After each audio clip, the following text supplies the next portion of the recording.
morning and welcome to Thruxton on for Sunday's action-packed day of racing. We've got from Caterham side, we've got the Vertex Road Sports, the Motul 310R Championship and the Mission Motorsport 270R Championship. As you can see behind me, we've got the 310R Championship about to go out shortly. We'll grab some interviews with them in a moment. But I'm joined by Charles. Charles, you're looking after the other championships running today. Who have you got on? Yeah, exactly. I'm looking after Time Attack, the Formula 4 2000s, which I'm really looking forward to seeing, and also the Junior Saloon Car Championship as well. So, yeah, that should be a really interesting race as well. Excellent. Well, I'll let you head off and I'm going to go and chat to some of these guys. So, first of all, I'm going to go and speak to Tom Willis. He's a guest driver for this round, so but he did win yesterday, which is fantastic.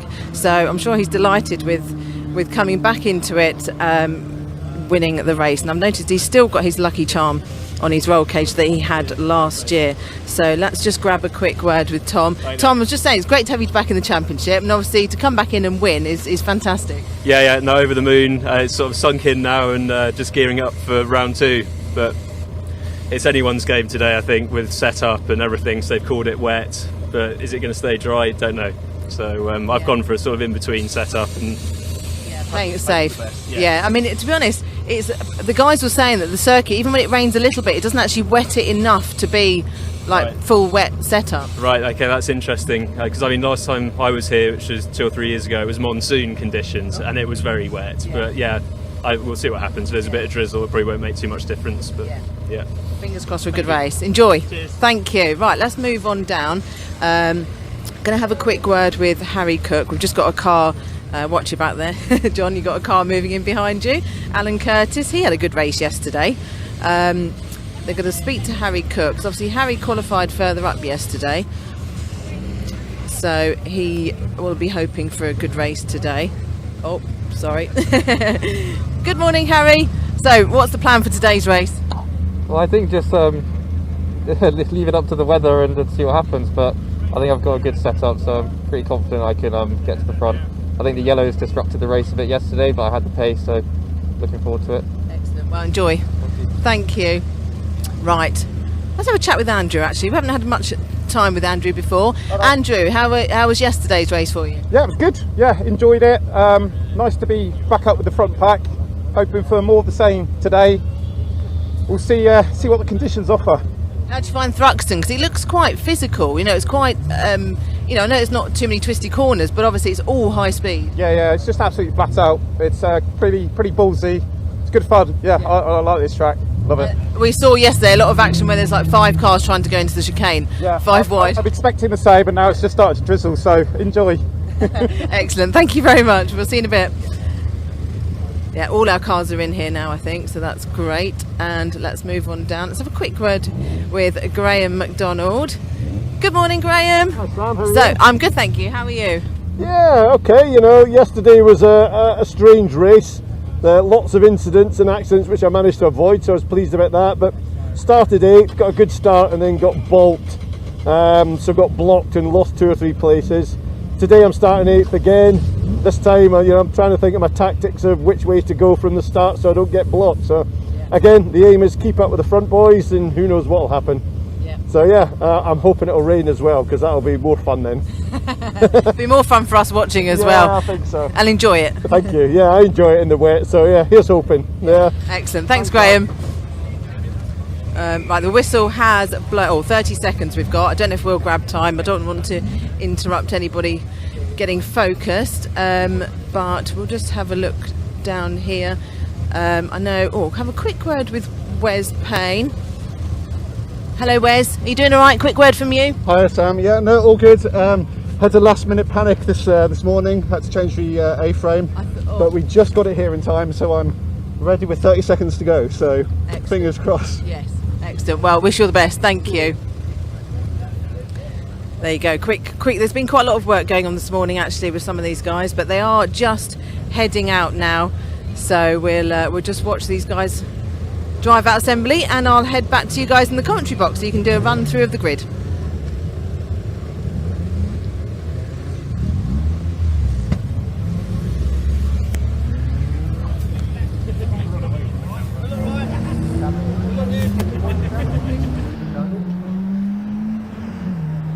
And so here we see the circuit, and as you heard from a few of the drivers down there in the assembly area, there is a little spit of rain around parts of the circuit as we get ready for our first of what will be 11 races here today. Myself, Adam Weller, joined in the commentary box for the Caterham races by Caterham racer extraordinaire Chris Hutchinson. Some will know him as Cheesy.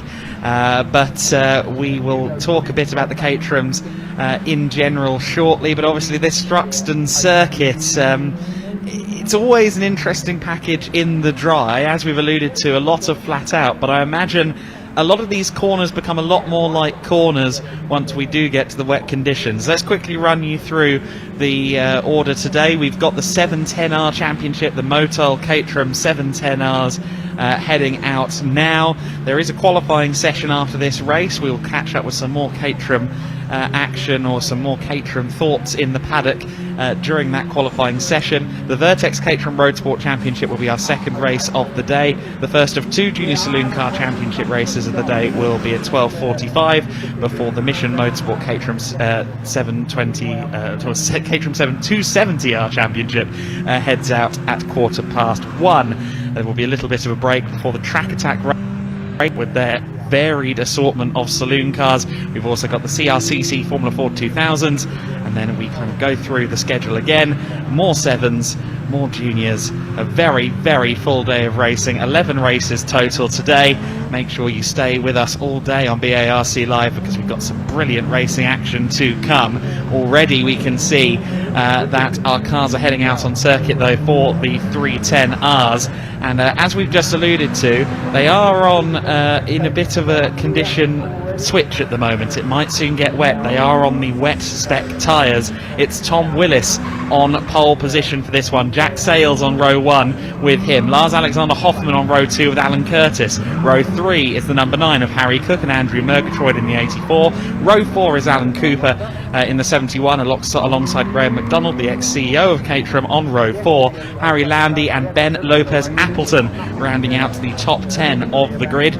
Row 6 is where you find Chris Fraser in the 10 alongside the number 22 of Hugo Bush, one of two drivers to receive a 5-place penalty on this grid. Wesley Payne in the 50, Harry Eyre in the 55, Philip Bianchi in the 92, Ryan Lovett in the 28 on row 8, row 9 Taylor O'Flanagan alongside Steve Metcalf, and the top 20 rounded out by Darryl Cresswell and James Hall. The grid is almost finished forming. I will just tell you one last position on this grid, and it's the car you'll see at the very end of the grid.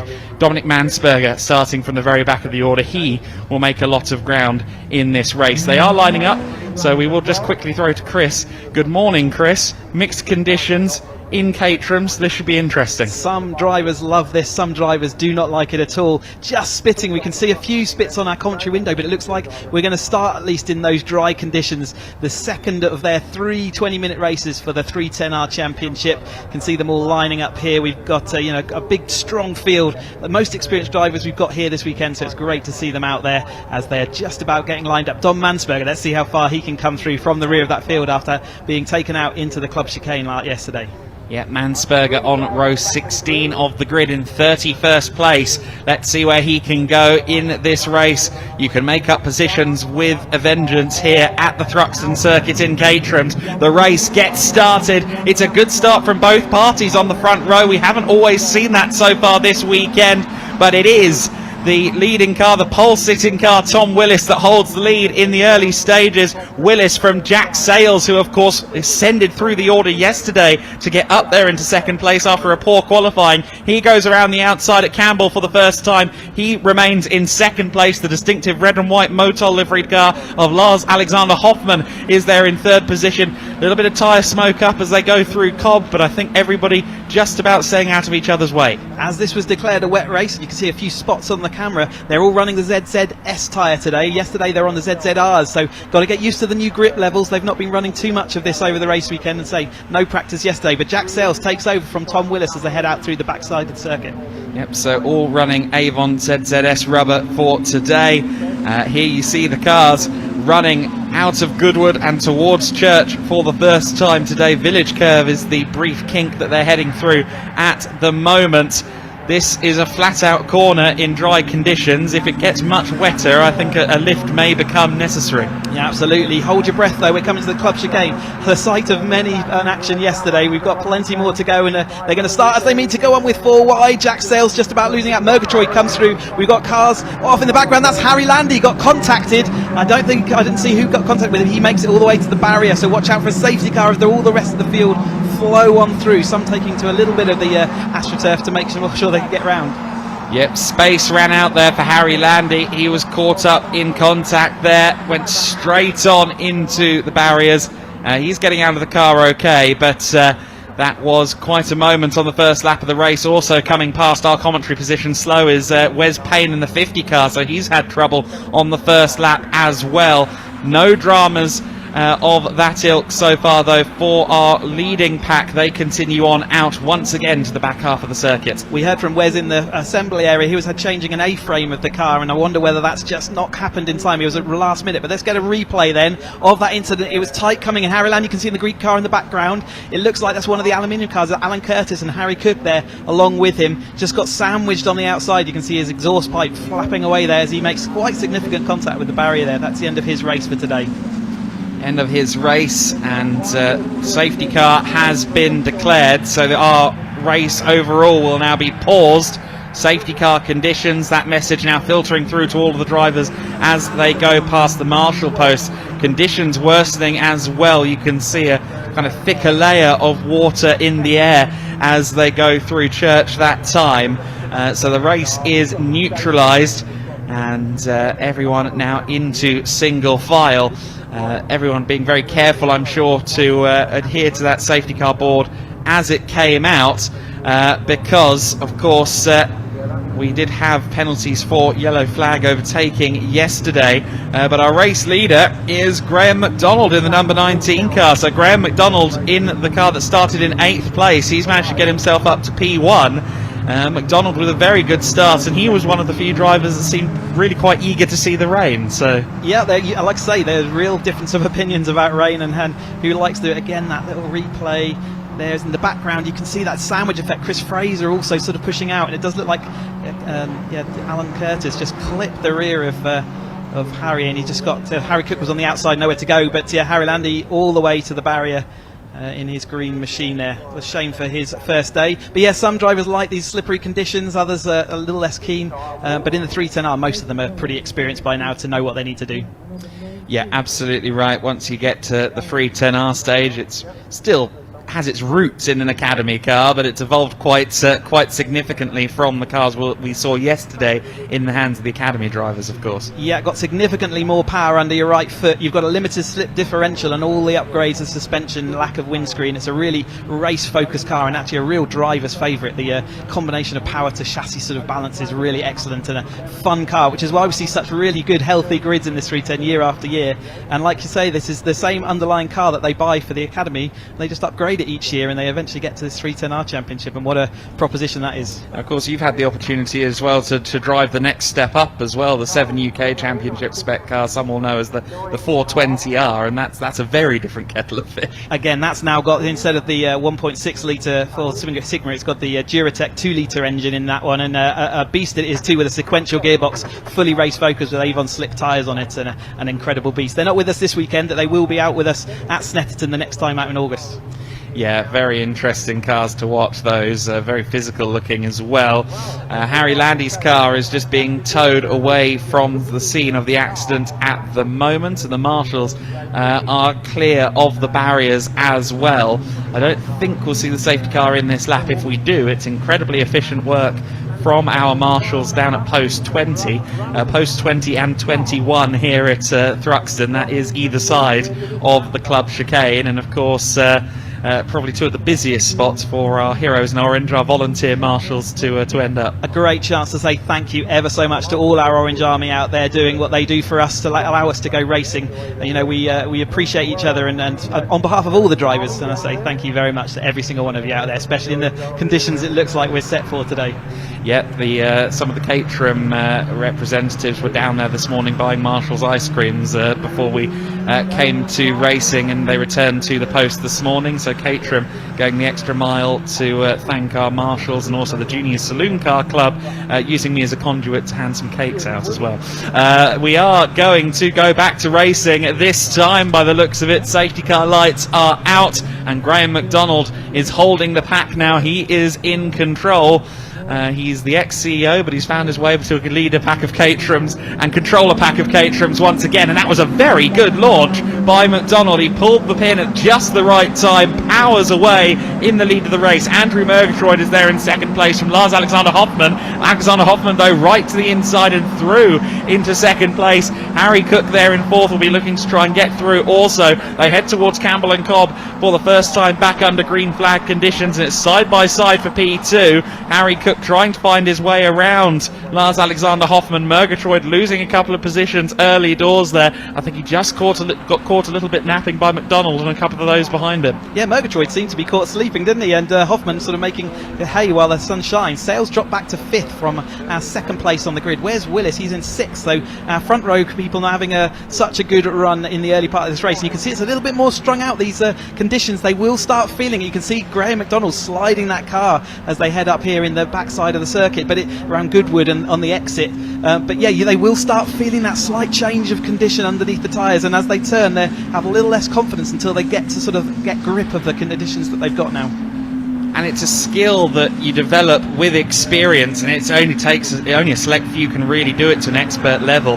That is anticipating and understanding how the weather is changing underneath you lap on lap. Everybody packing together again behind McDonald. Hoffmann with a nose ahead. Harry Cook all the way around the outside and into the lead. He takes the lead this time by Graham McDonald there, losing a couple of positions, but very well executed by Cook around the outside. Bravo, he was brave on the brakes into again, not knowing what those conditions are going to be like. It's amazing that he absolutely nailed that. However, he's going to lose out to Hoffmann as they go into Allard this time through Hoffmann, and there's also Graham McDonald seeing we can make it three wide as they come up into the complex. They're flowing through. They're not willing to they're getting used to these conditions, aren't they, as they get more confident on those brakes, but it is still drizzling out there, so it is going to be changing each lap.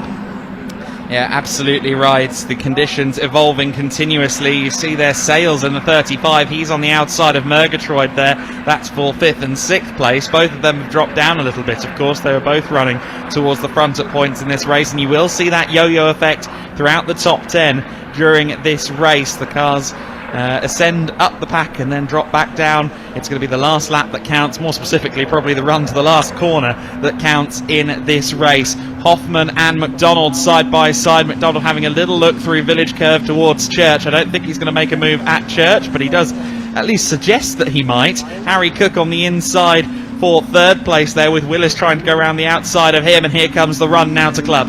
Absolutely. Sometimes you have to feign the move to the inside just to protect from the cars following. Murgatroyd squeezed a bit towards the grass at that point as they swoop down this straight towards the club chicane once more. Then looks like Cook's going to come out in front. Jack Sales looking around the outside, see whether there's grip there. Willis is there as well. Hoffmann in the middle of that sandwich. We've seen that not work. Murgatroyd's going to have to thread the needle back into the train, and they all do somehow make it. Cooper having to go across the grass, as did Fraser there as well. And we get a look now at them side by side, or 3 wide going into that corner around the outside there. That was Bush, I think, trying to be involved in that as well. Hugo Bush, always very, very brave indeed. He started 12th place. He got a 5-place penalty for his grid position, so he'll be extra incentivized. Just to loop to Dominic Mansberger, who started 31st. He's into the top 20 now in 18th position. So the driver of the number 25, the German competitor, who is based just outside Hockenheim, is making his way forward. And he would have been stalled a little bit by that safety car, so he's got a little bit less time to recover. Remember, the finishing order of this race dictates the starting order for the next one, so he really does need to move himself up in this final 10 minutes of this race. As you see them all coming down the back end, it's Cook who's currently got the lead over McDonald, then it's Hoffmann, and going through into Murgatroyd, Sales, Willis. Yeah, so it's Cook was Cook in the lead last time by. We see the cars now head out. It is Graham McDonald back to the sharp end. So Cook registered as lap leader last time, now trying to find his way back through, but he's got Murgatroyd, Hoffmann, Sales all arriving on his rear bumper. It is Cook to the lead briefly, although McDonald has the inside line. McDonald with the authoritative position on track manages to hold on to the lead for the time being. It's a train of 1, 2, 3, 4, 5, 6, 7, 8, 9, 10, 11 cars, with then the briefest of gaps between Lopez, Appleton and then the chasing pack from 11th back. Incredible racing. I saw that McDonald just shortcutted the last element of Club Chicane, though. Needs to be careful of that, of course, because track limits can be punished. Yeah, the grey bit of the track is where the drivers are aiming, and they're told to. If the marshals see you off that bit of track, then they can call track limits. You have one warning before you then have a 5-second penalty applied, followed by increasing penalties right up until exclusion. So yeah, definitely don't want to be leaving the grey part of this tarmac. So you see them all flowing down then out of the Seagrave and up onto Noble on the left-hand side here. Watch out for them, as they all seem to be now ready to go 4-5 wide into the chicane. They've got a sort of sense of where they are, and it's been that side-by-side through the chicane that caused all the issues we had yesterday. So let's see whether they can do it. That so far they're willing to capitulate and sort of drop back into line. Yeah, absolutely. It's McDonald who once again leads them towards Church then for the second consecutive lap, making himself comfortable in the lead. However, anything but comfortable being at the front of the queue as they approach the Club Chicane braking zone. They head up the hill, up Woodham Hill now through Brooklands. There's Lars Alexander Hoffman going side by side with Cook as everyone fans out once again. McDonald claims the inside line once more, and once again seems to be in control of the situation. You've got Willis there around the outside in the 81 car. He moves up into second. Going across the curbs there was Murgatroyd in the 84. He got a good run because of it. He's got the inside line for the following corner, but he wisely, I think, backed out of that there, because if he'd inherited second place by going across the green stuff, he would have been in trouble. Cooper and Fraser also using that same bit of green, and they've done that a couple of laps in a row, so really do need to be careful at this point. But McDonald managing to get that inside line working into the chicane, isn't he?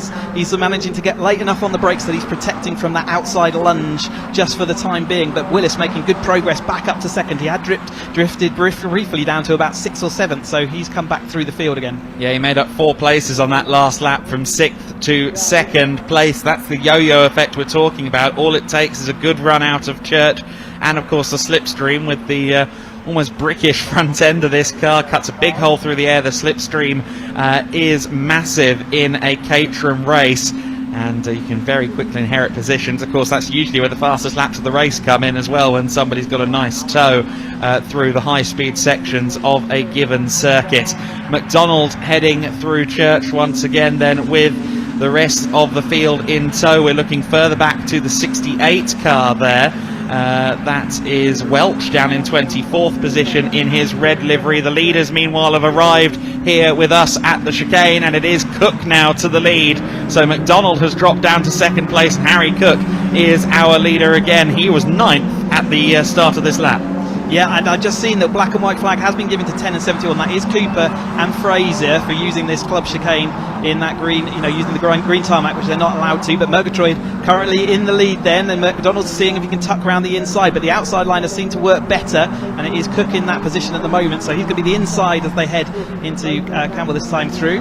There's a little bit of bodywork down just after the second apex at the club chicane as well.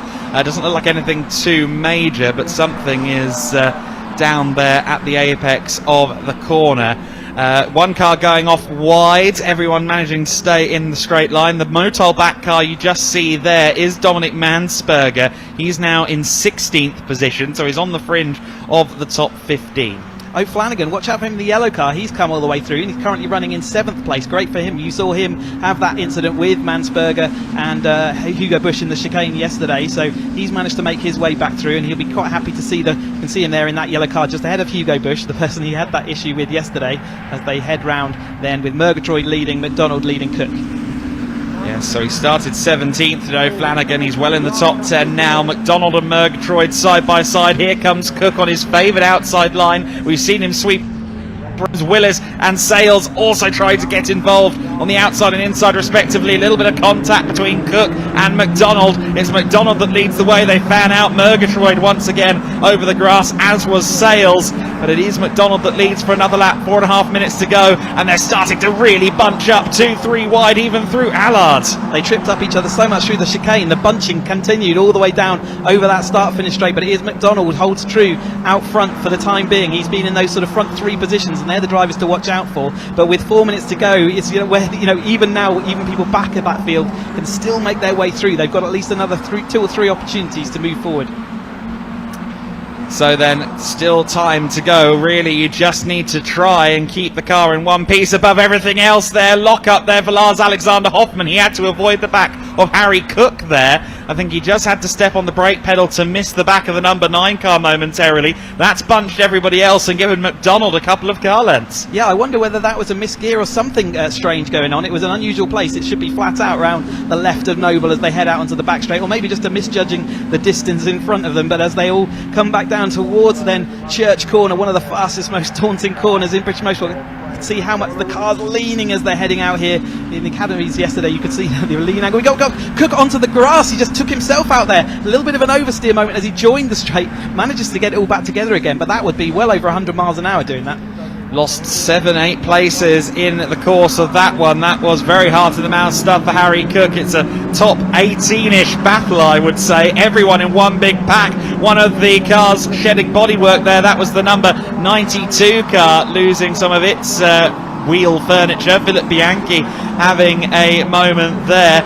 It's all changed again at the front end of the order, though. It's Willis to the lead, I think, for the first time across the line. He leads the way. And O'Flanagan, well, he's all the way up to P2. Willis, our winner from yesterday, back up to the lead then. He's been on a bit of an adventure this, but with 2 minutes 43 seconds left, he's in the right place at the right time, isn't he? Jack Sales also making moves. Murgatroyd falling back, but we still got, it looks like Mansberger has joined that lead battle now, firmly ensconced, and actually this is closer than it was in the mid part of this race as we come to the tail end. How are they going to make the club chicane this time?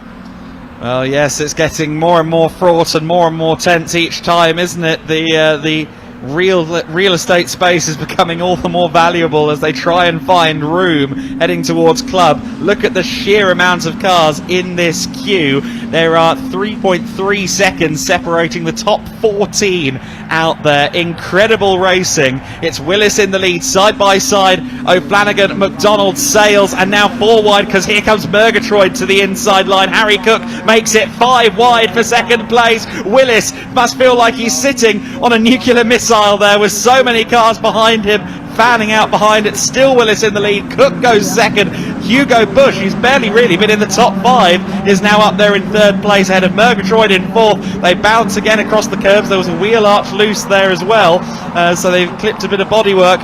1 minute and 31 seconds left to go. This should now be the penultimate lap because we're in the 1:27s. Yeah, crazy. I mean, that bodywork was left from the last lap and they just collected it as they exited. Chris Fraser going across the grass once more, so he would have picked up that bodywork in the Dutch vodka car. As they head out, and you can see again raindrops on the camera. I wonder whether it's spitting again once more because we're seeing them all be a bit cautious. Jack Sales, I saw, had to get out the throttle on the back straight. Graham McDonald's back on the grass again, but Jack Sales had to get out of the throttle and he immediately lost 4 or 5 places just because he had to back out of the position. So Willis still your leader. You see there more and more cars starting to show the scars of battle with 50 seconds left to go. This should be the penultimate lap of the race, and it'll be interesting to know how many of the drivers realise that.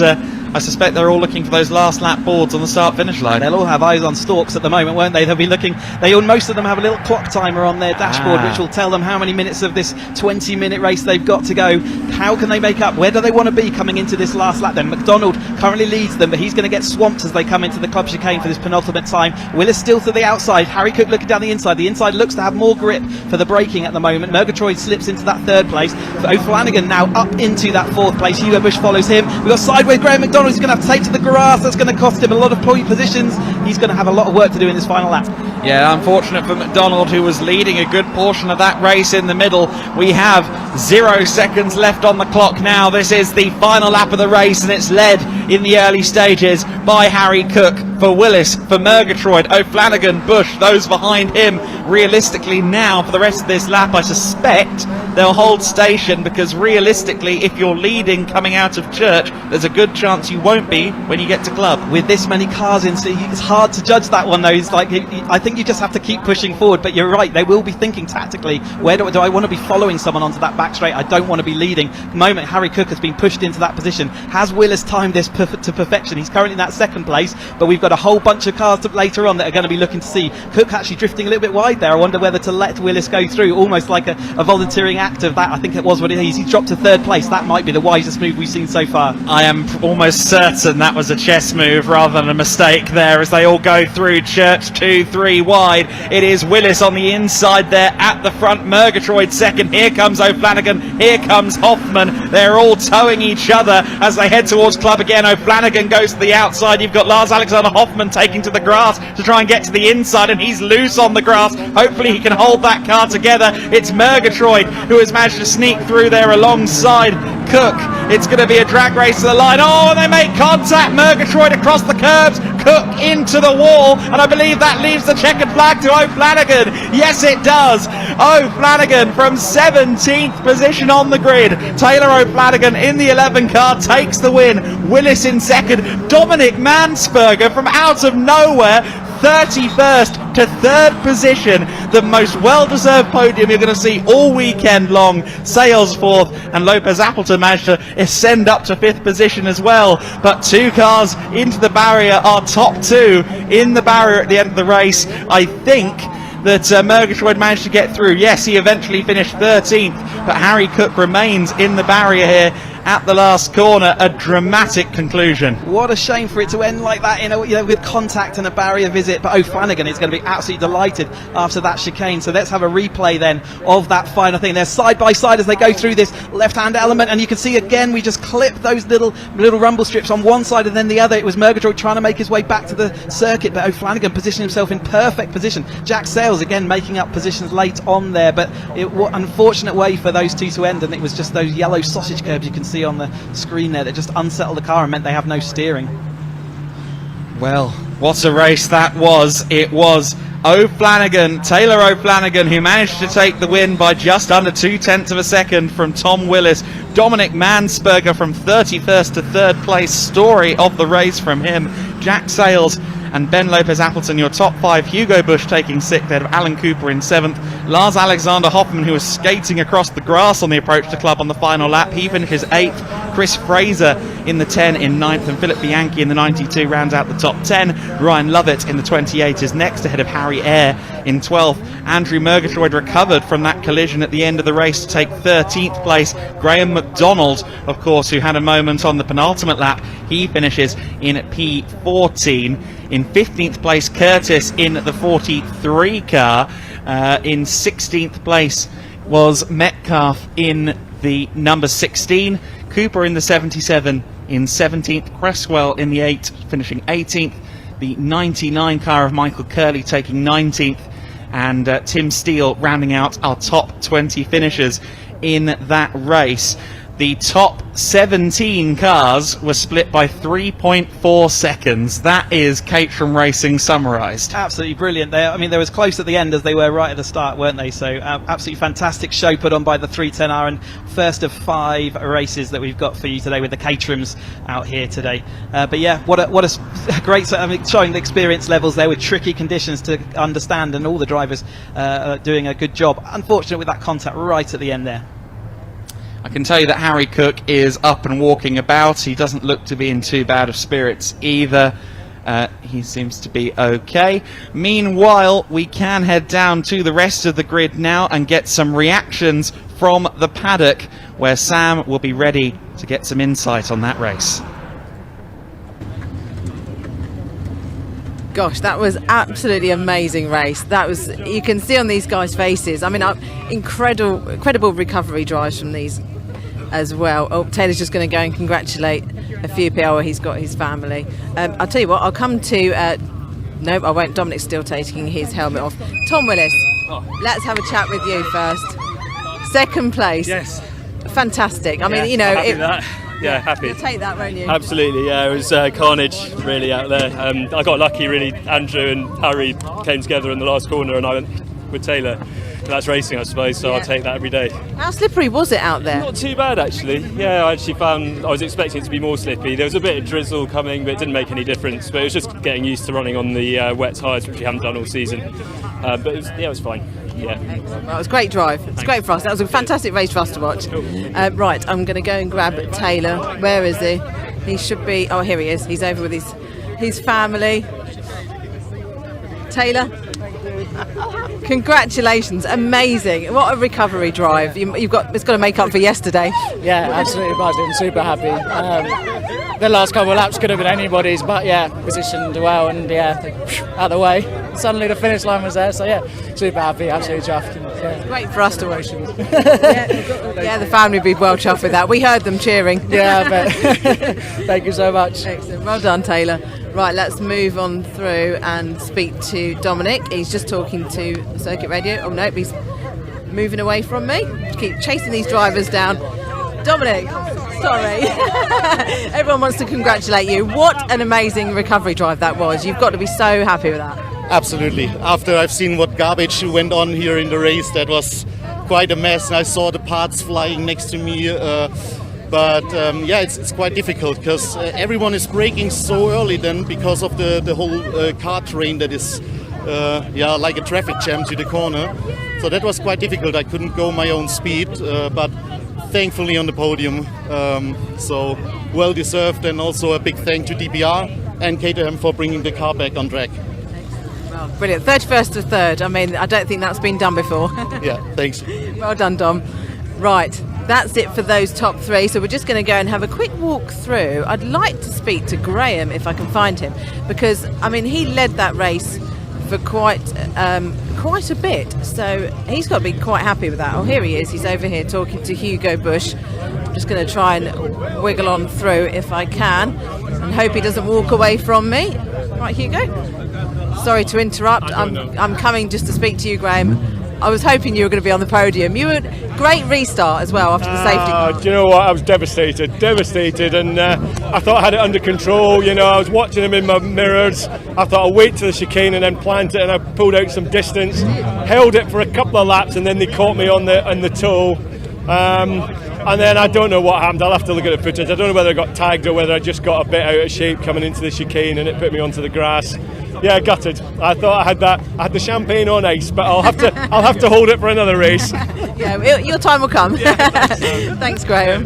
Right, just going to have a quick walk through and see if I can speak to anyone else. Just going to dodge through. Oh, and here's Jack Sales. Let's speak to Jack. Hello, Jack. Hello. How was that race for you? Absolute chaos. Yeah, mad. I'm glad to have survived.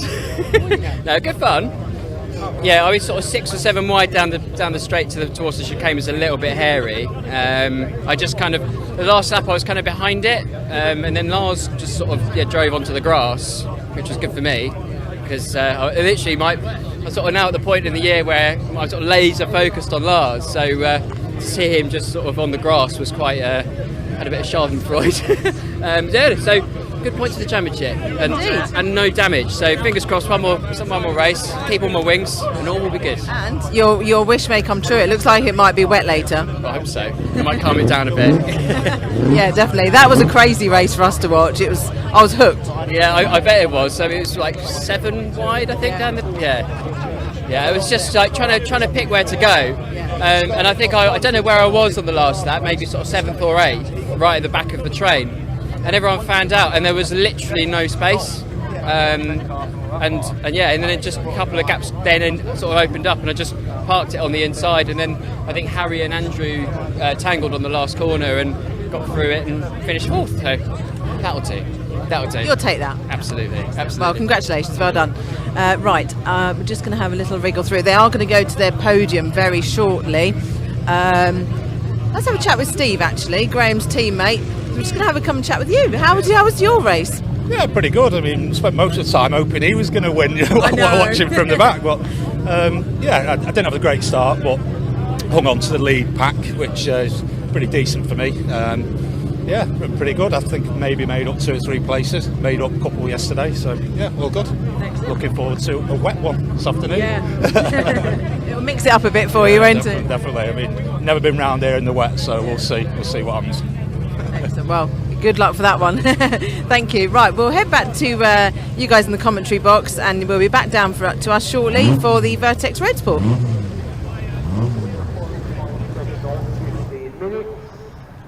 So the road sport cars are next out there on the circuit, as Sam just alluded to. We have plenty of racing yet to come. The Vertex Caterham Road Sport Championship will begin at 12:10 p.m, 20 minutes of racing for them. The second race of the weekend, first race of the day for the Junior Saloon Car Championship at 12:45. The Mission Motorsport Caterham 7270R Championship is at 1:15. 14:20 to 2:20 p.m. we'll have the first race of the day for the Track Attack and its various classes. The Classic Racing Car Club Formula Ford 2000 Pinto category, the first run for this category at 2:50 p.m. UK time. The Motul Caterham 310R Championship at 3:25, based on the race we've just seen. I'm very much looking forward to seeing them back out there later on. The last race of the Junior Saloon Cars is due at 4 p.m. Mission Motorsport Caterham 720s, 270Rs out again at 4:30, and then the Track Attack Championship will round out or will be the second last race out there at 5:05. The CRCC Formula Ford 2000s will be our last race of the day at 5:35. So then we will now take a little bit of a look, as we have a break in the programme, to the podium, and Sam will introduce that and show us what's going on down at the podium.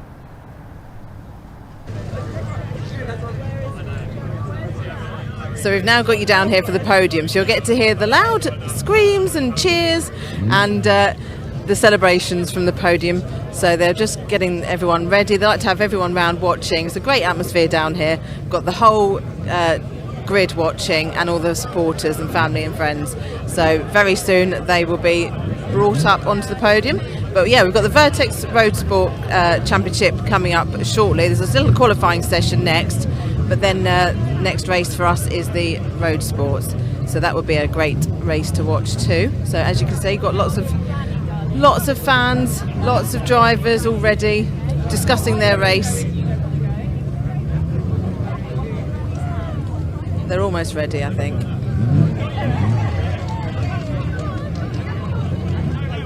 We've got Taylor's got a lot of supporters. It's great. We heard them scream from the pit wall. They're just getting everybody ready. Right, well, that was exciting.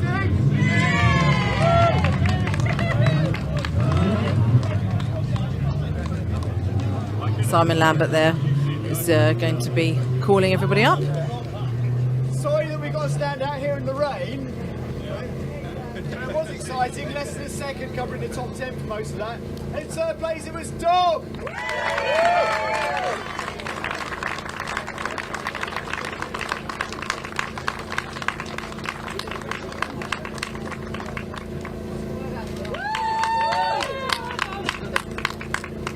In second place with the trophy presented by his mum Shirley, it was Tom!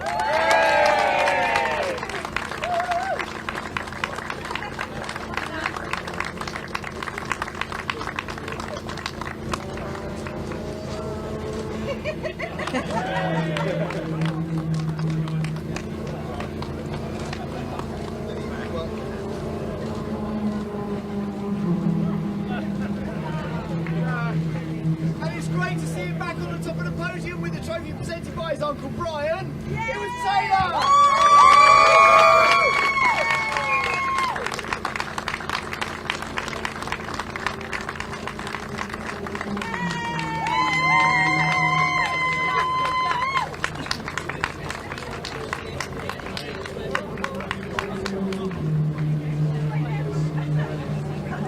So they'll just get some photos together. I'm not sure if they're going to spray champagne because they have another race later, but it depends if they... oh, no, I'm going to move out the way. It looks like they are going to spray the champagne.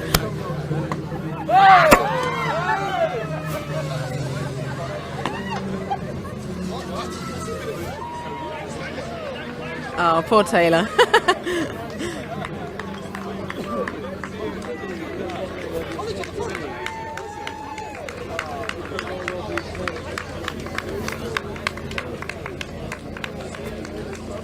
There you go, great atmosphere down here. So we're going to hand back to you guys in the commentary box now, and we'll see you very shortly. Thank you very much, Sam, and congratulations on avoiding the champagne. As we get ready for the Vertex Caterham Road Sport Championship, let's take a look at what else is going on in the Caterham family. It's a very busy time for this British sports car brand.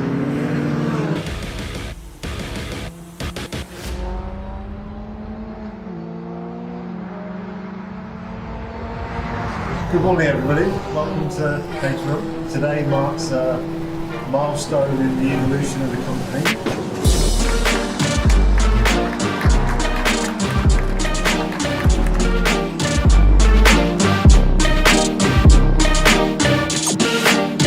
Look at this, what a track day car. And I keep saying I need to get myself in a Caterham.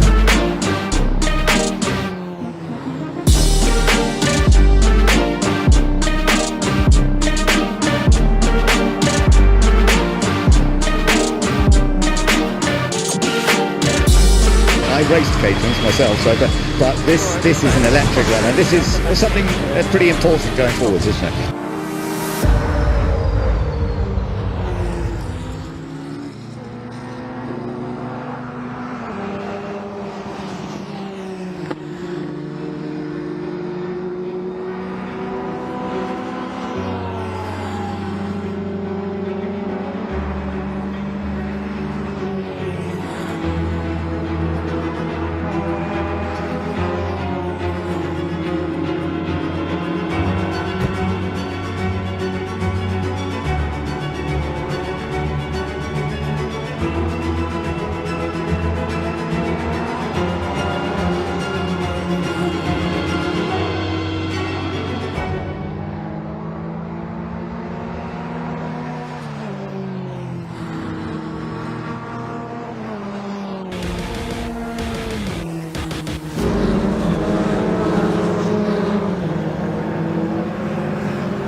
So then the Vertex Caterham Road Sport Championship will be out next. Race number 10 of the weekend, race number 2 of the programme.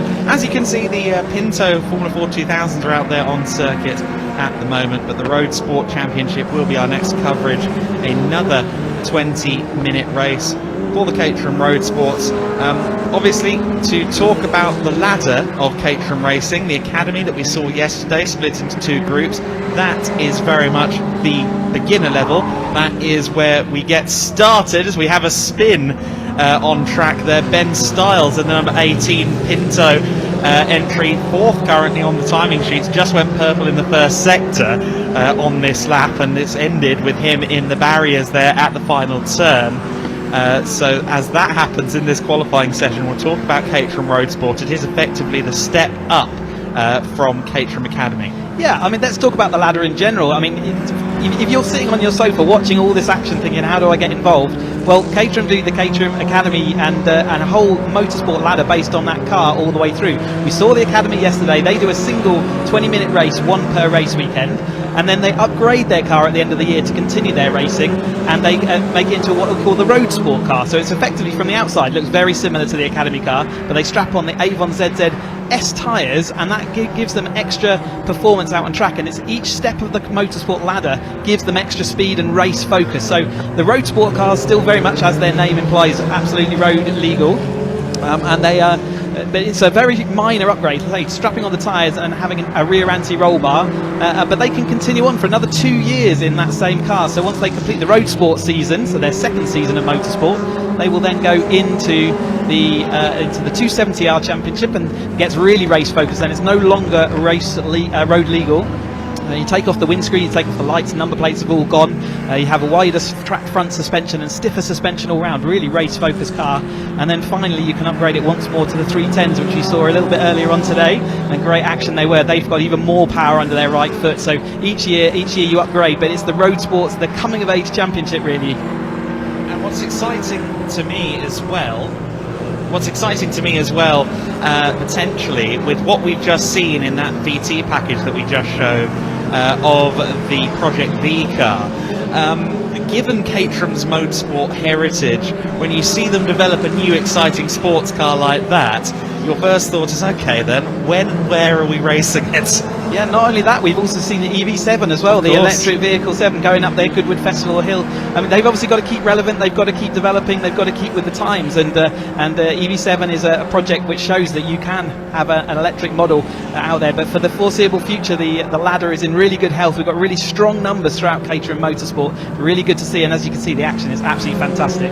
As much as I know it's a point of blasphemy among certain parts of the classic car community, I could really eyeball the EV7 project and then some of the older Caterham 7 chassis that are out there and think resto mod to an EV car would actually be quite an interesting proposition. If your original engine has just launched itself, that could be an interesting way forward. It's another way of maintaining your car. At some point, parts, engines, and all that are going to be disappearing off. But future times is everyone's got to keep an eye to the future, and that's one of them. And exciting times, and the car itself is fantastically balanced. And they're organising it so that it's.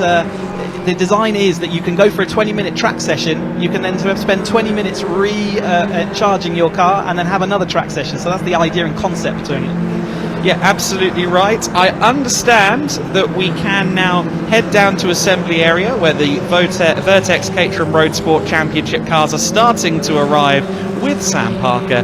So Sam will give us some insights now from the assembly area.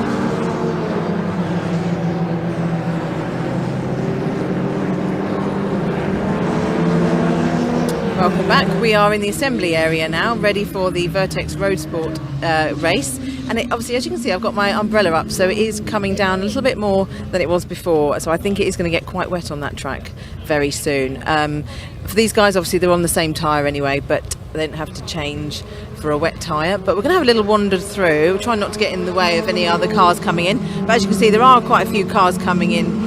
They're already in here, rather. Actually, I do want to speak to Dan Hope, so let's have a wander over here. He is just next to his car at the moment. Hello, guys. Dan, just wanted to have a chat about your car's been having some, a lot of work going on this morning. Yeah, unfortunate incident yesterday between Lino and I in the last corner of the last lap, which was very unfortunate. So a few repairs, starting at the back today because of some grid penalties and things, but we'll see what we can do from here. There's been some crazy results right from the back, winning the race, so you never know what can happen. I was going to say, I think judging by the 3:10 race, anything can happen. Yeah, it looks like some great race, and the rain looks like it's coming down, so that always makes racing interesting. Hopefully we can get a good result. Excellent. Well, thank you very much. Thanks, Sam. Wish you all the best. See you later. Right, let's move on down. And Lionel Tolmesh there, just doing his tyre pressures with one of the driver holding the umbrella for him. Lionel, just quick word from you. Obviously, yesterday, wasn't a great race for you. You've had some, good races this season so far. Yeah, it was a bit frustrating. I think it was my own mistake earlier on, but then I managed to get back up, and I think there was a bit of a mix-up with yellow flags, which really messed everyone's race, as I think that can be seen by the significant mess-up in the grid. So sort of plan for today is get as many people as possible. Hopefully a bit more rain comes through, because everyone seems to get a bit more nervous, especially as we've not had rain yet, ever. Exactly. So yeah. I mean, it'll make it a bit more interesting. That's right. We've hardly had any wet races. I know. I think Academy seems to get a lot of it this year, but whenever we seem to be around, we seem to miss out on it. I think even today we seem to be missing out on the bulk of it. So I don't know if it's unlucky or lucky. No, I mean, I suppose you just want consistency as well, don't you, really? Yeah, it's quite hard to get consistency, but I think the changing conditions will make it very, very interesting. I think the few that have to get through the grid, I mean, you've got myself, Cozzy and Kennelly all quite far down the grid where we're not really used to, so it's just going to be interesting to see how we can find our way through. I think because the main pack ahead are a bit closer to us, we'll be able to pick up with them as they work their way through. But I think hopefully Rob will be able to work away from the front and get away from them. Yeah. Nice to see him win a race. Yeah, definitely. Well, thank you very much for talking to us. I'll let you get back to doing your tyre pressures. Right, let's have a look. We've got past me on Oliver's car there, on his number plate. Zach Lower. Let's have a quick word with Zach. Hello, Zach. So changing conditions today. It is, yeah. We weren't quite expecting rain, but well, it was always on the cards. But yeah, we came out not really thinking it was going to rain. But we'll see. I think the rain was I thought the rain was for more this afternoon, actually. Yeah, it did look it. I think luckily this track the rain's slightly less effective than other tracks. It's such an aggressive tarmac that the rain shouldn't be too big a factor. Yeah. We'll see. Fingers if it crossed. stays light like this, especially. Yeah. It doesn't look like really dark, threatening clouds, is it? It's going to throw really heavy rain down. Yeah, not for us. Maybe later on. So we'll see. Maybe for your brother's race. Maybe for Charlie. Yeah, not wishing it on him, but makes it exciting. Yeah. And then we saw him having an engine, a gearbox change this morning. So how are they getting on with that? Have you seen? They're on track with it, but a bit of a last minute rush, I guess, especially for Dan. He's plugging away at it right now. I think it's gone back in though, so should be done soon. Brilliant, great stuff. Well, enjoy the race. Thanks, I will. See you in a bit. Everyone's being told to get ready, put their helmets on now, so I won't interfere too much with some of them while they're getting there. Oh, so hang on. What's Andrew Bailey telling me? You need to go and speak to Guy. He's in 4th on the grid today, and I think he's done really, really well. I think he deserves a shout out on YouTube. Our mate Guy is down in number 4 if you get a chance. Yep, I'll work my way down there now. Brilliant. Thank you. No. Have a good race. Thank you very much. So let's go and have a little walk down this way. There he is, Guy Crossman. He's almost ready, so we can talk to him. Hello. So we come to talk to you because this is a great position for you. It's a new one on me, yes. So finished 13th yesterday, went to bed expecting to be starting 13th, came in this morning, and because there's been a few penalties and things, I'm up here. I've got a bit of a nosebleed really. I've never been up this file, so exciting. Bit of rain as well, great. We like to make it eventful for you. Absolutely, yeah. So yeah, we'll see how we go. Yeah. So how are you enjoying Thruxton? It's good. It's a bit of a weird one because obviously you only sort of brake twice, so the rest of it you're just hanging on for grim death and hoping you get your lines right so you can carry the speed. But and then it always makes it very exciting, especially into last chicane when you've got like 5 abreast and you're thinking, no, it's good. It's a good fast track. I think we saw 7 wide in the 310 race going into that chicane, but somehow they made it all through single file. Yeah. Well, not every time, but sometimes. Yeah, sometimes. Well, that's it. Sometimes you just gotta slink it in and hope for the best. So yeah. What are those sausage curbs like? Because I see a few people mount them. They seem quite aggressive. They're quite. You don't really want to be going over those. No, I did go over them yesterday by accident, and it was a bit of a bumpy ride. Absolutely. So yeah, try and avoid them because, as I say, if there's a few of you as well, you can throw you into another car or whatever. So yeah, try and avoid them as possible. Yeah, bit of a bumpy ride. Yeah. Excellent. Well, wish you all the best. Enjoy. Can I just say, if he's listening, Charlie Hazelwood's not with us the rest of the season. So if he's watching, hello. Oh, lovely. Yes. Thank you very much. Cheers. Right, I'm going to move around. Have a quick word with Harvey.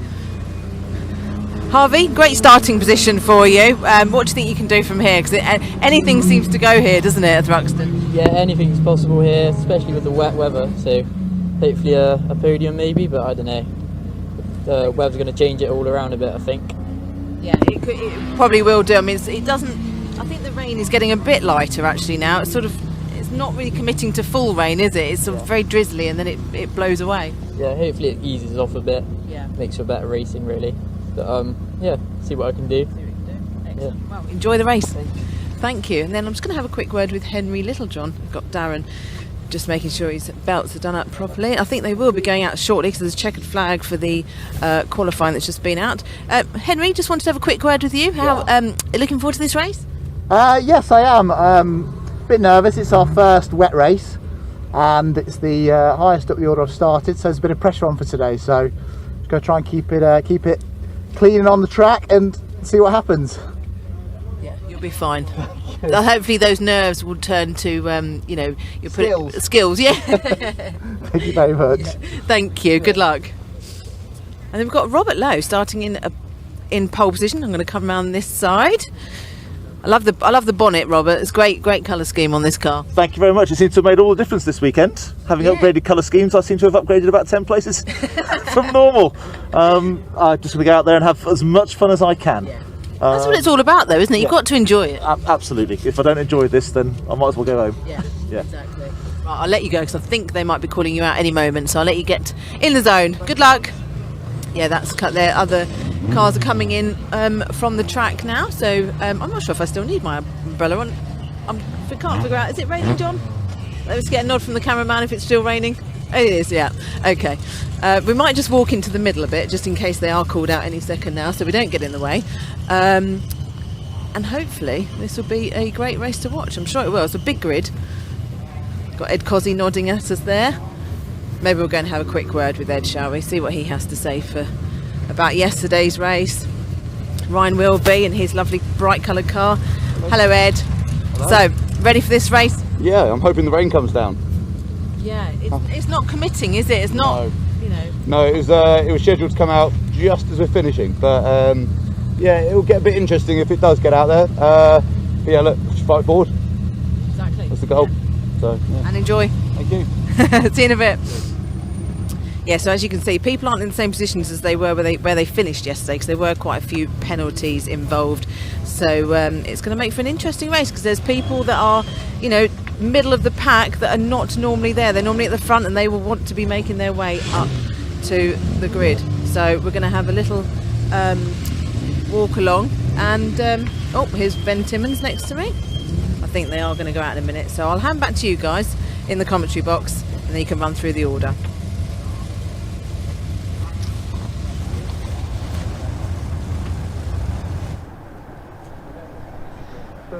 So then the Vertex Caterham Road Sport cars will be out there shortly. Now, before we show you the grids, I would quite like to name some drivers for you. Number 3, Edward Cozzy. Number 8, Ben Timmons. Number 68, Darren Butler. Number 72, Tony Ballard. Number 99, that is, I'm just looking for the 99 car. It's Daniel Hope. 93 car is Craig Boyle. Number 10 is Alistair Davidson. Number 33, Zach Lower. Number 66, Oliver Kibblewhite. And number 88, that is Ryan Wilby. What do all of those share in common, I wonder? Well, the answer is a 5-place grid penalty, which is why this grid is so jumbled up.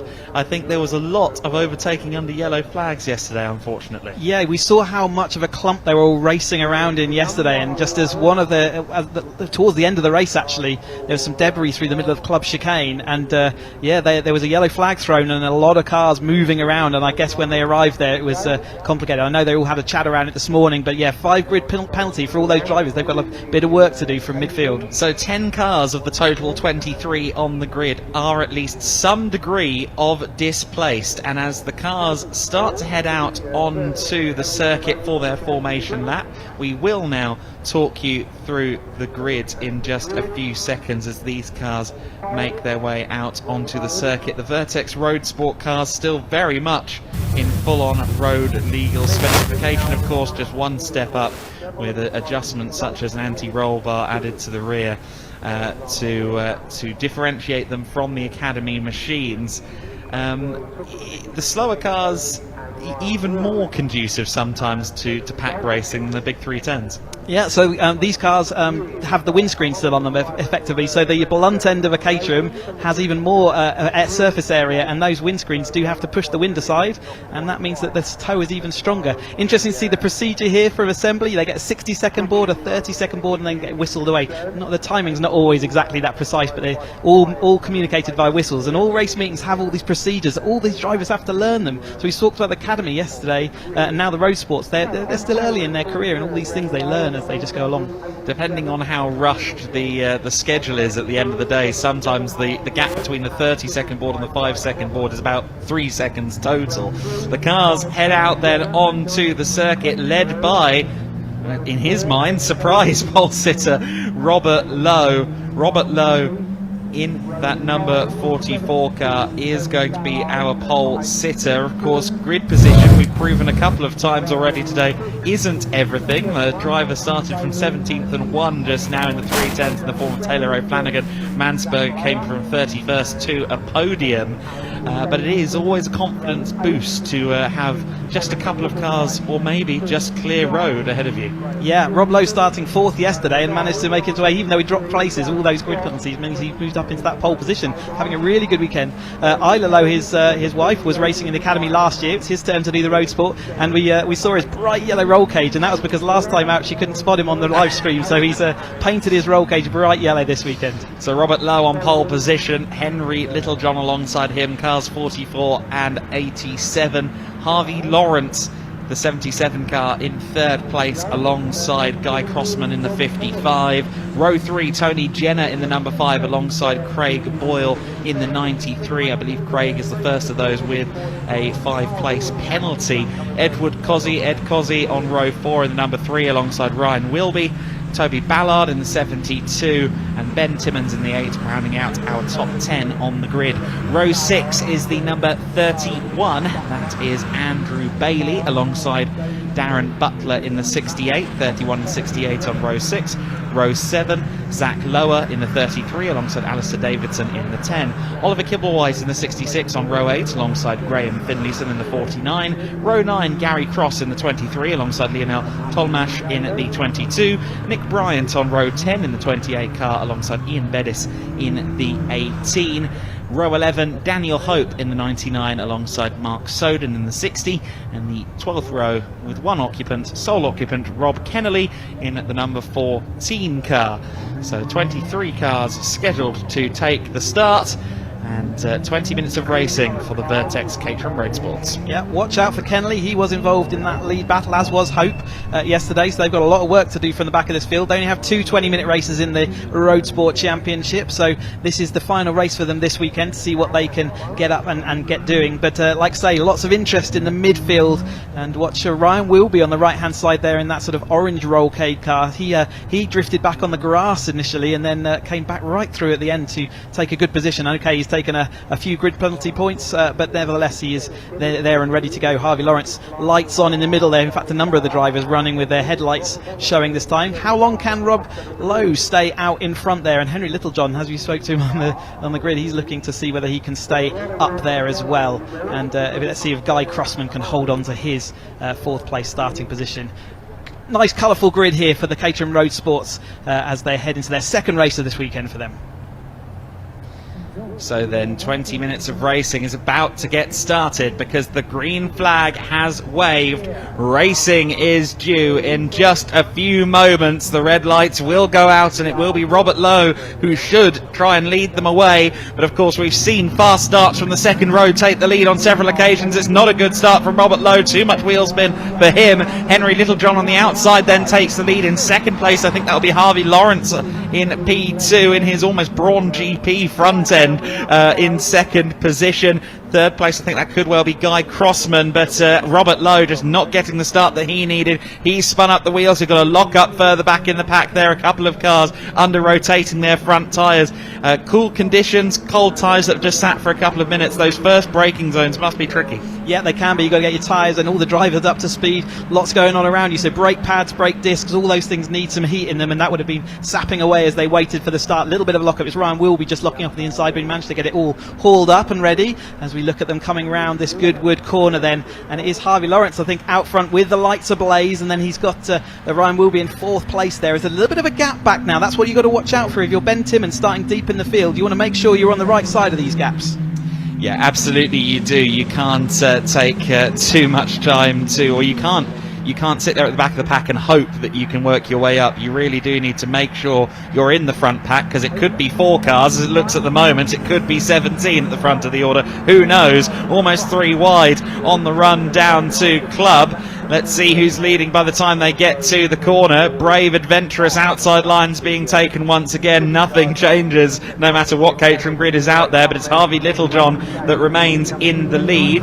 And And then it's Ed Cozzy, isn't it, up to second? Cozzy in second, then Ryan Wilby made his way up to third, already taking to that green escape route there through the chicane. I think it was Jenner, was it, in the number 5, as he dropped all the way back there. But Ivor Lawrence having that work to do. There's Ben Timmins in that purple machine. He is now part of that front pack once more, so he's the job done as far as being involved in the battle. Championship leader coming in here. He's not off the podium until yesterday's race, so he's got a bit of work to do to keep it going. Harvey Lawrence drifting backwards a little bit with Boyle going around the outside. Remember, we saw Boyle taking 7 places on the back straight yesterday. In fact, then losing 7 places, didn't he, to return the favour. But early on, they're all kind of threading that needle and having to deal with these conditions, which are just slightly changeable under their tyres. What a start from Lionel Tolmash in the 22 car. He started 18th on the grid. He's already up to 7th position. He has had a scorching first lap. Must have done a very good job negotiating his way through the first few corners. I think he was potentially too wide there, further back in the pack, but it is still Little John in the lead. Yeah, Little John continues to lead out front ahead of Cozzy. He's had to sort of sink back and watch him go. We've seen Robert Lowe drifting backwards in that last set, so Tolmarsh made that massive move up, but Lowe lost 10 places by the end of that lap. It's unfortunate for him as he heads around. He's deep in this road sport field, all running nose to tail out of the Church Bend and heading down towards Club. Again, fanning out as they head towards Club Chicane this time.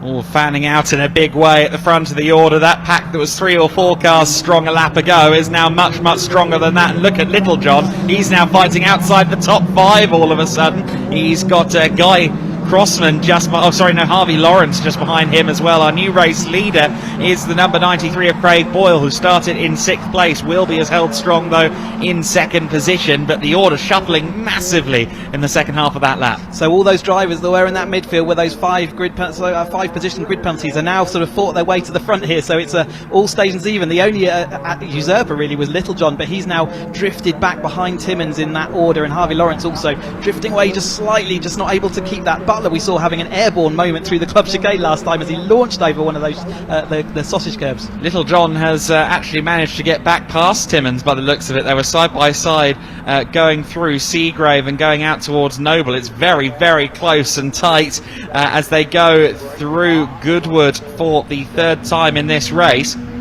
But Timmins, of course, we alluded to it yesterday, is one of those drivers that likes to manage the race from the front, which he usually gets the luxury of doing, of course. Now he's having to work his way up there. Yeah, a bit of a different challenge for him this race, isn't it? He's got cars in front of him working out where does he go and what does he do, what time does he do it. But it is still, Ryan Wilby up the inside there, looking like he's going to take that position over. Boyle's now drifted back to about 3rd or 4th, so it's all that sort of shuffling that we saw yesterday. It's all reignited itself. Boyle round the outside though. Timmins looking to the outside of Cozzy. It was those two that sort of had that coming together yesterday, so they'll be watching out for each other if they do manage to get it all about single file as they head through the Club Chicane this time through. Bouncing over the curbs there, the number 10 car of Davidson, Alistair Davidson, who started in 14th. He's still just outside the top 10 by the looks of it. Boyle leads them across the line from Cozzy and Timmins, who are almost as one as they go through Allard Curve to begin lap number 4. You can see there a little bit of haze. There is some rain still very much in the air. The conditions ever changing, ever evolving.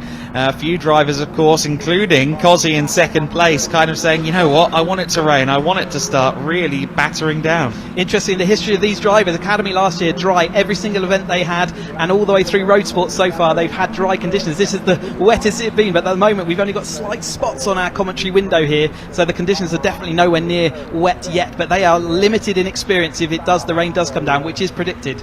And is it the same situation here with ZZS and ZZR tyres? It's the same spec tyre no matter what the conditions, isn't it? That's it. The only decision they have is whether they run brand new tyres and therefore have got big tread blocks to move away, shift the water and spray, or whether they run slightly lower tread blocks, which generally give you a bit more grip in the dry. There you go, interesting. So there is Boyle still holding them off 2-3 wide, coming out of Church Bend and through Brooklands towards Woodham Hill and Club. Boyle was our leader. He's no longer our leader. It's Thor wide as they head towards Club. Wincing beside me from Chris. We know what this can turn into sometimes. Big flailing of the steering wheel there from the driver of the... Is that the number 3 that's gotten through into the lead? No, it's not Cozzy in the lead, is it? We're going to have to... It's Tolmash. Goodness me. Tolmash in the 22 car, who was in 18th at the start of this race, is already into the lead with less than 7 minutes completed. I thought it was a car with a 3. No, it's the 2-2s. The 22 car of Tolmash has managed to get up there. Brilliant driving from Tolmarsh to make his way all the way through. He is a man on a mission today, isn't he? Taking one of the only other wins we've had this season, so he is one who can finish on the top spec. But Harvey Lawrence also moving forward there. Butler making good progress in these mixed conditions, and Robert Lowe also sort of recovering some of his previous positions that he lost. But the battle's going all the way back down here into that kind of 12th, 13th place on the grid. Amazing. Yeah, that is very, very good work from Tolmarsh. Of course, one would expect he's not going to hold that lead for the duration of this race. However, he does have a couple of car lengths over Ballard there in second place, side by side now as Timmins, well, almost side by side, having a little look to the inside line, approaching Church, isn't going to get that done. Now everybody will latch on to the back of the 22, and once again they will fan out towards Club. Boyle, who was leading this time a lap ago, running down there in 6th place. That tells you just about everything you need to know about how these races end up. Good run there from Ballard in the 72. He's got a nose ahead as they approach the corner, but Timmins later on the brakes on the inside. They're going just about everywhere. Every inch of Thruxton currently in use. One car spinning. It's the 68 in a spin. Butler sent into a spin there, or did he do that mistake himself? I think there may have been a little touch. No, there was no touch. He just carried far too much speed, and he was around the outside as they went through the club chicane, went over the bobbles of those the sausage curbs and just spun him around. He just lost the rear end. I was saying he was on a mission and he's looking very quick, but unfortunately you can see here the sausage curbs just upset that car up onto 2 wheels, and the rear of his car stepped out and away he went all by himself. Really unfortunate stuff there for Butler, but quite easily done, and his car will continue on. He managed to avoid the barriers, but he'll continue on way down the pack. Timmins then crossed the line as our race leader, 3 wide there, heading towards Noble further back in the field. But it is Timmins now back into more familiar territory at the front of the pack. Let's see what he does this time. Yesterday, of course, every time he lost the lead, he'd fight back no matter where he was on track. He's just quietly moved forward step by step, hasn't he? No dramatics, just moved forward one position at a time, knowing that he can move and make that stick. And he is currently off the front of the head of Tolmarsh there, and Harvey Lawrence has dropped back to about 3rd place again. So Timmins, we saw him yesterday, he held on for most of the race. It was only at the end. There's Tolmarsh now working with him. Maybe this pair can pull away from the group behind and following. You can see the following pack are still, they're in fact more nose to tail this time, so they won't lose as much time going through the chicane this time through. And as you've alluded to, it's a bit different from, I don't know, oval racing, even karting, where it's the common thought is to, well, just stay behind the person you're working with. You've kind of got to exchange positions to try and get away from the pack. It's an extra 7-8 miles an hour, as we heard, maybe even 10 miles an hour with this headwind. If you don't use that extra speed to then leapfrog you forward, you don't gain the benefit that everyone is getting behind with that tow. One can't bump after Caterham is what you're saying. The radiator's right at the front of the... Okay, people have tried. Unfortunately, the first thing you contact is your radiator, and that is race over. Oh dear. Okay, it's much like a Porsche in that regard then. Tolmarsh then, the race leader once again. He was ahead of Timmins at the line. As they continue to jumble and shuffle through the order, you still see that rain on the lens there at Seagrave. It is still just occasionally throwing a spit at us, but it's not at that point yet where it's really, I imagine, it's psychological rain, isn't it? It doesn't look greasy out there. That's exactly the phrase. You've just got to actually believe and trust in what you're feeling underneath, but you must be aware, because they can quickly have a downpour, and you must be therefore on edge each time you come to a corner. But right now you've got to actually trust yourself to ignore it. Just feel the grip you've got underneath you, turn the wheel, and it only react once you start to feel the tyres sliding slightly differently. Here they come then through Church once again. The leaders heading to the chicane, everybody pretty much still in one pack, at least within the top dozen or so. Here is Timmins, he's got a nose ahead now, he's back to the front of the pack, and Boyle, who dropped from 1st to 6th, is now back up to 2nd place, so he's worked his way up there nicely, side by side further back, as the 87 of Little John has also made up some positions too. The to and fro nature of this race really evident towards the second half of the top 10. Yeah, they are stringing out very slight. That normally means one of the quickest people is at front, and that is true. Timmins is out there. It keeps looking at other tracks. We might be sort of threatening these gaps as they appear and disappear at the front, but around Thruxton, especially yesterday after that headwind sort of shenanigans down the back straight, I don't think we can trust any gap that's showing. Certainly they'll pull it all back together. They've still got 8 minutes 39, so we're only just over halfway. Plenty more action to come in this Racesport race. Yeah, definitely. This first 12 minutes of the race has flown by, And Timmins has flown his way forward to the front of the order. Tolmash, though, with the story of the race right now, from 18th to 1st, and now challenging still for the lead, well within the top 3. Here they come now then. It is still Timmins just about there. Tolmash in 2nd place as the pack goes flying through. There is our yellow caged car to make sure the friends can see. And here is our leader, though, Timmins, with a distinctive purple and yellow side by side for the lead. Tolmash carrying a lot more speed there through Church, partly the slipstream slingshot working in his favour, and partly sheer speed through Church. 3 wide, 4 wide potentially, as Boyle again goes to the lead. So for the 2nd time in this race, the 93 of Boyle heads to the front, but Timmins, I think, getting a slightly better run there out of club. He will now challenge potentially into turn 1. It looked kind of like a vague efforts of cooperation there, with Timmins pulling out to the side so that Tolmash could go through, and then he could drop back into the slipstream, and it's worked for him as far as he crossed the line in the lead. That's the most important sort of barometer. It doesn't matter where you are most of the lap, it's where you cross the line. So he will have learnt what he needs to do maybe at that point later in this race to see what he needs to do. Ryan will be there, hot on the tail of Davison there. So Davison doing really well to hang on into this group, and in fact position himself in that 6th place. So great result for him. Little John has faded a little bit, hasn't he, to 9th, but still not fully out of this battle just yet. No, I don't think anyone in that top 10 can be counted out right now. 2.3 seconds covering the top 10 in this race at the moment. Still very, very close quarters with 6 minutes and 45 seconds remaining. It's Timmins who leads them towards Church once again. He's got maybe 2 car lengths over Boyle, over Tolmash, I should say.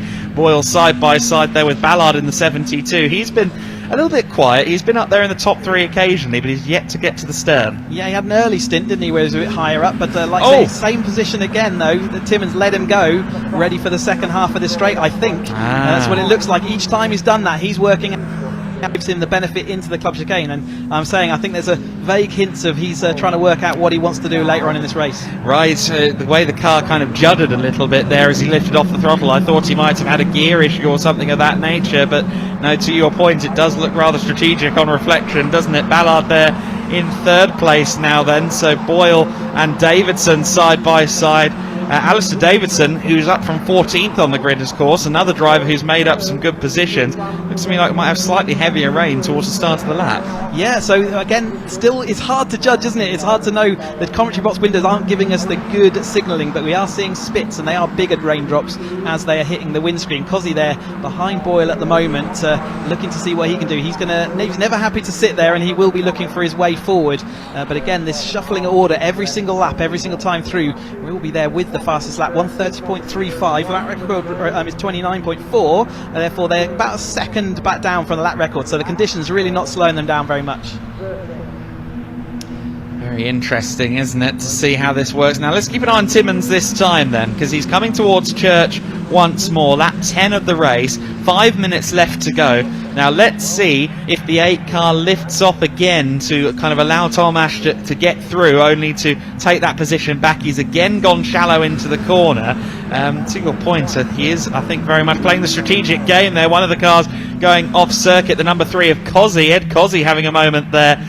We go back to the front of the order though, and it is still Tolmash in the lead. I can see what Timmins is trying, but I'm not convinced he should do it on the final lap. Yeah, it's hard to know as we see plenty of other drivers using that escape route there. Bryant jumping over the inside there. Yeah, if he was absolutely flat out, he'd be using all the edge of that track, and he's tucking to the inside each time, saying that in general he's trying to learn whether that's it. Tolmash obviously now could be reacting differently to that same situation, which is maybe why we're seeing it not working quite the same. But nevertheless, I think there is some tactics going on there, and it maintained the both of them in that lead for the last 2 or 3 laps. So there is the top 5, top 6, 7, 8, 9, 10, 11, 12. It's about 15 cars in the lead pack at the moment. There's the 99 car. That is the 15th place machine in the hands of Daniel Hope. So it is 15 cars pretty much in this field, covered by 5.4 seconds. So on average, you've got a car for every 1/3 of a second out there on circuit. Almost no distance between some of them. The closest interval of all looks to be between the top 3. Now let's see what Timmins does this time through Church. Has he abandoned this approach, or is he once again going to take the narrower line. It looks like he may be going narrower a little bit, but looked a bit more committed through the turn that time. He will now get swallowed up again. I'm not convinced he didn't lift out just a little bit there. Tomash, though, going to the inside, 4, maybe 5 wide. Brace, brace, and brace again. To the outside there is Wilby in the 88 car. We haven't seen him up there for a little while, but he goes to the lead. Wilby makes up places, but then goes a bit too wide through the second element of club. Compromises his run through the end of the corner, but he still crosses the line as your leader. Timmins in second place. He's trying to go around the outside now. Allard again never likes to be anywhere other than the lead.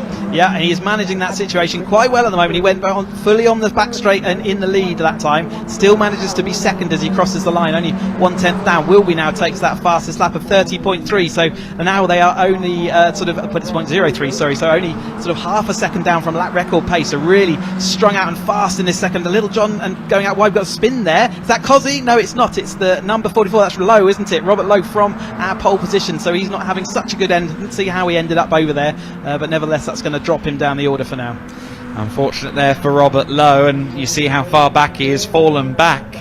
He will be down in 15th place now and a long way away from the field that he was in. He was already outside the top 10 at the time of the spin, of course, as was his front row mate Little John.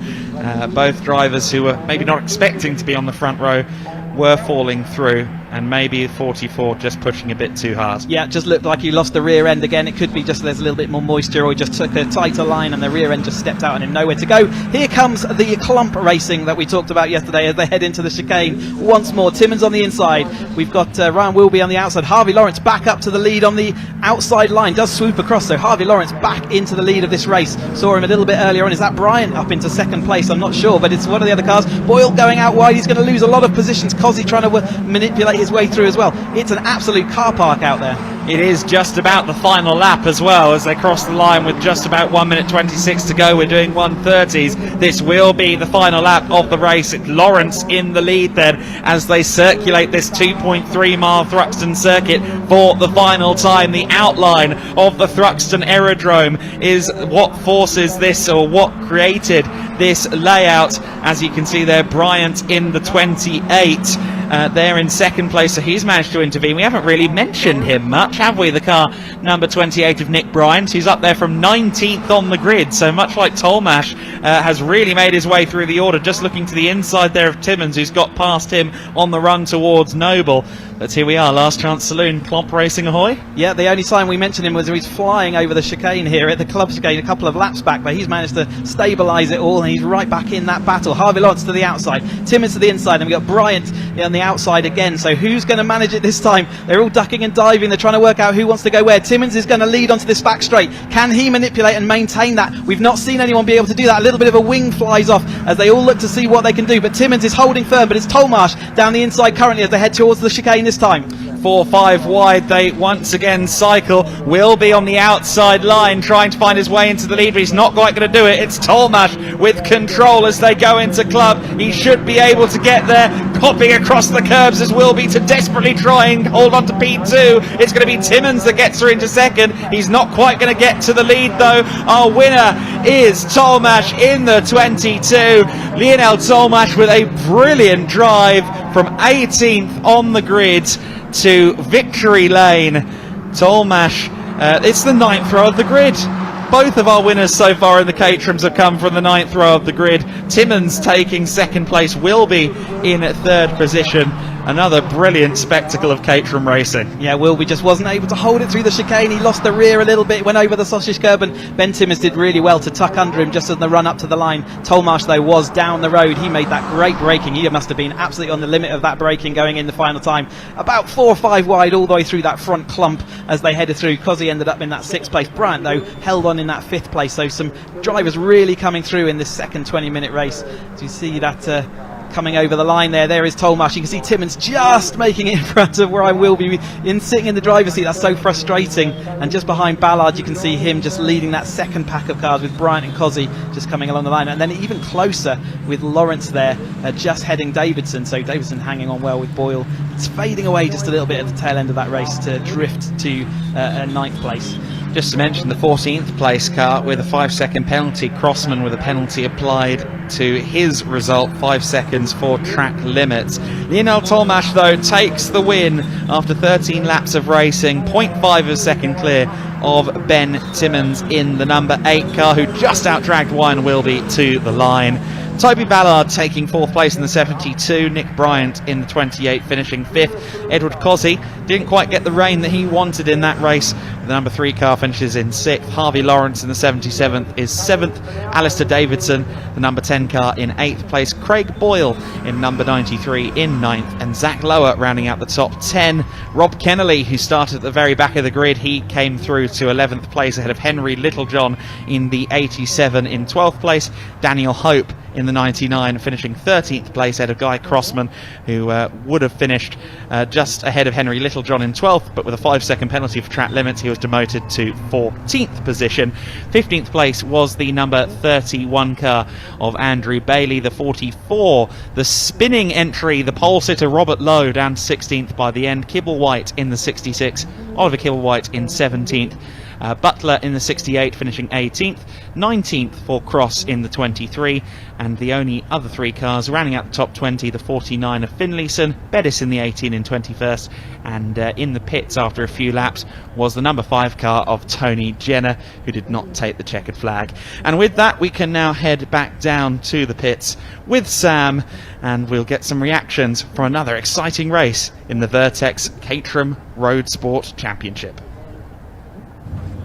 Well, Thruxton is proving to give us some very good Caterham racing today. So let's move on to speak to the guys. Lionel Tomasz, fantastic, from 19th to 1st. Absolutely brilliant drive. Bit of a surprise. I mean, I had a plan, but I wasn't expecting to be in the position I was in out of the first lap, really, which sort of set it up for the rest of the race. I think the last lap board was not really held in plain sight, so Timo was expecting to fight another lap, but I guess it was, I think everyone else raced really fantastically. From what I could make out, it was quite a clean race. I mean, a couple of wings here and there, but a little bit better than yesterday. But after yesterday's disappointing performance, it's quite nice to be back on the podium. Back on the podium, your 2nd win of the season. Absolutely brilliant. Thank you very much. Excellent. Well done. Let's go and have a quick word with Ben. Where has Ben gone? He's behind me. There he is. Well done, Ben. Congratulations. Got to be happy with 2nd. But yeah, absolutely. It was a lot better than yesterday. I didn't even. There wasn't one where I didn't see it. I didn't see the last lap board, so I thought I was in kind of the right place going into what I thought was the last lap, and it turned out to be the end. So yeah, very very pleased, and well done to obviously the other guys on the podium and Lionel for another win. And yeah, good. It was a bit better today than it was yesterday. I think we had a few incidents yesterday, so yeah, enjoyed that. It was really really good fun. Excellent. It was great for us to watch as well, as always. Thank you, Ben. Right, Ryan Wilby, another podium. Congratulations. You must have got to be happy with that. Happy again, yeah. It's my usual parking spot this weekend, so that's fine. Yeah, it's good.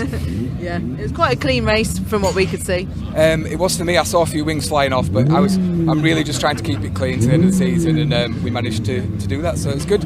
I was leading into last chicane and then just got swamped with the two either side, so but yeah, very happy with 3rd. Excellent. Well done. Congratulations. Right, there you go. You've heard from our top 3, so we'll hand back for the next race. Back to you guys in the commentary box. Thank you very much to Sam. We now switch focus away from Caterhams for a little while and on to Citroën Saxos. The Junior Saloon Car Championship is due out on the grid soon, and earlier on today we heard from some of the drivers and personalities of the JSCC paddock.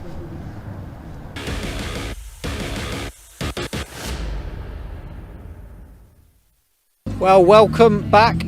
Second day here at Thruxton for the Junior Saloon Car Championship. You saw race 1 yesterday, and we're just about to get race 2 underway. Before we do, I'm going to grab a quick word with some of the drivers. Alfie Briggs here, and his dad Steve, if he wants to come in and join us now. You guys have mostly been using this weekend and a few other weekends in this championship to, I've heard, go on to better things as of 2024. What's the plan for you guys? We're trying to do this just to get some points to upgrade our licence. With the licence we've currently got with karting, if we do this year, we can get an international licence for next year, and then we're hoping to go on to LMP2. So at the end of the year, we've got a couple of tests lined up for LMP3 testing. Oh, fantastic! So that must be very exciting for yourself to jump straight into LMP2 and LMP3 stuff. Yeah, I'm really excited. I can't wait. How are you finding it? Just sort of being out there and making sure you finish, as opposed to actually giving it some in the racing, because you know what it's like being a racer as much as I do. You never really like conceding at all, do you? No, it's difficult. It's like a battlefield out there. Everyone's just trying to kill each other. But no, it's really good fun. Well, as long as you guys are both enjoying it and having a good time here in this paddock, is there anything you want to particularly say to anyone at home? No, thank you to the sponsors who help: ZLX, Lifeline, ATL, ATEC, Motor Oils. Who else? It's the good thing about this is it's a nice relaxed championship. You know, we come here and enjoy it. We're not coming here to try and compete and win. If we wanted to, we could try to, but we've got a different end goal. But as a championship, it's great. It's well run. It's really fair. Everything's checked. It's just a really good championship to start at, and it's really good value for money. Oh, fantastic! Well, best of luck for today, and have a good weekend, guys. Thank you. Right, so I just quickly want to grab a word with one other person before I head over or send it back to the commentary team. Hopefully he's around.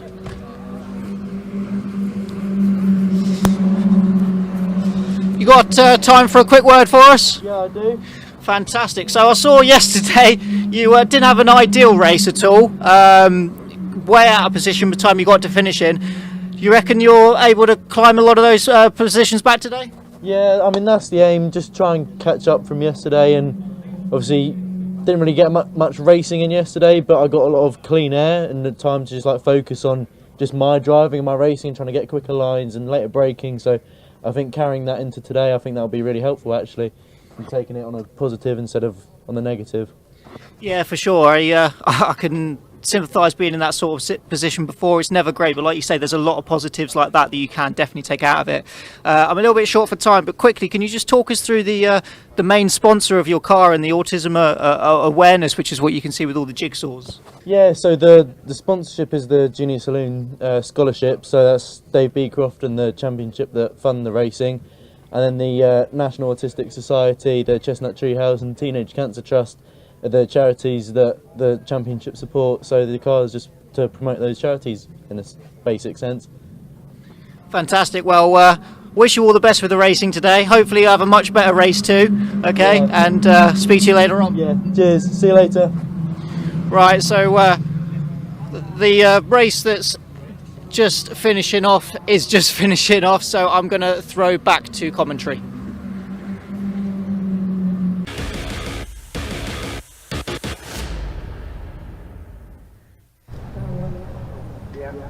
Thank you, Charles. As you can see, the JSCC cars now a few minutes later are here on the grid. Let's run you through the grid, as much of it as I can, before this 15-minute race gets started. It's Cameron Pratt-Thompson on pole position in the 37 car. He's alongside Dare Flock in the 22. Row 2 of the grid is Jack James in the 53 alongside CJ Morgan in the 59. Jonathan Moore is next in the number 12 car on row 3 alongside Oliver Kerr in the 222. Row 4 of the grid is Will Fallon, who we just heard from in number 30, the JSCC scholarship winner. He's joined by Kieran Roberts, the 78, on row 4. Row 5 is Will Butler in the 70 alongside Charlie Constable in car number 6. Row 6 of the grid is the 11th place car. That is Jude Cooper alongside Harry Smith, cars 4 and 10.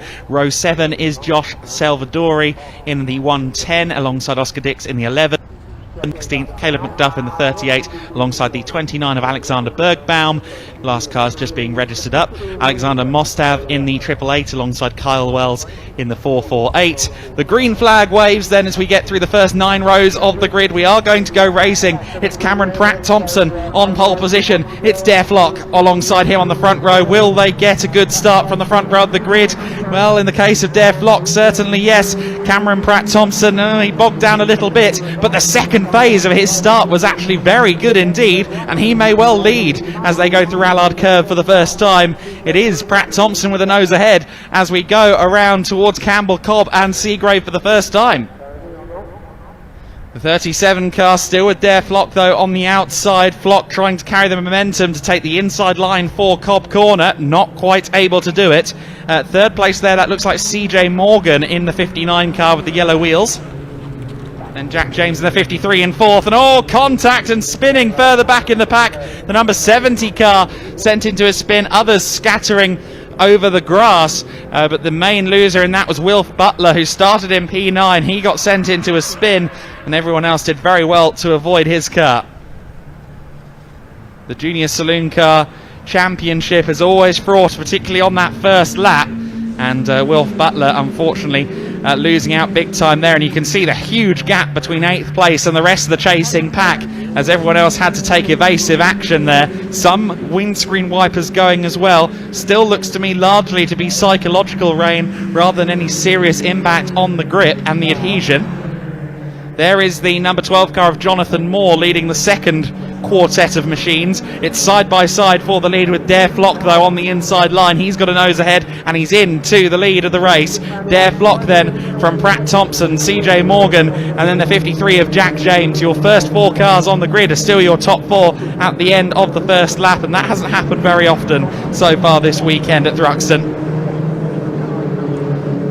We complete the first lap with the field very much split into 2. Wilf Butler with the spin, kind of bottlenecking everybody else. We'll get a replay of this now. Now keep an eye on the 70 car. He is just on the inside of Cobb there, and as they approach this corner now, we should see a little bit of contact. In fact, it was a contact triggered further ahead of Wilf Butler. He tried to avoid a moment between the 78 car there of Roberts, Kieran Roberts, and I think that may have been maybe Charlie Constable in the 6 car. A pair of cars colliding in front of the number 70, and that's how Butler ended up in a spin, just trying to avoid the contact that was going on up ahead of him.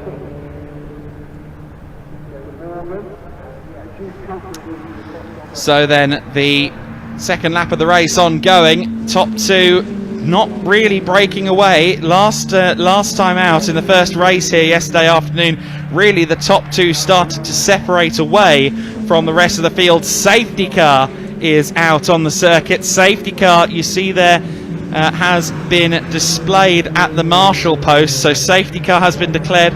Also getting word that we are potentially getting a little bit more rain around the circuit as well. Don't know how connected these two things are, but a couple more rain spots making themselves evident. We don't appear to have lost anybody through the first 2 sectors of the lap, so the safety car might be just isolating because of the wet conditions. One car didn't get to the end of the first lap, however.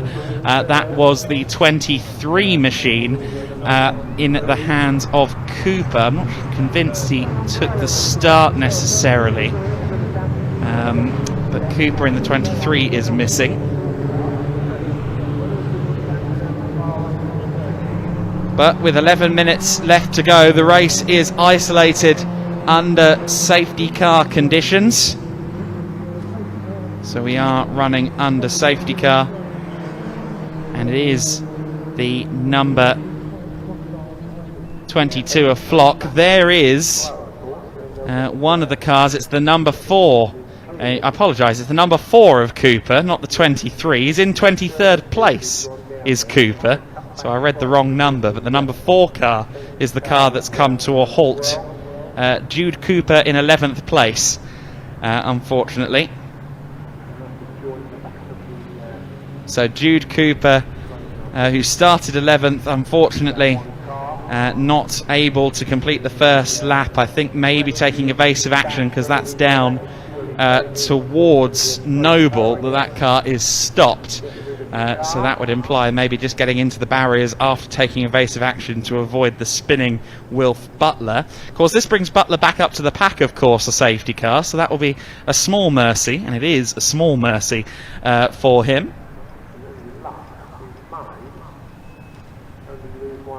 So a third of the race has already elapsed. The cars heading past there on the way towards Noble, and you can see it's on the inside of the corner as well. So I thought it was up against the barrier, but actually the 4 of Jude Cooper is stopped on the inside. And we now understand that it's just to the right of shot here, or just to the left of shot, I should say, on your screen. So just to the left of shot is where that car is situated. It's to the right of the track, of course. But the car we can't quite see that with our camera coverage, but we did get a look at where the car is. So it's just around Goodwood and Noble. That car has come to a halt, and we now await a return to green flag conditions. Of course, it's quite a long way away from the paddock, so it might be a bit of a lengthy recovery. I'd expect at least one more lap under safety car. In fact, well, we can guarantee one more lap under safety car. The Thruxton Marshals will be doing all they can to only make it one more lap. So, with the rain certainly getting a little bit worse, I am noting that some of our marshals out here on the posts have switched from orange jumpsuits to orange ponchos. Orange waterproofs have been deployed, and that's always a good sign that it is indeed getting wetter out there on circuit. The marshals, of course, we already alluded to it today, the volunteer marshals, the backbone of motorsport in this country and around the world, and we thank them for continuing to contribute their hours, their time and their knowledge. They train extensively to become marshals. We thank them for the efforts and making motorsport possible. Some damage on a few of these cars. I see a lot of wing mirrors out of my window down here at Club. There are a half dozen or so cars already that have shed a wing mirror, or at least on the verge of shedding a wing mirror. One of them being that number 78 car, of course, of Kieran Roberts, the neon green machine that just went through shot. He was one of the two, of course, in the initial collision on the first lap that sent Wilf Butler into a spin. There is Alfie Briggs's car just ahead of the number 70. Of course, Briggs, we just heard from him. The objective very much drive around at the back, get the signatures and move up into LMP3 cars.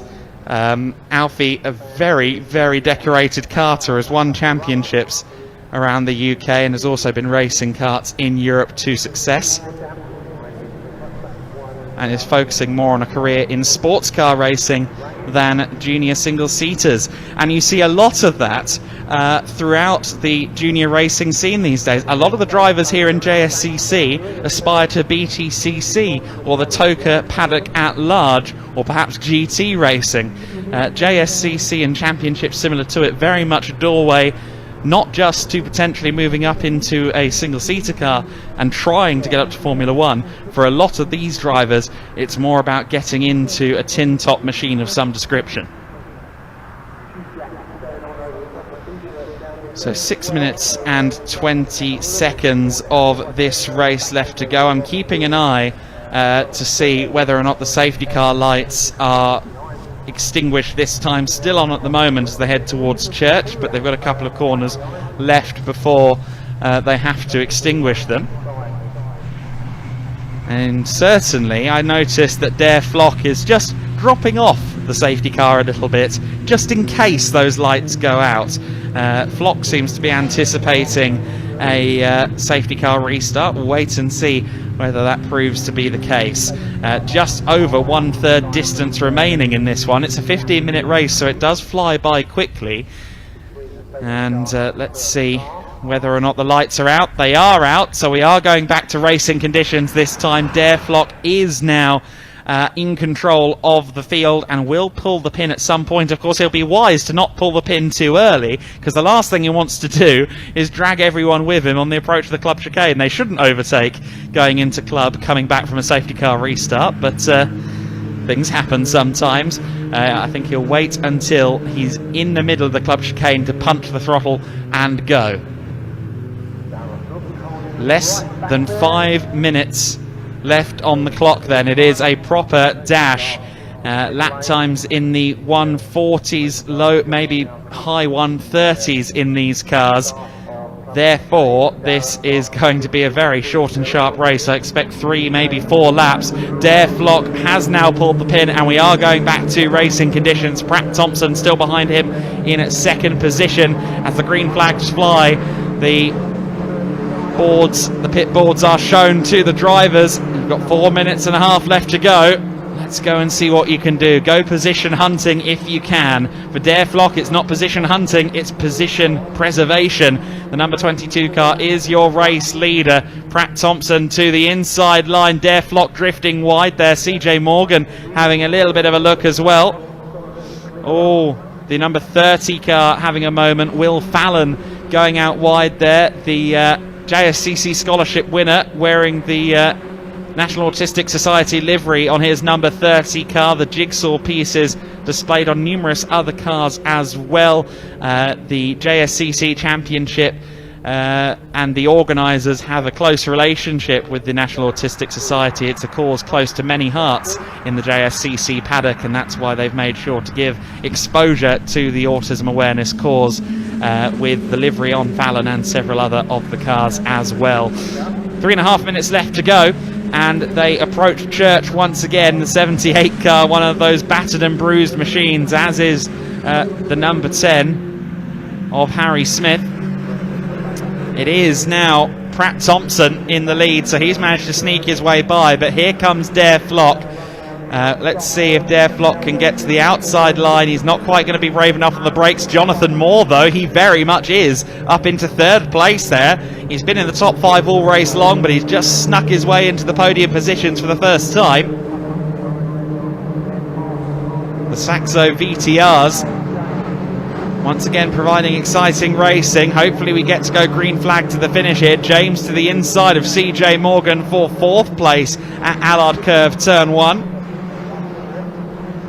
Morgan still with James on the outside as they approach Campbell and Cobb. And James just holds on to 4th place there in spite of CJ Morgan's best efforts. Another car drifting out wide there. I think that might be Fuster in the number 7 machine. So Elliot Fuster just trying to find some space through Campbell, Cobb and Seagrave. The rest of the field come storming through. Note that the 70 car has made up a couple of positions as well. So Butler up into the top 20 again after his drama on the first lap of the race. He won't be happy, of course, that they've lost so much time in this race. That means he can only make up so many positions. He's only got so much time to try and get through the field. With 1 minute and 45 seconds on the clock, this is the penultimate lap of the race. So next time by, they will begin the final lap. And Cameron Pratt Thompson, since getting past at Campbell, Cobb and Seagrave a lap ago, has seemingly just started to manage this race. He's keeping Dare Flock at bay. It's 3 wide for 3rd place. Into 3rd place goes Jack James. Jack James up into 3rd. Jonathan Moore there. You saw him go defensive towards Club. Really exaggerated move to the inside of Club, but still couldn't make the position stick. Oh, skittling across the curbs go some of our cars further back. Fuster losing a bit of time over the sausage curbs as they go on to the final lap of the race. Final lap of the race, and Cameron Pratt Thompson is your leader. Can he hold on, or will Dare Flock find some magic on the final lap? Pratt Thompson finding a little bit of a lack of adhesion on the apex at Campbell. Just about keeps the car gathered together, but will have scrubbed off speed, and that's critical because from here on out it's basically flat out until we get to Club. That will be really disappointing for Pratt Thompson, and that could leave him liable to attack from Flock and James. The race leader will be under immense pressure as the rest of the field files out towards Seagrave and out towards Noble Corner. We now resume looking at the leaders. Pratt Thompson has managed to hold on to the lead in spite of that sideways moment. Dare Flock, oh, he's still about half a second behind. He's going to need a tow. I'm not sure if he's going to get one that's significant enough on the run to Club. We'll have to wait and see. It's close for 4th place as Moore and Morgan fight for that position. But has Pratt Thompson done enough to take the win? I certainly think he could have done. Cameron Pratt Thompson heads towards Club for the final time. Dare Flock is closing. Is he going to get close enough for a move? He's looking to the outside line. Cameron Pratt Thompson to the inside. He does hold the lead, drifts a little bit wide, but does make it through the corner nicely. It is going to be a win for Cameron Pratt-Thompson. Pratt-Thompson it is that takes the checkered flag and the win. Brilliant drive from him. Dare Flock taking second place. Third place for Jack James, and fourth place was held on to there by Jonathan Moore, just ahead of CJ Morgan. Pratt-Thompson, once he got through with 2.5 or so laps left remaining, he managed to manage that very, very nicely. A doff of the cap certainly to Cameron Pratt-Thompson, who did absolutely everything right in that race. Of course, it was CJ Morgan that took the win in race 1 yesterday. So 2 different winners in 2 races here at Thruxton, and Pratt-Thompson crosses the line to take a win in the 37 car. Very nice driving from him. Pratt-Thompson winning by just 0.2 of a second. Dare Flock in second place ahead of Jack James in third. Jonathan Moore and CJ Morgan rounding out the top 5, split by just 1.5 seconds. Charlie Constable in the 6th car, finishing in 6th place. Kyle Wells in the 448 in 7th, ahead of Oliver Kerr in the 222. Will Fallon in the 30, taking 9th place ahead of Harry Smith, who finishes 10th in the number 10 car. Caleb McDuff in 11th in the 38. Kieran Roberts in 12th position in his number 78. Elliot Fuster up in 13th place in the number 7, ahead of Oscar Dix in the number 11, finishing 14th.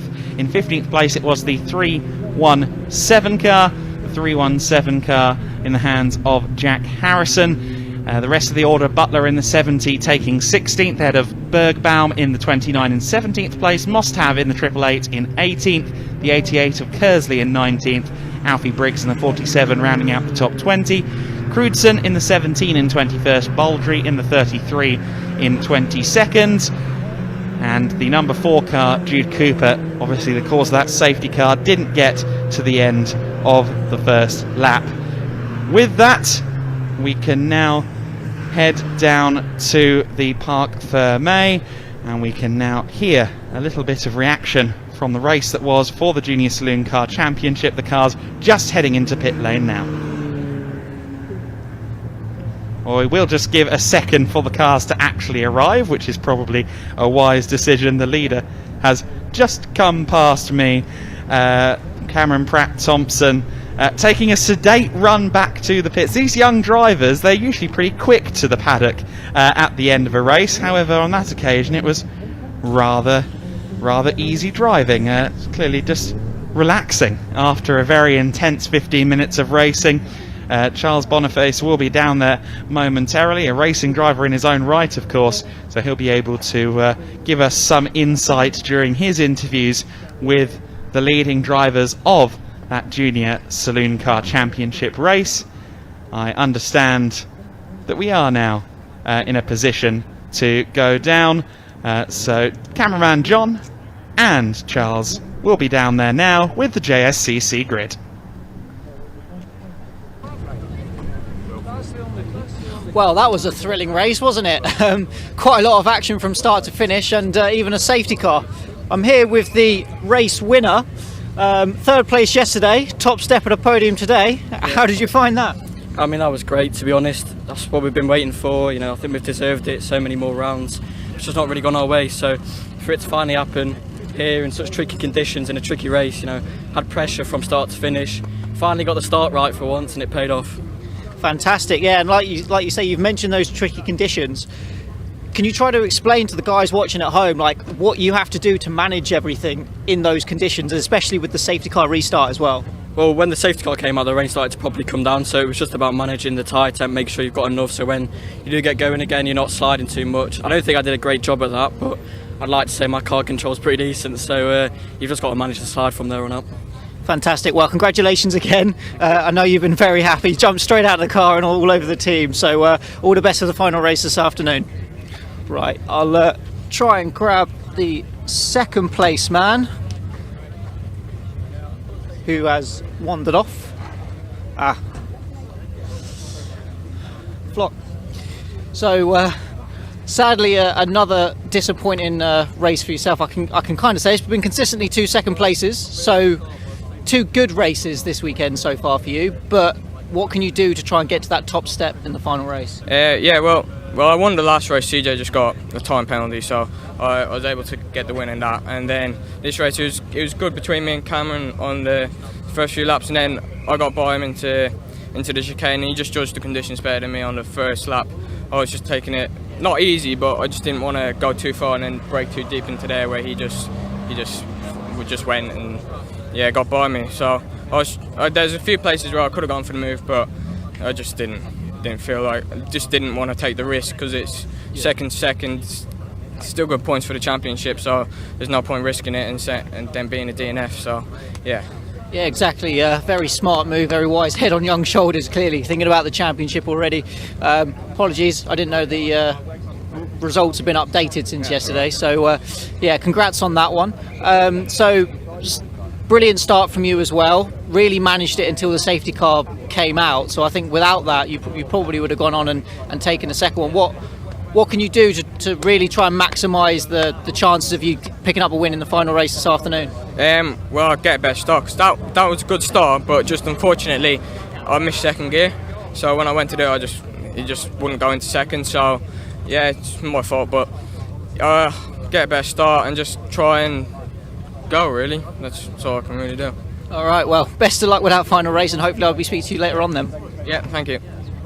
Right, let's grab third place man. Right. Is this you guys in third? No. More? Where is he? Right. Could I quickly grab you? Yeah. So, first podium of the weekend for you. Yeah. Third. How was that as a race? Pretty hectic from where we were looking. Yeah, no, it was pretty hectic. I mean, when the safety car came out, I don't know if you saw, we kind of pulled away as a 4, and I thought, this is our time to have a proper crack at the win. But safety car came out for 2 laps, and I thought might get quite scrappy. But then, as the weather changed, there was some nervousness going on in front, and I just thought, I'm just going to send it through and see what happens, and it came out with a 3rd. So I mean, I'm over the moon. Yeah, it's a fantastic result. Like you say, send it is always the best way of doing it, isn't it? So obviously one more race coming up this afternoon. What do you think you can do from starting from 3rd now? Well, it's done on qualifying time, so I'm actually starting on the front row for the last one. So we'll see what we can do. I mean, if the weather stays like this, it could either go to plan or not go to plan. Hopefully, it's the first one, and we can have a crack at the win. But I do really love this circuit. It's a brilliant track to drive. So I mean, we'll see what we can do. Right. Well, congratulations again, and best of luck for this afternoon. Thank you very much. Right. That's you've heard from the podium finishers. I'll fire it back to commentary.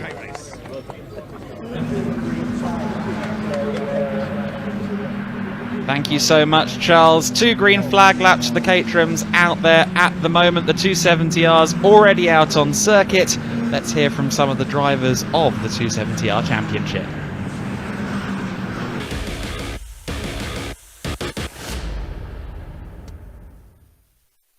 Right, I'm down in the assembly area with Toby Boys and Gareth Lucas. Sorry, I was looking at a different car then. How's the weekend going for you guys? That's been fantastic. I didn't test on Friday, so I was a bit straight into qualifying, having not been here for 3 years, so it's been a bit just learning where you go straight away. But it's been fantastic. I mean, the racing is amazing. Yeah. Just watching some of the other races, you don't only get to watch your own race, but you get to watch the others, and it's terrifying watching them come into the chicane. Who's going to go in first? 7 wide we've had so far, haven't we? It's not okay, is it? Nothing good about that. No. Yeah. And Gareth, how's it been for you? Yeah, very very different type of circuit, to be honest. Really good fun. It's very strategic, I'd say, because of the heavy toe. So very much planning many corners in advance. So quite different from other circuits. So yeah, good fun. First time I've raced here, so enjoying it so far. So now we have some rain for the second race. So add a bit of fun into the mix as well. So. That's it, just to make it interesting, just for us to watch, Of course, yeah, absolutely. We've got to make it fun for the fans, haven't we? So. That's it.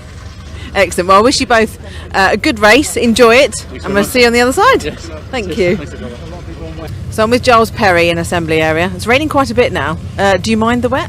I'm not a great fan of the wet, if I'm perfectly honest. Done a lot of practice with Daz at DPR, so hopefully we can make that pay off today. But traditionally I'm not a great fan, but it'll be all right. Be what it'll be. It'll be. It will. And you're the third member of, well, not necessarily third, but we've spoken to the other two of the Wolf Pack. Yes. You are part of the Wolf Pack We certainly with are, Theo yeah. and Matt Larvey. Yeah, it's just we are. It's just a bit of fun. We came up with at the beginning of the year, sort of, like Theo mentioned, sort of 3 middle-aged men trying to be young again. But yeah, it's just a bit of fun, which is what it's all about, really. It is, and you guys seem to have a great time every weekend. We do. To be honest with you, as much as we love the racing, which we do, we adore it all. The social side of it, being with your mates is a huge part of it. We have a lot of fun. And you do make a lot of good friends in this championship, and you go through each category together, don't you? Yeah, very much. I mean, it's when I first came into it, people said to me, "You will make friends for life," and you think, well, maybe, but you do. Really strong mates for life. You're doing something that you all love together. You have that in common, and yeah, it's great camaraderie in all of it. Absolutely love it. Excellent. Well, I wish you best of luck for this race. Enjoy it. Yeah, thank you very much. Stay as dry as you can. We'll certainly do our best. Thank you very much. Thank you. Cheers now.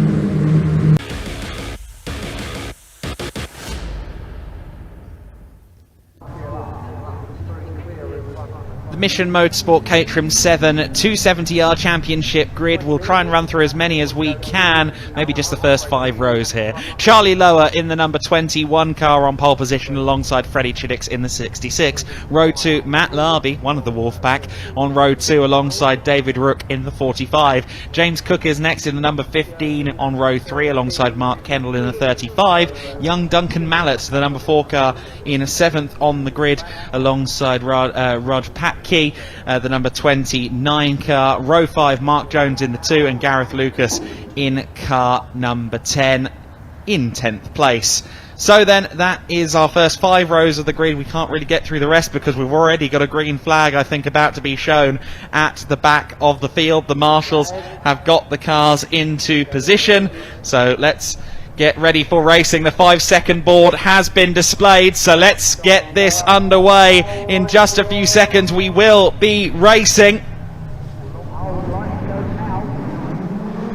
And we are underway. It is a good start then from Freddie Chiddix. Freddie Chiddix on the outside of the front row. Has he got the momentum required to go around the outside line for the lead? I'm not so sure he does. It's still side by side between Lower and Chiddix. Charlie Lower with the inside line. Surely he can get it done into Campbell. No, he didn't get a really that good of a run approaching Campbell Bend. And it is Chiddix into an early lead as I'm rejoined by Chris Hutchinson. Yes, just ready for this 270R grid, and they've had sort of light rain since we last spoke on for the Caterhams, and they're trying to discover these conditions as we go around on this opening lap. They've had 2 green flag laps and they took them at high speed to figure out where the grip was, but it was Chiddix who did get there better at the start, just as he did yesterday, and his red lipstick car, the red nose cone, is out front just as we left, and he's still there with Charlie Lower in second. Kendall then comes along, followed by Rook, and then I think it's Cook followed on from Rook.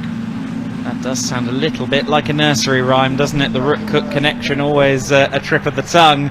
They were 4th and 5th on the grid. It is Freddie Chiddix, though, that leads the way as they approach Church. But here comes Charlie Lower. Got a little bit of toe coming out of the corner. Now takes the head of the queue, but now Chiddix will draw back alongside again as Mark Kendall says, well, I'll have a bit of that. No, however, doesn't get close enough to the top 2. Charlie Lower remains in the lead. All panned out rather nicely for him there. Whilst it has been raining since we last spoke, it's not been very heavy and the track's still not kicking up any spray. Few of the drivers sort of losing a bit of grip through the club chicane, but I understand from the drivers earlier on that even in the wet this track offers up some really good grip, and they just race it like it is a dry track, and you can see that happening. They're still late on the brakes as they come in. Charlie Lowe able to really carry the brakes through and carried it all the way into the start finish straight. Again, Charlie Lowe and Chiddix looking like they might be starting to try and work together, see whether they can eke a gap out in front in these sort of changeable conditions. I think we're heading for heavier rain as well, by judging by the radar. Yes, well, they gave 2 formation laps to this grid because they felt the conditions had changed sufficiently since the last time they were on the circuit yesterday. So a wise move, I'd say, from race control. And yes, heavier rain certainly seeming evident there out on the circuit, not just out of our window, but also the back half of the circuit where they're currently going through Noble and Goodwood. These corners will become more like corners, of course, as the wet conditions continue. You start to notice, oh gosh, I'm going to have to lift out of Church after all, aren't I? Lower, though, with a nice lead over Chiddix as they turn into Church. He's, I think, been a little bit braver on this lap and really built himself a few car lengths. Like I say, he was absolutely flying around those 2 green flag laps as if they were just full-on racing laps to feel where he's got grip, when he hasn't. Also fully confident in that car. He's a third step of the motorsport ladder, so these experienced drivers, and he is happy. I'm not sure whether he's out testing on Wednesday, but nevertheless he has got the conditions that we find them now under control as the rest of the field sort of slither their way through the club chicane. You can tell they're having to take a lot more care, getting a bit more understeer. Theato making up some ground, but having a bit of a mistake out there and running a bit wide, losing out a little bit of time there. Yeah, Theato just being tripped up, had to drop 4 or 5 places back there, didn't get the turn in he needed. Charlie Lower in the 21 car, the leader by half a second. Chiddix in second place, and then the pack very evident from third down to about 6th. All kind of scrumming behind the 45 of Rook. There's the 15 of Cook. That old nursery rhyme coming again. Kendall has actually dropped to 5th place there, hasn't he? So Kendall losing position slightly.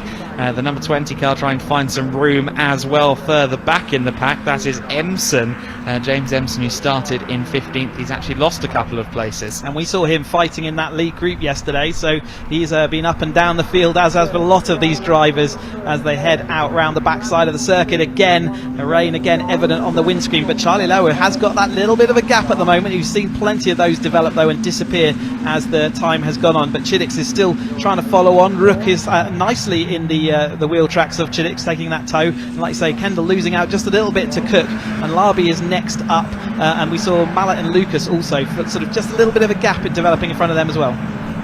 Yeah, slight gap developing there, as you rightly say. We're at almost 1/4 distance, 20 minutes of racing, and we are just completing lap 3 of the race, this time by 15 minutes and 20 seconds on the clock. You see there a bit of a gap ahead of Mallet in 7th place as well, so Mallet has lost a car length or 2 on this lap, but he will be hoping to draw himself, Patke, Lucas and Jones in.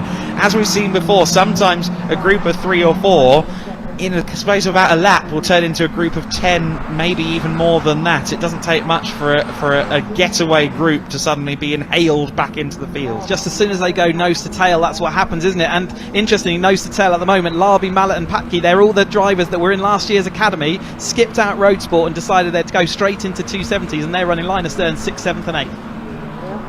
Yeah, some deciding to continue up the ladder. Yeah, so we got the race going down the back end of the circuit then, and Lower is still heading out. He was trying to weave out the way of Chiddix there a couple of times to see whether he could shake that toe, and in fact the 3 of them are breaking away. They have got that kind of slightly developing lead there, but Lower is still out front and seeing what he can do to actually adjust and manoeuvre those drivers out of his slipstream. Remember, that adds about 7 to 8 miles an hour speed. I was looking at the rain and the wind direction, and they are still getting that headwind as they head down this. Seeing Lucas there under attack from one of the padlock cars, I think there. It was Jones, so he's making his way through, but it is now a twin at the front end with Lower and Chiddix back in the action. Those two have very much been the story, haven't they, so far this weekend? So Lower in 21 and Chiddix in 66 have felt very much like the 2 favourites around this Thruxton circuit. They are also kind of up there as well, aren't they, in the championship standings, but still open at this stage of the season. Of course, we're a million miles away from crowning champions, and any misfortune, any good performance could yield new contenders. With 3 races per race weekend for these cars, there are plenty of scoring opportunities yet to come. We were just trailing that sort of trailing pack there on Friday onwards. Friday, Boyles, Merritt, Theato and Empson. There is that chase pack. They've got a bit of a gap in front of them, haven't they? But they are still capable of closing that. Still got 13 minutes, not even at the halfway point. You can see the yellow cross there on our driver. So that's Merritt, isn't it, that we said yesterday. He's not quite got his 6 inches. He can remove his novice cross as they go through. But there is our leaders once more. Charlie Lower still leads Chiddix, still leads Rook, and those 3 are out a little bit clear and free, and they're all running in their own clean air, really. Yes, it is fanning out, isn't it? Definitely fanning out at least a little bit. There you see the number 72 being demoted to the outside. Theato trying to go around the outside. They're almost 4 wide going into Church. No likey, thank you very much. Lower and Chiddix, of course, the top 2 in this championship right now. just getting away from the rest of the field. But Theato and co fighting for 13th place. That looks really fraught, and I must say it is looking actually greasy and wet out there. More so lap and lap, isn't it? Yeah, absolutely. Out the window I can see the rain as bigger drops, and they're all starting to lose the rear of the cars as they scramble their way through the club chicane. You can see them all scrabbling for grip, and it's certainly the conditions are deteriorating. I think we are going to be in what we would consider full wet conditions by the end of this lap, but it's still lower. Chiddix and Rook still maintaining their sort of second gap, and then Cook following on behind with Larby. The pack racing is still intense in this second chase pack there. Malik, we can see on our screen now, just trailing them, just seeing what's going to go on. Again, they didn't have any wet weather driving last year, so they are learning as they go, learning induction of fire in this 270R championship. That's exactly what I was about to point out. Them and those who came from Academy into 270 in their second season, this will be a new experience, a brand new world opening in front of them at the moment in these wet conditions. One would assume Lower and Chiddix have maybe had a couple of bites of the cherry in wet conditions before. And again, it comes down to that anticipation, that understanding of how a track evolves in the wet conditions, isn't it? You've got to really be on your toes and aware of what's going on around you, underneath you as well, lap on lap at this point. Yep, there's experience really counts for a lot in those conditions, and also just the trust of the feel that you're getting back through the steering wheel. And again, experience counts for that as well, and learning what a track and the kind of characteristics of a track you're on. If you've got a lot of races to pull from, you can actually, bring something forward, give yourself that confidence. But as they head towards the club chicane once more, it's still lower in front. We're watching Larby heading Kendall, heading Patke, and Kendall sort of injecting himself in the middle there, followed by Cook, who's Cook losing out a little bit in that last lap. Yeah, Cook losing a few positions. A bit of a squeeze there from Lower to Chiddix as we saw them go through Allard Corner at the start of the lap. Of course, some of these drivers may have gone for a slightly less stiff anti-roll bar on the rear as well. Those that have maybe set up their car softer because of anticipating these conditions, or maybe those who have a preference for a soft car in general, they will come up trumps as it gets wetter. It can do. Again, characteristics of tracks change, but if they weren't testing on Wednesday, then they've not had a chance to see what it feels like in the wet. So the standard change would be to lower the rear rake so the angle at the rear is, and also soften off the suspension very slightly, as you say, to give yourself a little bit more mechanical grip. But this Thruxton circuit with its bobbly tarmac really does give you some great grip even in these wet conditions. Yeah, absolutely. Quite a well-weathered surface, isn't it? Although there has been resurfacing in recent times. You can see on the racing line at Club Chicane, for instance, there is a notably less weathered line, and in these conditions that's probably not the optimal line. It's very much a three-car train now for the lead, with Rook homing in side by side for the lead. Chiddix goes to the front. Can Charlie Lower respond? They have got a good gap over that chase pack. They can manage this through so long as they can keep it all pointing in the right direction and all in one piece. Chiddix around slightly the outside line. They almost do come together. Charlie has to use some of his amazing car control just to keep that car in control, and Rook is sort of just following on, watching them at the moment. Duncan Mallet also sideways through the middle of the club chicane, but Chiddix currently leads the two Hardline Motorsport team, so the Boss sponsored car out front at the front of the quadlock car of Charlie Lower right now. And from that sort of what looked like a really comfortable lead a little bit earlier on, the front three have now compressed into one group, and they have still got quite a nice sizable gap over that chase pack, which is currently led by Larby, as you see coming through here, Kendall and then Patke. Yeah, three cars breaking away. It's the first time really today in a Caterham race that we've seen such a small pack distance itself significantly from the chasers. And of course, in every Caterham race so far today, our winners have come from the 9th row of the grid, 1/17th, 1/18th on the grid. Doesn't look likely that that statistic is going to continue. I would say unlikely at this point in the race, and say it's still mizzling outside the commentary box. The big raindrops have disappeared once more. Chiddix right to the edge of the track there. Charlie Lower disappearing right to the inside, shortening that track, and Rook coming along for the ride. Like I say, at the moment he just looks like he's happy to be trailed around, and why wouldn't you be? The two fastest drivers of the championship season are dragging you along and away from your most close rivals. Why wouldn't you do that? So it'd be a great result for him to finish in that podium positions. You can see that battle pack forming behind, but at the moment it's Charlie Lower takes over from Chiddix. Then Rook now is going to come up and push himself into that second position. Chiddix is happy for him to do that. Again, he can look in his mirrors and know that they have got a little bit of a comfort blanket, but it's not that long, and we've seen gaps disappear so quickly over the course of this weekend. Yeah, absolutely. The gaps can really ebb away in record time. You saw there Kendall losing out a little bit in the green 35 car, so he drops down to 8th place. He's just ahead of Cook in the 15 as well. Fiato up into 11th place as well, so he's actually managed to break away from his pack. We just got a little brief glance of him going through the first corner. He's broken away from his chasing pack and maybe trying to join the guys fighting in the second half of the top 10. Yeah, absolutely. Again, you're looking for all those opportunities, but as we come down with 7 minutes to go, you've got to start making a move now if you want to do it. And it does look like we're settling into pack racing today. So not clump for this race. It's going to be pack racing with the pack of 3 out front. Then we've got the pack of about 5 or 6 or 7 cars and trailing on, and then a little bit of a gap back to the cars following on behind them as well. So here is that lead group then. Chiddix is alongside or just behind Rook, and Charlie Lower has managed to develop himself a nice little gap there again. So Rook not quite able to hold on to that speed, and Chiddix will be seeing his main championship rival disappearing down the road. Chiddix came in here as the championship leader, but he's losing out at a couple of points at the moment to his championship rival as they head down to Club Chicane once more.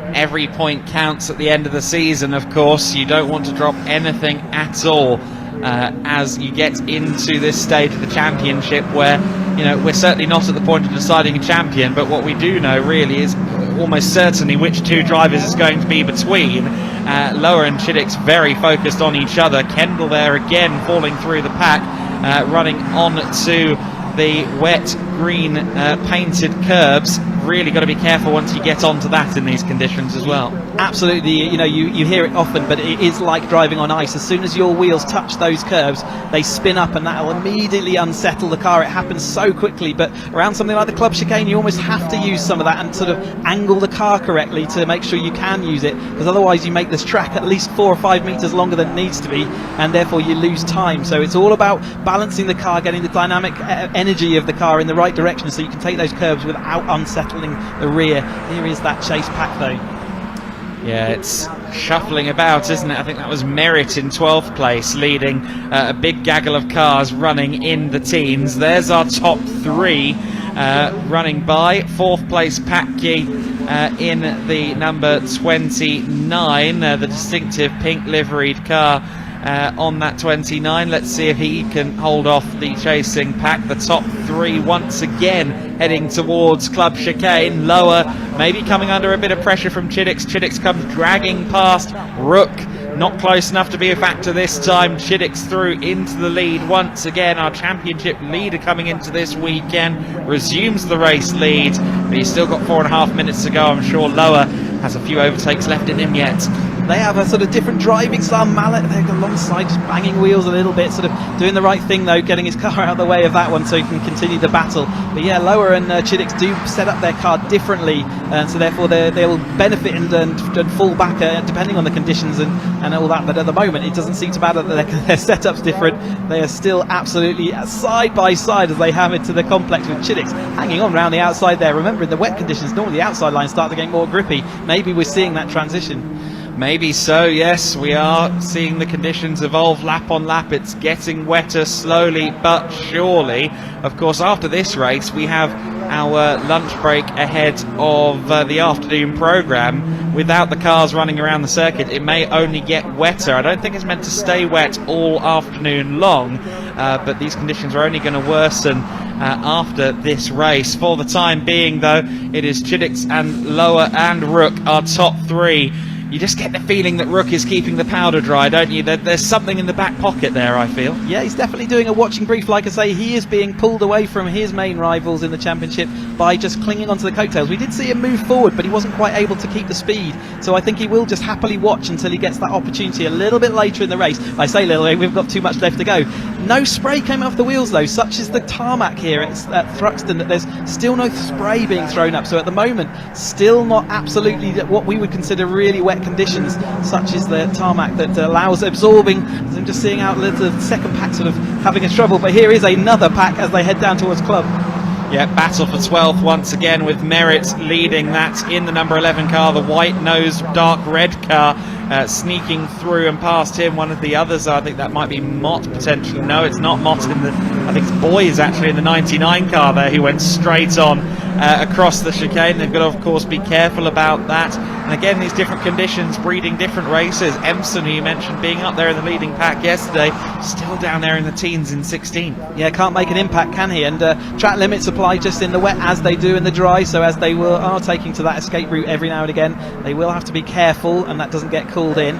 There is Peter Mott in that, it's got a kind of light show kind of colour scheme. You can't really see it in these conditions, followed by Empson in that 20.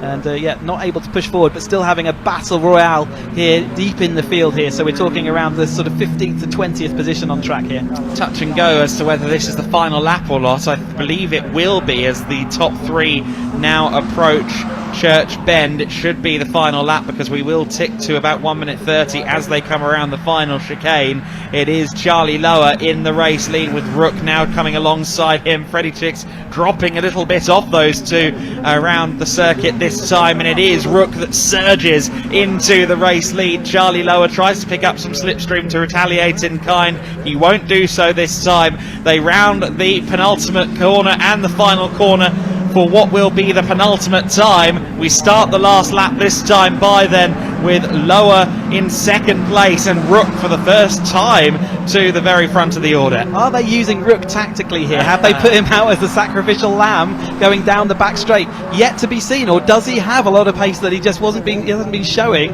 earlier in the race? He's not won a race yet. He's been, I think, in second place, so it'd be great for him to take that win. At the moment he still maintains that lead, but and in fact Lower behind lost the rear end of the car very slightly. He managed to get it all back under control. You can see the conditions are maybe not suiting Lower's car. Chiddick's right on his tail, and Rook does look like he's got a little gap.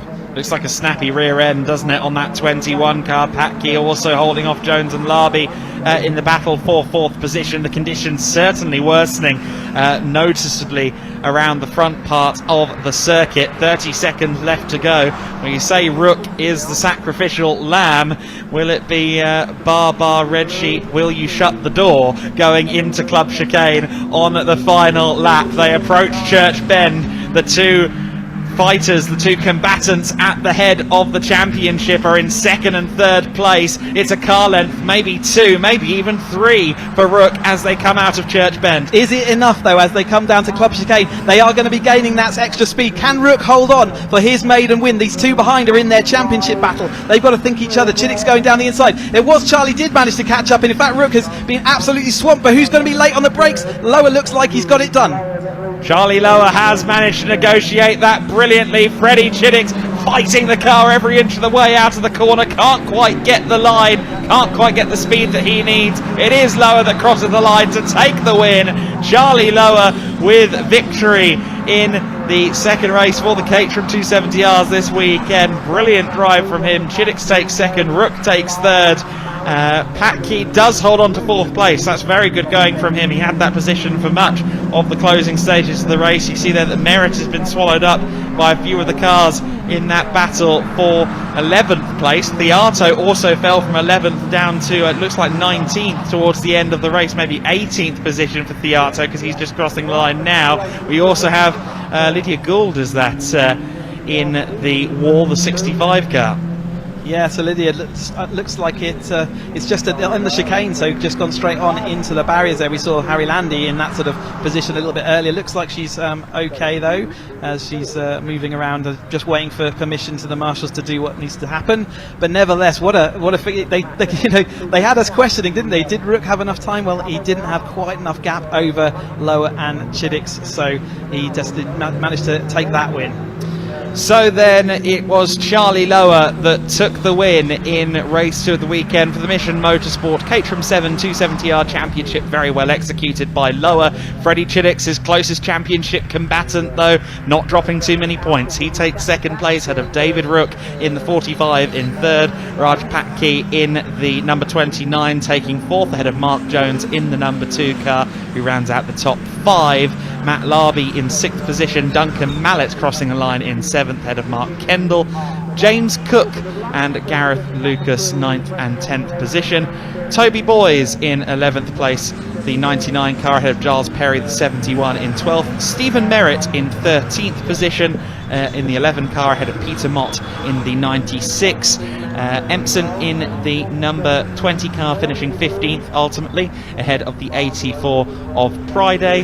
Deason in the 22, Theato in the 72, the 63 of Andy Palmer, and Bateman in the 23, rounding out the top 20 and the finishing order after Lydia Gold failed to take the flag.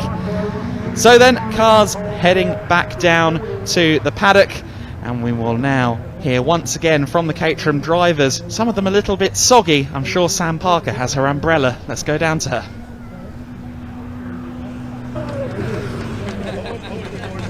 Well, I think you can probably see behind me there's some very happy people to be on the podium today. Obviously a hard line, first and third for their team, and the rain is coming down quite considerably now, but look at those guys hugging. They're so pleased for each other. Let's grab a word with Charlie when he gets his helmet off. But goodness, they actually managed to break away in that race, which I hadn't seen in a Caterham race this weekend, so that was quite impressive. But yeah, we'll grab a word with him in a moment. He's trying to do it as quickly as he can.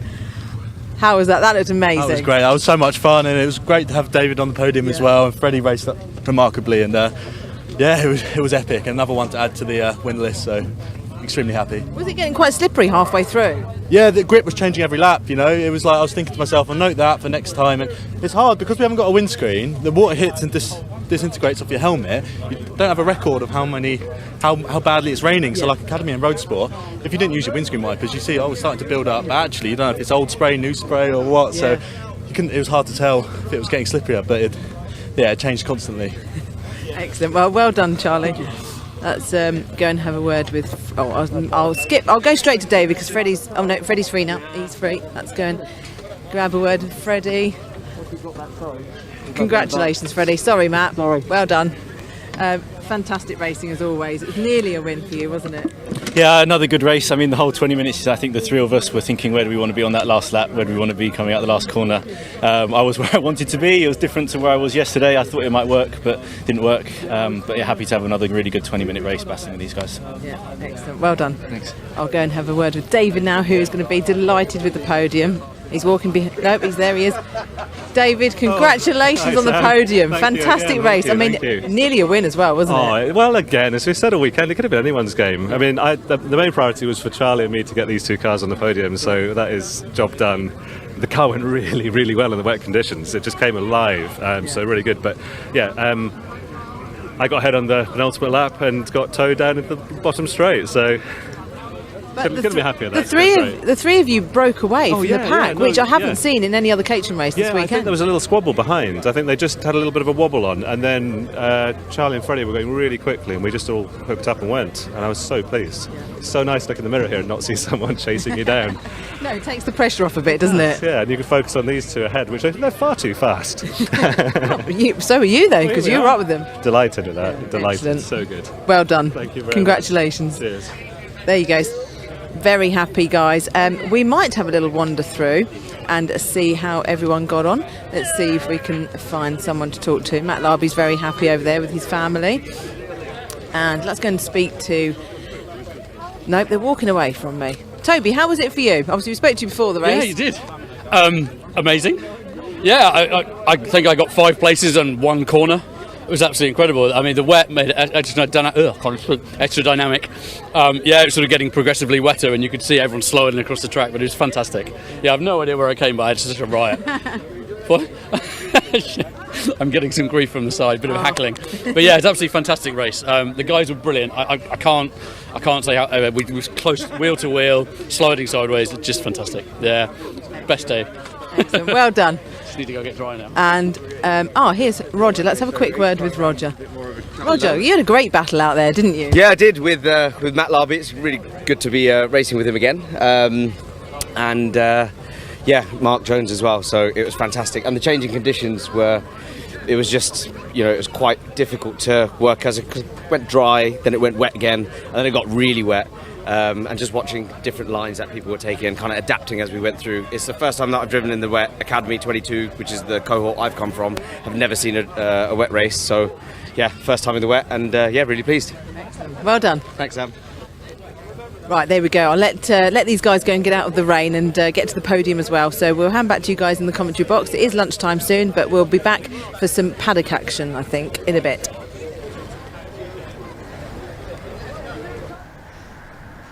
And so while our marshals and our drivers find a dry place and, you know, just stay away from the rain for a little bit before the afternoon's racing, we're going to take a little behind the scenes look at some of the action from our various paddocks and our various categories on the Saturday here at Thruxton. There's fun and games far beyond the racing surface itself.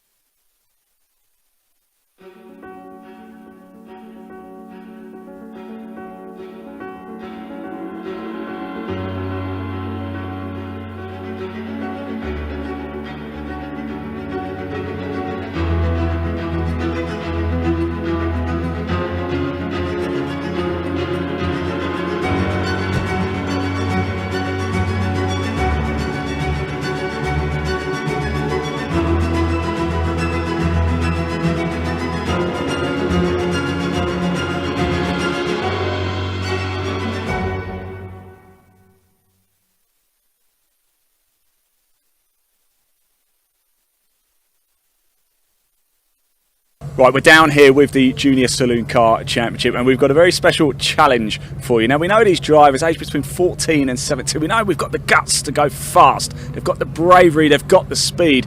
But do they have the knowledge? Yes, you have to have the brains as well to go racing. Now, we're at Thruxton for the first time for the Junior Saloons. I've got Harry and Cameron with us. First of all, guys, you've done practice, you've done qualifying. How was it out there? I struggled in qualifying because my teammate had car issues and we were supposed to tow off each other, but because he had car issues we struggled to keep up with each other, so I didn't manage to get a tow, unfortunately. How about you? Yeah, not too bad. 2 poles and a P3 for race 3, so yeah, all good. I think if I can get the starts right this time, we'll be in a bit of a better place. Good pace on my own as well. Fantastic. Right, well, we're going to help you then in this, because what we're going to do now is, as you can see, we've got 5 metres of rope right there. I'm going to show these guys. This is Thruxton. That is how Thruxton looks. That's the layout. We're going to get these 2 gentlemen here on the ground to see if they can copy this layout to the best of their knowledge, having done practice and qualifying already for the Junior Saloon Car Championship. So, Harry, Cameron, if you're ready, off you go. Now, this is a test as well of rope management, a bit like tyre management. Let's listen into them. Yeah, so then it starts to curve around this way, and then we'll come up to the chicane, which goes left, then right, then it goes left again onto the start straight. So then straight has a bit of a curve, this one, don't it? Yeah. So we'll curve it a little bit, and then we'll say, because it has a left kink, no, right kink, then a left kink, and then it's the complex. Yeah, right, left, right. And then left. Okay, and then it'll go right, and then it curves round. Yeah, it keeps going, so we've got to get to there. Okay, so we'll say if that bit's the Remember green your apex, rope management, boys. Yeah. Remember the rope management. It's a bit Okay. like tyre management. We'll say that's the green apex, and then it's a left for the inside curb towards Goodwood, and then we've got to connect it around there. Okay, so we'll say if this bit, we're going to run out of rope. Okay, that's fine, we can adjust it after. So we say that, and then Goodwood will loop somewhere around that way. And now, now we've got the problem of connecting it all up. I think, actually, I think if we can pull it down, and now we just adjust it. Okay, so if that's the back straight, that's the back straight, and then it goes right, then the left, then the right, and then the straight curves around a bit. Yeah. And then goes right, then in the left into. The first corner's a bit more 90 degrees than what it feels like when you drive. So, but I think it's this bit we're mostly wrong. Yeah. I think this left needs to be a bit more. So say first corner. Right, chaps, you've got 30 seconds left. Okay. 30 seconds left. Left kick. Right, this needs to change as well. Yeah. And it's the left kick. Then it's the right. And then it goes out left, and then it curves right all the way around that way. Yeah, and then we've got a bit of a left-hander there. Alright, I think that's as close as we can get. Right, there we go. Time is up. Harry, Cameron, come join me. What we're going to do is put the map of Thruxton down in the middle there. Now, what do we? How do you think we've done? Okay. Well, if we if we say this bit is Brooklands, okay, then I don't think it's that inaccurate. Okay. We may have messed up a little bit, but it's not.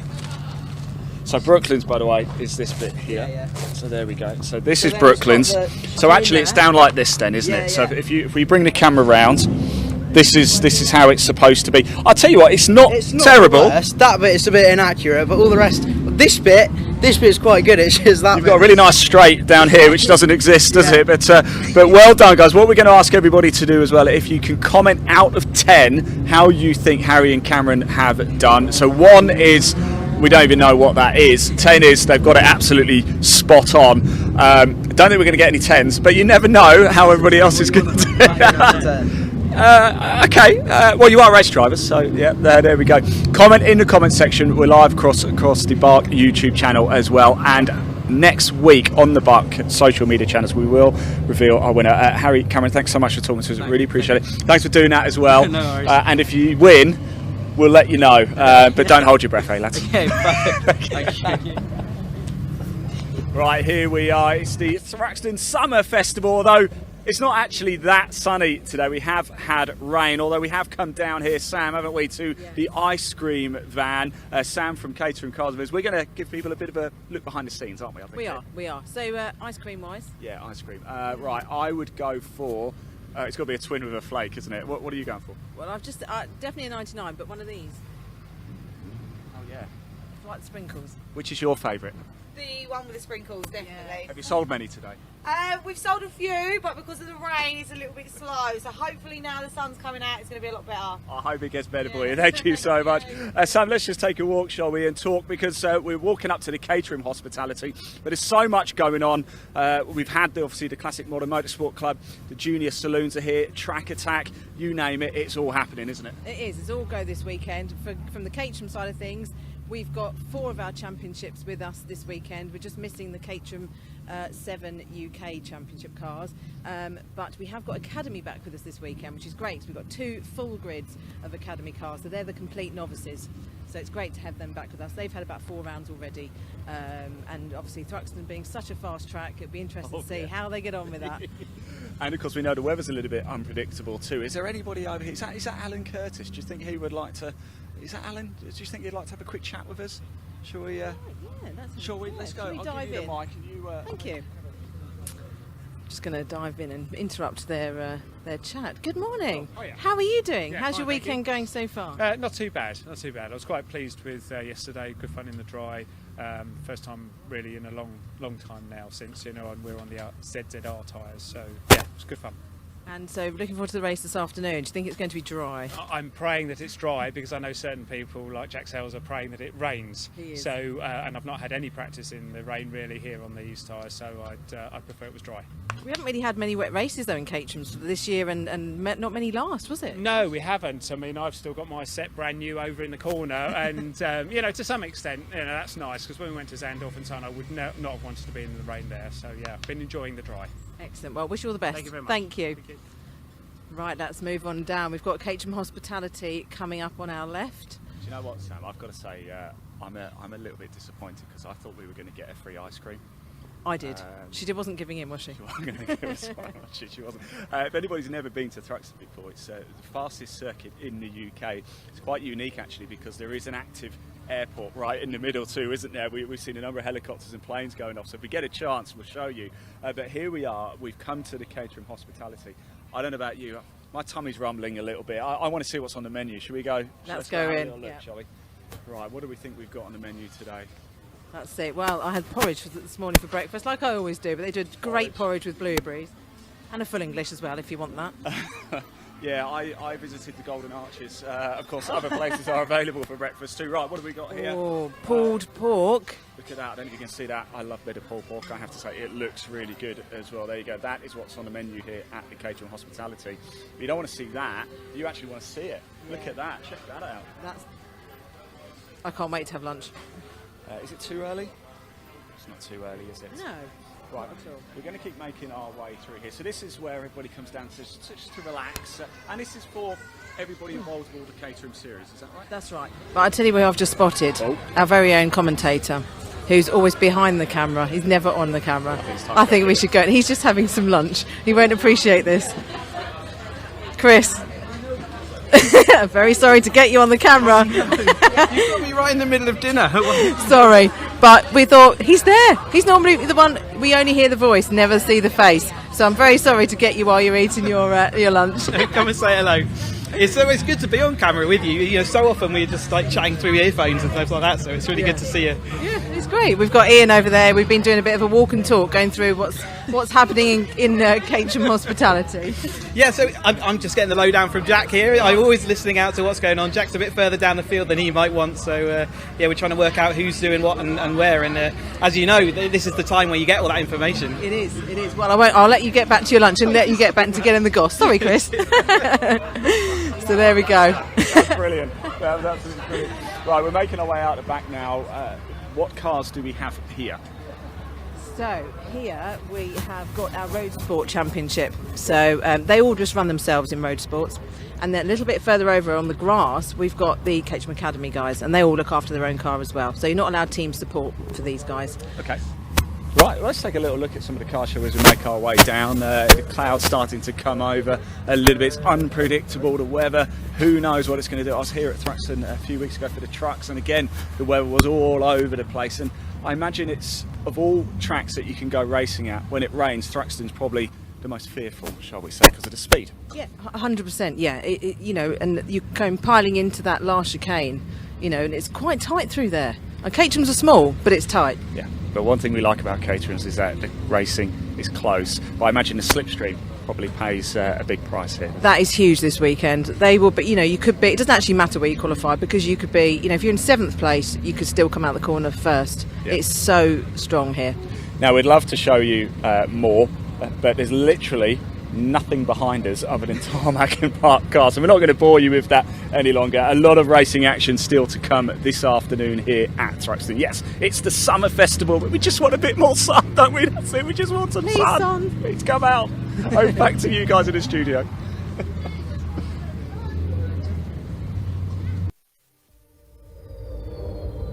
Good morning, everybody. Welcome to Caterham. Today marks a milestone in the evolution of the company.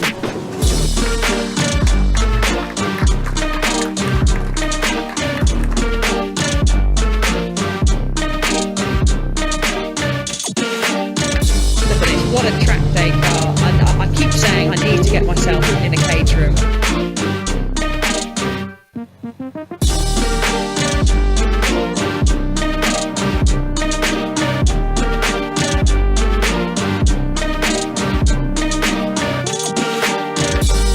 I raced Caterhams myself, so but this is an electric one, and this is something pretty important going forwards, isn't it?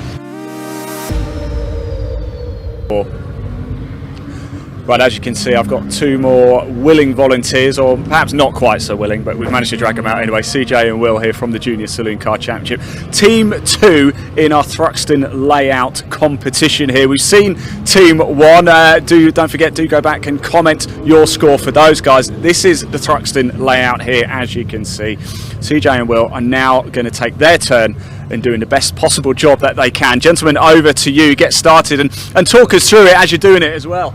How long do we get? You get 3 minutes in total. 3 minutes. Alright, you grab that then. Alright. Solve this straight.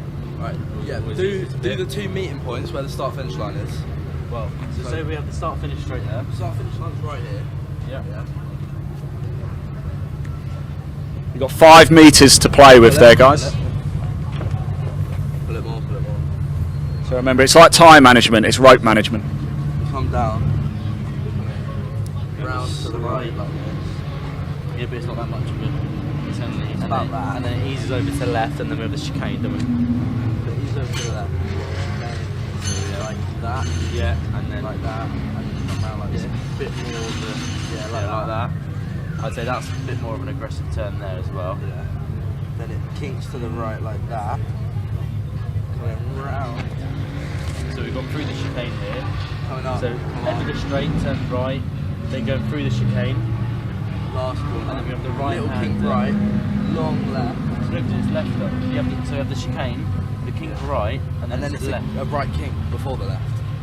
Yeah, It comes to the right before a little bit. It's very slight though. Right, so we're at the kink at the right there. Kink, long left, and then. But why is this all twizzled up? Doesn't matter. It's got to look nice. Don't worry about it being twirly, guys. So that's the kink, right, the long left. Yep. Then the little straight, and then really long. Down to the bottom of the hill. Yeah. Down there. It's really long. Then we're coming up. So then straight. Doing down the hill, turning right. Straight. Up the hill. Back up the hill. No, church first. Up the church. This is church. It's the long one before. Got to go down the hill. No. Yeah.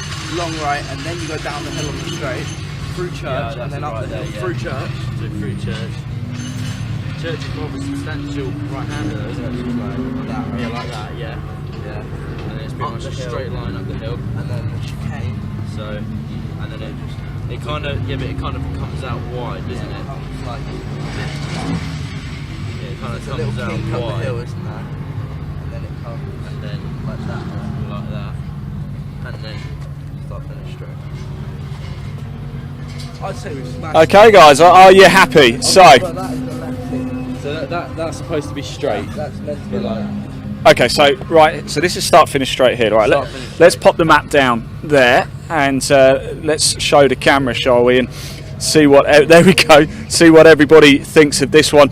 Again, same as before for CJ and Will. Please comment out of 10 how you think these two gentlemen have done. So remember, 1 is absolutely terrible. 10 is they've absolutely got it spot on. Tell us what you think in the comment section. Let us know. You found it easy, guys? That was not very easy. I think the hardest bit was just working with the rope. The difference in like driving it to Yeah. seeing it, it's Well, mental. especially shrinking it down, trying to get like the right tightness of the corners on a smaller scale. I mean, that's the tricky part. I just hope when you're out there, you're not just seeing orange rope as you're going around. this layout, yeah. So yeah, if we're driving this, there might be a few red flags now, but hopefully we'll be able to remember the track right. Track limits. Guys, thank you so much for doing that. Team 2 here, CJ will comment below out of 10. Remember, 1 is dreadful, 10 is they've absolutely nailed it, and we'll find out our winner a little bit later. Thanks, guys. Thank you very much. Perfect.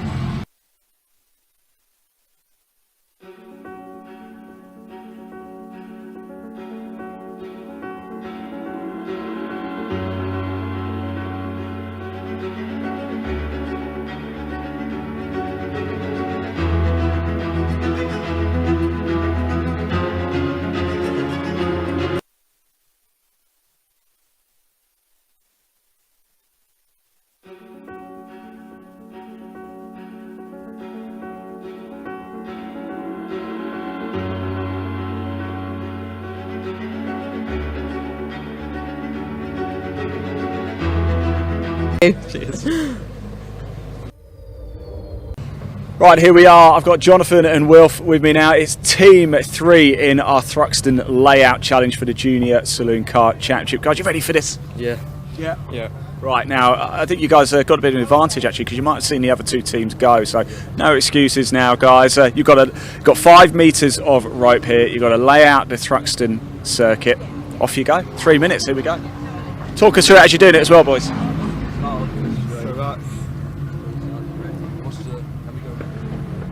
Stand on that for you. Are we starting on pitch straight? Yeah, pitch straight. Yeah, pitch straight. Then go to the top ledge.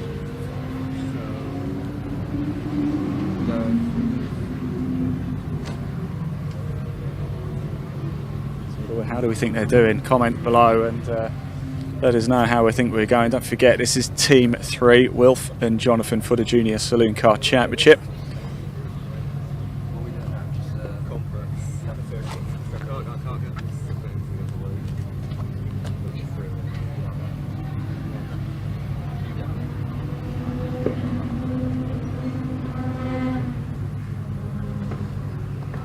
tell you what, very meticulous here. I'm very impressed with this. It's looking good. This could be the one. I'm not so sure Team 1 or Team 2. Well, I'm not too sure what track they were doing.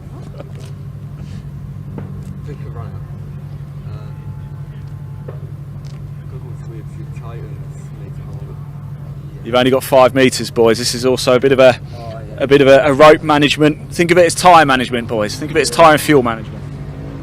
Well, you have to worry about that in sprint races. But this is looking like the best one so far. You've still got time, lads. You've still got another minute. So if you want to adapt it, feel free. Which I think you might need to. Yeah, definitely.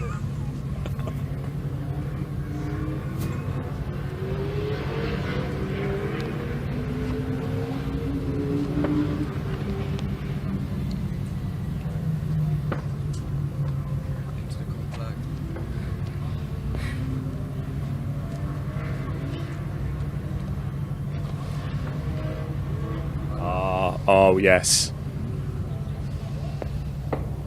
Okay, guys. What do we think? You let us know when you're ready. You've still got 20 seconds left. I think I'm happy with that. Yeah. Okay. Right, guys. Stop the clock, everybody. Right, now, are we taking this as Brooklands down here? So this is pit straight. Okay. Pit straight, Allard, First Complex, Noble, go towards Church, Brooklyn, Crash Cane, pit straight. I'll tell you what, that's not so bad actually. Again, please comment below out of 10. 1 being it's absolutely dreadful, 10 being they've got it absolutely spot on. For me, you guys so far look like you've done the best job, but it's not up to me. Yeah. It's not up to me, it's up to you guys watching. So do comment below. Guys, just a quick note on the weekend. First time for the junior saloons at Thruxton. What have you made of it so far? It's a fun track. I mean, you're literally from the first chicane to the second, you're flat for a good 45-50 seconds. So it's a fun track, but it's you really gain more time from lines than anything else, because obviously you're flat, you don't gain anything, can't brake any later or whatnot. So it's literally just trying to scrub as little as you can, munch as much curb as you can. Your right foot's going to get tired today, isn't it? Yeah. Being flat to the floor, right, Will? Yeah, I'd say so. Yeah. It's a very fast circuit, I'd say, and certainly be a lot of overtaking up into the hairpin chicane. But Co's worth a lot as well. Yes. Yeah. I think I found about 7/10 with Co. Just down into Lush Cane. Church of Lush Cane, 7/10 with Co. There you go then. That's how to do it. So ride the curb, get the slipstream. You could be on to a winner. Will Team 3 be on to a winner as well? We've had Teams 1, 2 and 3 that are all done now. That's the competition over. Comment below for these guys. Let us know what you think out of 10. 1 being it's absolutely dreadful, 10 being it's absolutely spot on. We'll have a look through the comments and find out our winner. It will be announced across the BARC social media channels, Facebook. We'll put it on YouTube as well, Twitter, everywhere. Just head over to BARC wherever you're watching this on the socials and you'll find out who's 1 out of 1, 2 or 3. Guys, thanks very much. Best of luck for the races. Thank you. So I'm here with Chris, our wonderful commentator. I've dragged him out of the commentary box to come and have a look at the cars for himself. We're just outside Hardline's little awning here, just seeing what's going on here. But how's your weekend going so far, Chris? It's been funny. Occasionally they let me out, don't they? And I'm here in the Thruxton paddock, and it's all bustling this morning. We're a little bit later on today, so it's 11 o'clock. We're starting with our action, and these guys aren't out till a little bit later. But we're just by Hardline Motorsport and Charlie Lower's cars having a gearbox change done, which is kind of a last minute thing to do. You can see all the action. There's lots of interest. We've even got Ian Miller here, our chief scrutineer, looking to check, and obviously Caterham, it's all about making sure everything is even and fair, and he's checking to see that everything is in place that should be there and all the seals are all there. So how long does that take? Will this take to do a gearbox change? I think normally you'd want to give yourself half a day to do this, and so it's pretty tight. We're talking 4 hours ish is what you'd probably want to give yourself. It's a lot of lot of kit to move around, and you can see the engine hoists on there ready to go. They've obviously taken off all the hoses and everything, but yeah, you know, and it's for a clutch change they're doing, and you know, that's obviously an important part of the component. So the first start we're going to see from Charlie Lower later on is going to be with a new clutch, so we'll see how that all goes. But hard at work there, and you can see Ian Miller's just having a check that all the seals are in place before the engine comes out, having his thing. Yeah, all the last minute drama that happens in the paddock on the morning of the race meet, and you know, you see them all lined up on track, and you don't sort of appreciate everything that goes into getting all those cars out there, all the teams. Yeah, exactly. And the weather today, I mean, it's quite overcast compared to yesterday. Yeah, it was. I mean, it was sunny day. We did have a sort of rain shower, but yeah, today the threat is coming, and I've seen the radar, and the rain is coming. And whether it's going to hit before our races, the 310R, which is first on, they've already been declared a wet race, so we'll see. I guess we're going to see whether they will, have the rain out there. At the moment, that's because they're ZZR tyres and the ZZS tyres. They have to, if it's a wet race, they have to go on the ZZS tyre. So they'll be, on their other alternative tyre, which is meant more for the wet. Yeah. So not as tricky for these guys with their other tyre. No, they're stuck on that. It's just whether they have a high tread block, so you can have, a brand new tyre, to get rid of that spray, or whether you have a sort of more cut down tyre, which will give you a bit more grip in the dry. So that's what they're looking for. And you can see on Charlie's car, actually, the tread blocks are quite high. So he's kind of maybe expecting that wet weather for his race a little bit later on this afternoon. Yeah. Excellent. Well, great. Thanks for joining us down here, Chris. I know you've got to head off very shortly into your box, and we'll look forward to hearing you soon. Yeah, absolutely. And I'd love to be back here for the next one. See you in front of the camera once more. Thank you. Cheers. Good morning, everybody. Welcome to Caterham. Today marks a milestone in the evolution of the company.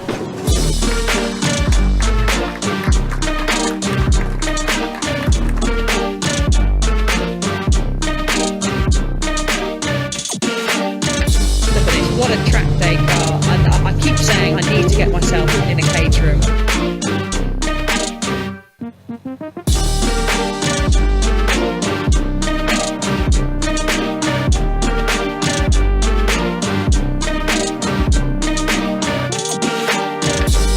I've raced Caterhams myself, but this is an electric one, and this is something pretty important going forwards, isn't it?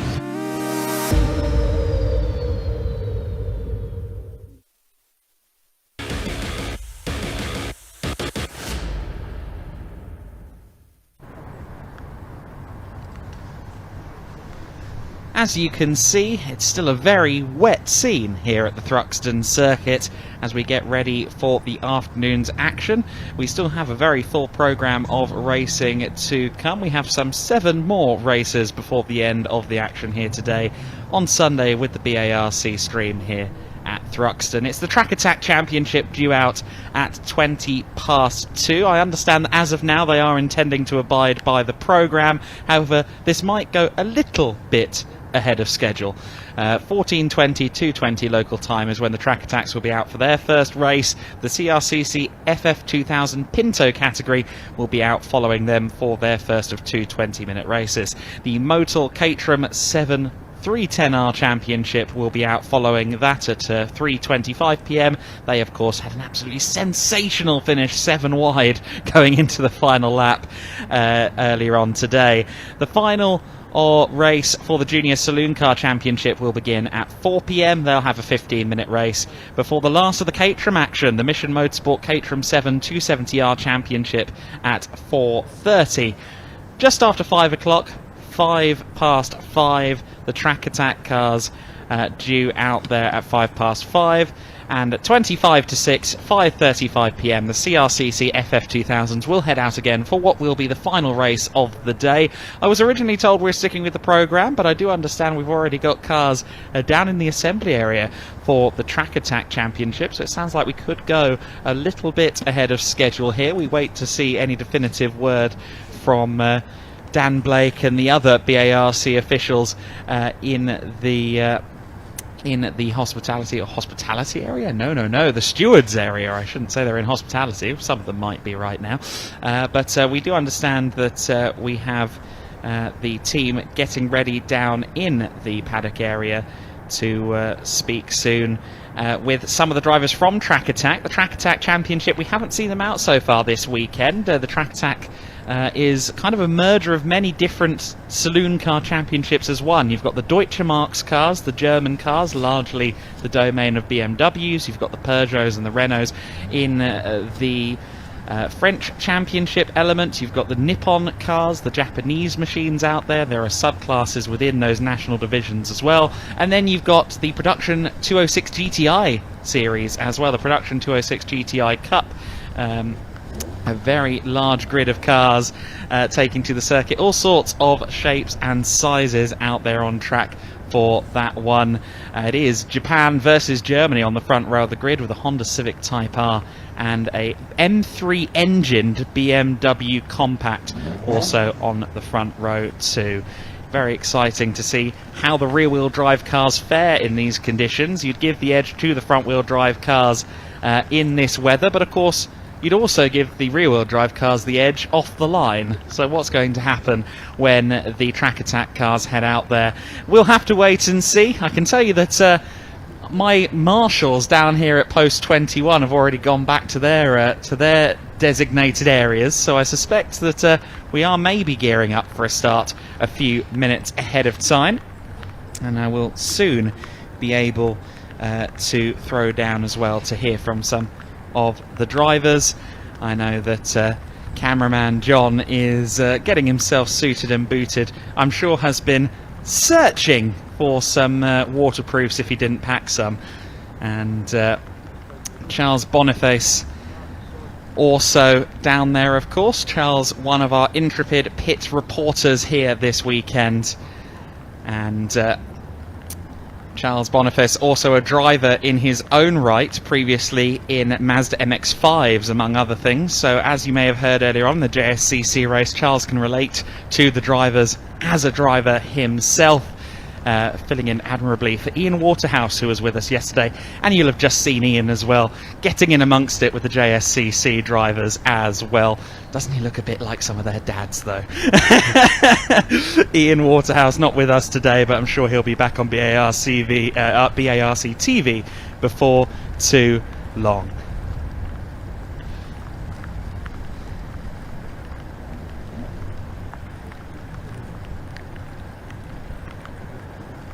Of course, also on the multimedia front for the BARC, there is also a podcast that has been introduced this year.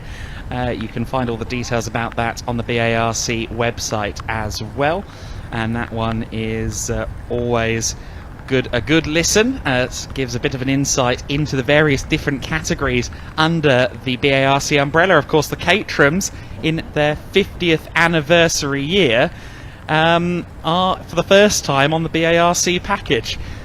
So it is interesting to see that a category as prestigious as the Caterhams moving into the BARC fold for this year. Certainly a big variety of cars we're going to see this afternoon. The CRCC FF2000's a primary example of that, of course. The Formula Ford 2000 cars. How to put them into modern context? Well, effectively, think Formula Regional, I suppose, in a modern context. The Formula Ford 1600s used to take the place that Formula 4 has currently on the single-seater ladder, the first step into a car after go-karts.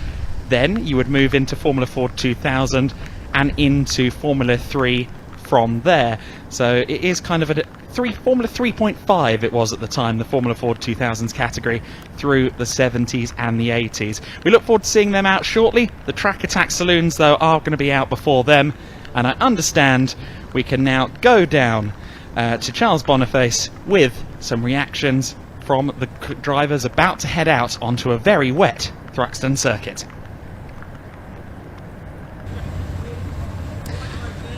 Hello, and I hope you're all having a wonderful lunchtime. We're a little bit away from actually going out on track, as people are still having their lunches. And as you can see, the British summertime weather is doing its job. Beautiful and sunny. No, of course it's not. It's pouring down with rain, which is why most of the drivers in these cars here, ready for time attack, are all hidden away. So shall we see if we can coax a couple of them out to talk to us? As you can see, a real mixed bag of cars, front wheel drive, rear wheel drive, different levels of modification with these cars. I think we'll come to car 303 first. just purely because I recognise this Club Racing UK sticker. How you doing? Hello. How are you? I'm good, thank you. How are you? I'm very well, thank you. So I've come over to you because I've realised you've got a giant Club Racing UK sticker on the side of your car. Correct, yeah. So do you want to tell us more about that? Or, yeah, why not? Yeah. So I'm one of the 2023 ambassadors for Club Racing UK. So Nick and Steph obviously run the company, and I say they're supporting me this year. So it's my first season in the 206s, first season racing ever, first wet race, this race as well. So yeah, we'll see how we go. Looking forward to it. But yeah, so those guys are really supporting me, giving lots of advice, you know, and yeah, doing a good job. So. Yeah, I've known them for a few years. They are good guys. If you are watching, hello. All right. So a lot of firsts for you today, then. So how are you finding this first season, and how are you finding racing this car? Fantastic, to be honest. I had some bad luck at Cadwell. I had an engine failure at Cadwell in qualifying, so I missed, unfortunately, the racing at Cadwell. But then we had a fantastic day at Pembury. Yeah, really good this year. Big change for me because I'm coming from rear wheel drive into front wheel drive, so totally different driving style. And I say, yeah, it's been really good. Super close racing. I think we're all within a second or so. All the 206s are within a second or so, even on a circuit as long as this. So yeah, the grid's growing. It's great. Oh, that's fantastic. So with obviously, like you say, all the close racing and everything else, how do you feel like you're going to fare in the wet conditions today? My main aim for this weekend, I say it's my first wet race. Main aim for this weekend is get to the finish. I'll be honest with you, just work out the wet lines, just bring it home. That's all my aim is to do. Obviously, when you get in the heat of the moment, things might be different. We'll see. I think I might have Ricey in the bag. So yeah, let's see what we can do. Oh, fantastic. So we want to know as well, especially as it is currently lunchtime, have you had lunch before, or are you just not doing that and just going to wait till after the race before you have some lunch? I'm waiting till afterwards. Yeah, I'm a bit nervous, so yeah, we'll see how we go. I'll wait till afterwards, I think. Oh, fantastic. Well, best of luck, and yeah, hope you bring it home in one piece. Take care, bud.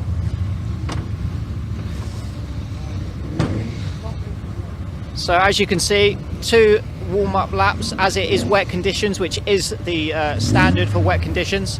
They have been given the whistle, and they do have 30 seconds until they're going to go.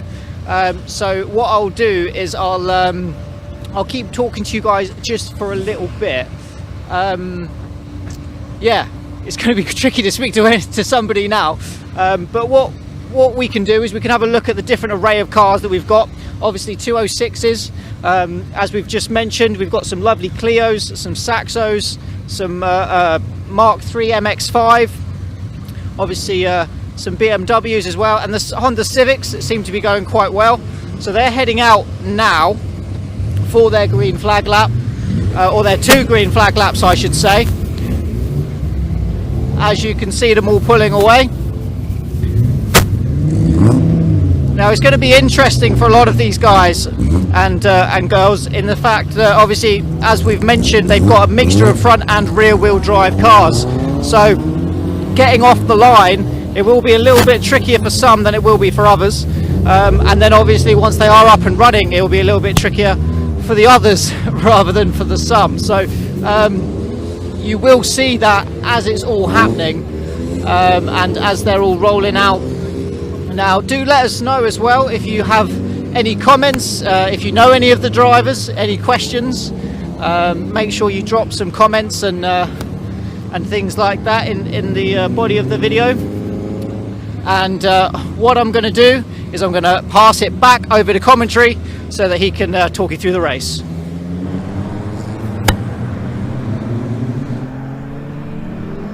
Thank you, Charles. As you can see, the cars are heading out onto the grid. The 19 car of Jack Ruddell is our pole sitter, the number 19 on pole position in the hands of Jack Ruddell. So the number 19 is one of the Honda Civic Type R's, which we look forward to seeing further up the pack as the race goes on. But it is, yes indeed, the number 19 on pole of Ruddell. Gareth Porter in the 46 is next. Row 2, David Sheed in the 13 alongside Adam Croft in the 73. Row 3 of the grid is Paul Roderson in the Volkswagen Scirocco, alongside Mike Bowman in the 62, the Renault Clio. Jamie Sturgis in his BMW E28, that's a 5 Series BMW, alongside the rather smaller Mazda MX-5 Ian Knight in that car. Adam Harding on row 5 in his Citroën Saxo, alongside the BMW E36 323i 2.3 litre engined BMW. That's on row 5. You see there Sheed in these shots. He's making his way back through the order to the second row of the grid after he struggled to get away from his position in assembly earlier on. Row 6, John Halliwell in the number 2, his Honda Civic, joined by David Curtis in the Renault Clio.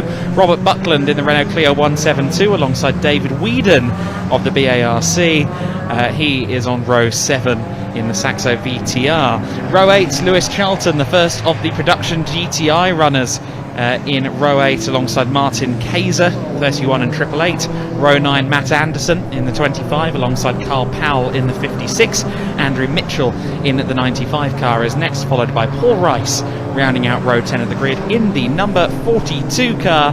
That's another of the 206 production GTIs. Lots of the production GTIs all together on the rear end of the grid. Jake Richardson, the 303 car, we spoke to him, the Club Racing UK representative there in the paddock, alongside Kevin John Houghton in the 141. Paul Evans in the number 12 Renault Clio will round out the starting order. A very dynamic and varied 23 car grid for the Track Attack Race Club and their various categories. The Tricolor Trophy for the French cars, the Deutsche Marks cars, the German machinery, the Nippon Challenge cars are the Japanese machines, and then we have the amazing production GTIs as well. So the production GTI cars will be very interesting.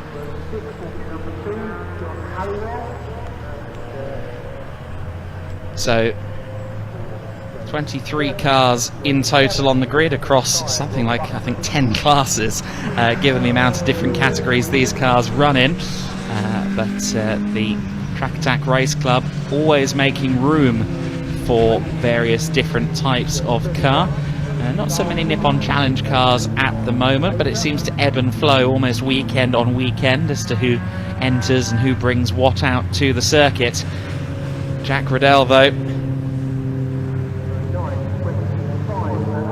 in his Honda Civic, will be a favourite here. The front-wheel drive, as I alluded to earlier on, always handy in these wet conditions relative to the rear-wheel drive cars. The balance and the control a little bit more applicable to the wet conditions.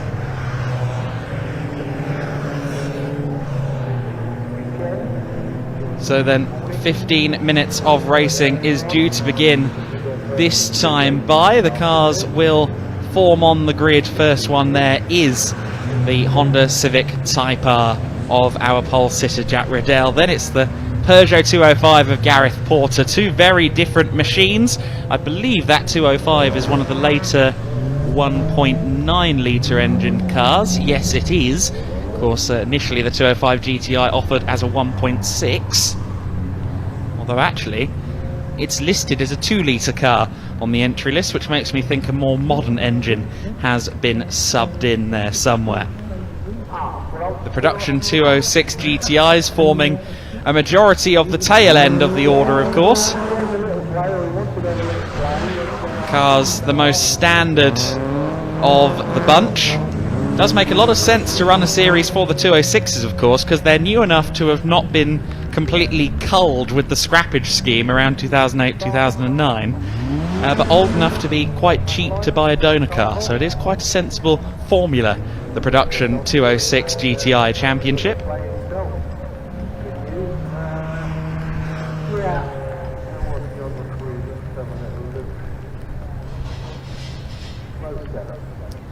So the cars are lining up now. BMWs, Renaults, Peugeots, Hondas, all in the first few rows of the grid. Which car will be leading? Keep an eye on the number 13. That could be a fast starting machine in the hands of David Sheed. Rear wheel drive, always quick off the line.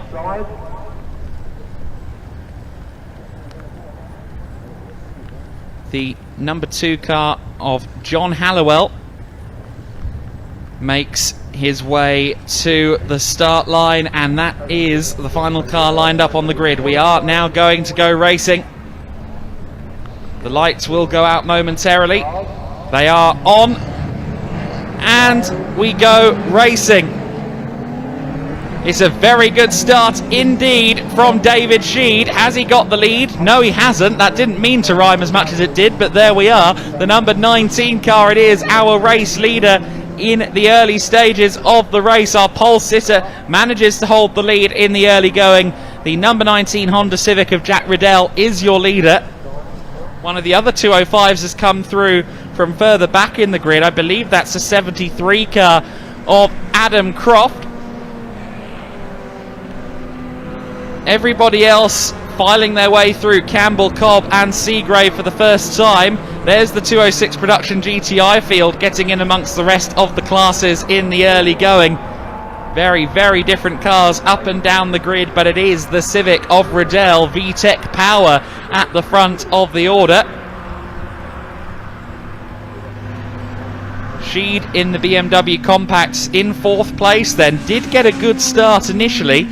That car with a BMW M3 motor wedged into a BMW Compact. It's a very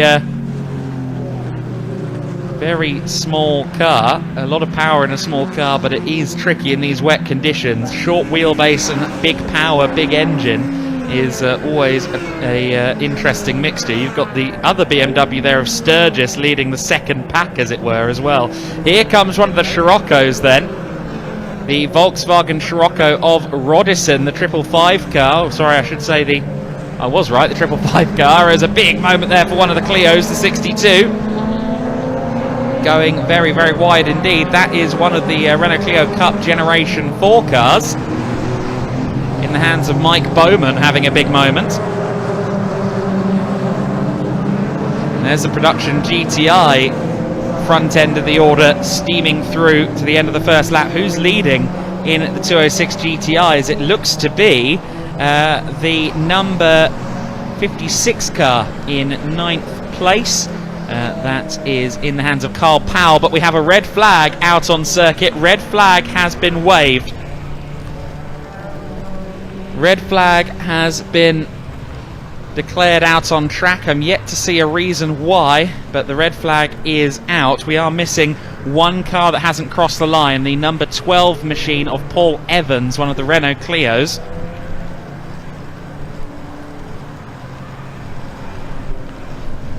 But the red flag is out and the car is on screen there, just hidden behind a marshal post. But the number 12 Clio has come to a halt there. I believe that is just out of Goodwood and Village curve. It is fairly well hidden there behind the barriers that protect that marshal post. But a red flag out early.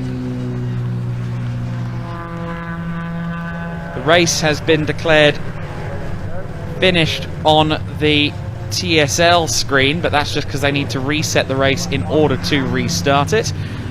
So if you are also twin screening with a TSL timing screen, don't worry, I believe we will get this race back underway.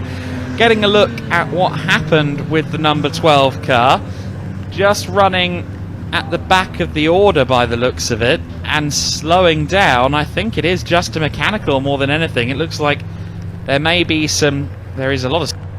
Is there anything other than spray coming off those rear wheels would be the question. But the number 12 Clio has come to an early halt. Unfortunately, that has created a red flag situation. Riddell in the number 19 was the leader. Had already built a 2-second advantage at the end of the first lap, and well, that's all going to be gone now. And one of his, I'd say, main potential competitors, the 555 car of Paul Rodison, had just made it through into second place. And I think Rodison, they'll probably reset the reset the grid entirely. So unfortunately, Rodderson, who just surged up to second place, is probably going to have to do all of that again, unfortunately.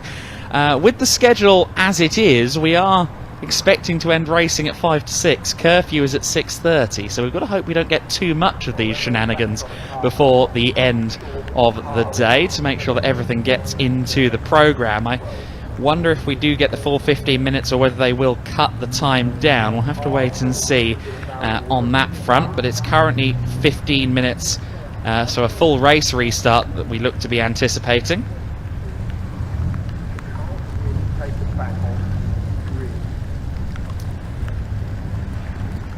Porter in the 46 will be going back to the front row, and actually that's one of the drivers that really struggled in these conditions in the early going, the Peugeot 205 GTI of Gareth Porter. He'd managed to drop down in amongst the Peugeot 206 production cars, so he'd fallen down the order, and he'll now get to go back to the front row. Quids in for him then. Of course, this is very much a power circuit, the Thruxton facility, under normal circumstances, but in the rain it's not just about power, it's about usability. A well-tuned chassis and actually a softer sprung car in general is often preferable in these conditions. One thing that definitely interests me is that David Whedon, the number 3 entry, that is one of the junior Saloon car machines. I think he's inherited that from young Mr. Beecroft, actually. The number 3 car that's entered in this race, in the hands of the BARC's own David Whedon. Race clock now changed again to 12 minutes, so that would more or less include the 2 minutes and 20 seconds of running that came prior to the red flag. You can see the car being recovered at the moment. You can also see driver out of the car, of course. You can see the helmet in the hand there of our stricken machine, the number 12 of Paul Evans. So Paul is there and he's on his feet and okay. Just seems as though the car has let go, as the timing screen suggests. 12 minutes will be the new race distance here. Hopefully this recovery won't be too prolonged in nature. Certainly the crew here at Thruxton exceedingly well drilled. We do often schedule events here at Thruxton with a little bit of a buffer at the end of the day, and the bigger the buffer, the more incidents that tends to mean you have on a day. Hence the reason Cadwell Park usually is scheduled for 2.5 hours before curfew. That circuit is one that breeds mistakes, and you do have to allow for that kind of thing in the schedule. Of course, this circuit has gone pretty much unchanged over the years, which is interesting because that means you have very long and significant lap record histories. Obviously, when, for example, the Silverstone Grand Prix circuit was reconfigured a few years ago, you kind of lost that lap record train, if you will, and when Snetterton was reconfigured a few years ago, the same thing. But Thruxton remains steadfast in this configuration.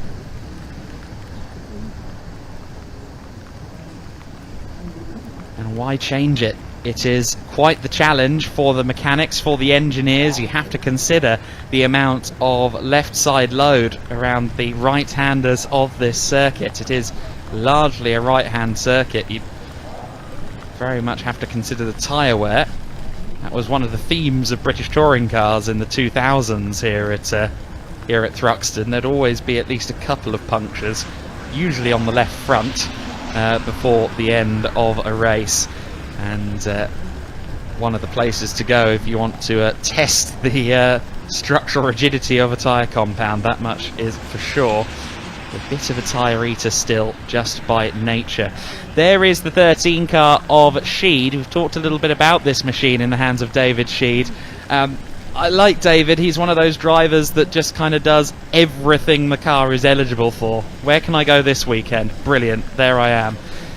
races for probably 3 or 4 different clubs around the country, and you can see a lot of the stickers for them there.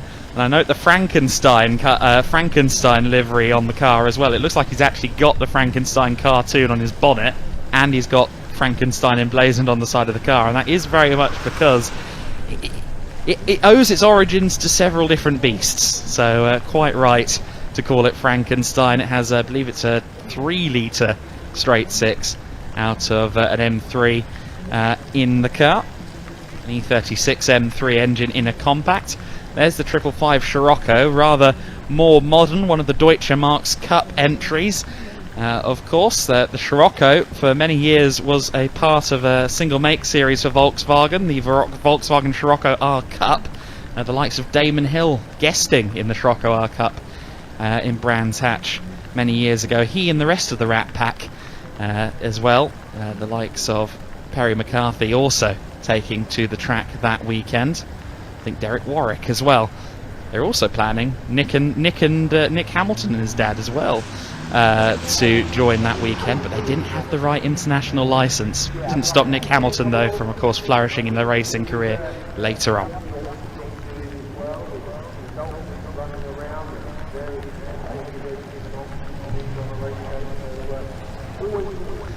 So cameraman John there, you can see him. Give us a wave, John. Hello, John. How are you doing? He's been very intrepid. He's been there for the pit lane interviews. He's getting gradually more sodden with the rain, but he's still there on the pit wall filming the cars for us, helping us tell the story of this championship and indeed these races. Alongside the Scirocco then you can see the Renault Clio as well, the Clio Mark IV. I believe that car's a regular entrant in the Brit Car Trophy, which you can also see here on BARC TV. And it looks like we are about to roll. I believe we are going to get a formation lap. I would think we're going to get a formation lap, but we'll have to wait and see on that front.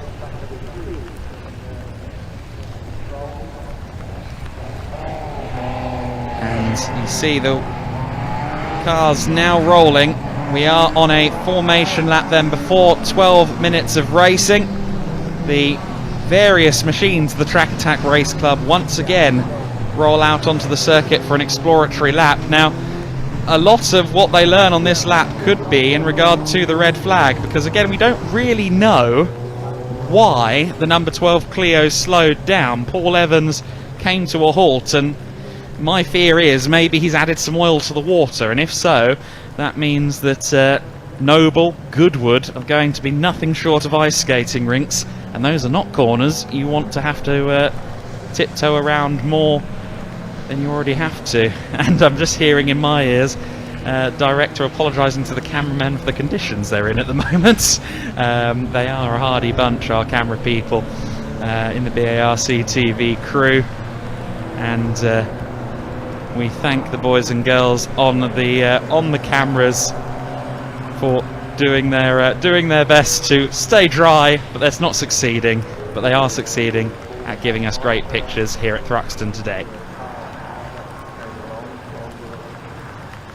So it will be the 19 car of Jack Riddell once again on pole position. I'm interested to see what Gareth Porter can do in the 46 Peugeot 205, because he's starting from the front row again. The grid has been reset.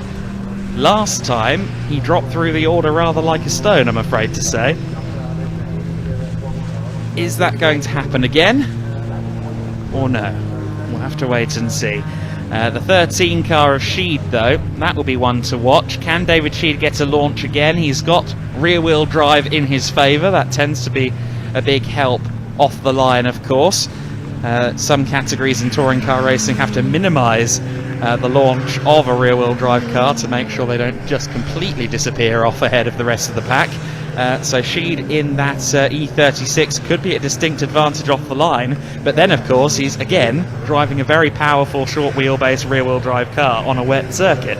So will that advantage last? Will he be leading into the first corner, or will it once again be the 19 of Jack Riddell that leads the way into the first turn?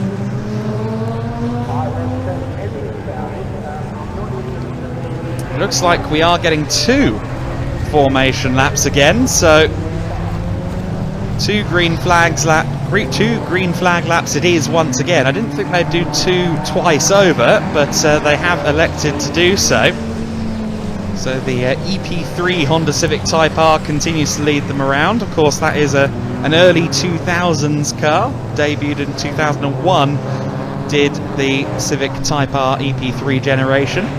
They're up to the FL5 now, which is some 120 brake horsepower more powerful than the EP3s of that era. Still one of the most revered Civic Type Rs though, the EP3. The first one to be sold officially on the UK market. Previous iterations though were of course imported over. It was importing cars over that created a lot of controversy in the British Touring Car Championship when Matt Neal and Team Dynamics showed up in 2005 with an Integra, a car that wasn't sold in this country, the DC5 Integra, and said, oh no, it's fine, they've imported so many over, it's, you know, it's a valid choice for a car in the British Championship. And others said, well, no. But they managed to win the day and then went on to win 2 championships, of course, in 2005 and 2006 with the Integra, the car that replaced the EP3 Type R in the British Touring Car Championship paddock.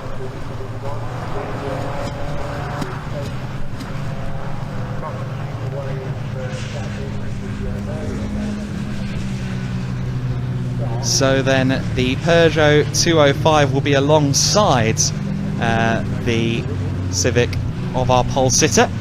So let's see what Gareth Porter can do. As I said, he didn't really seem to be gelling with the wet conditions prior to the red flag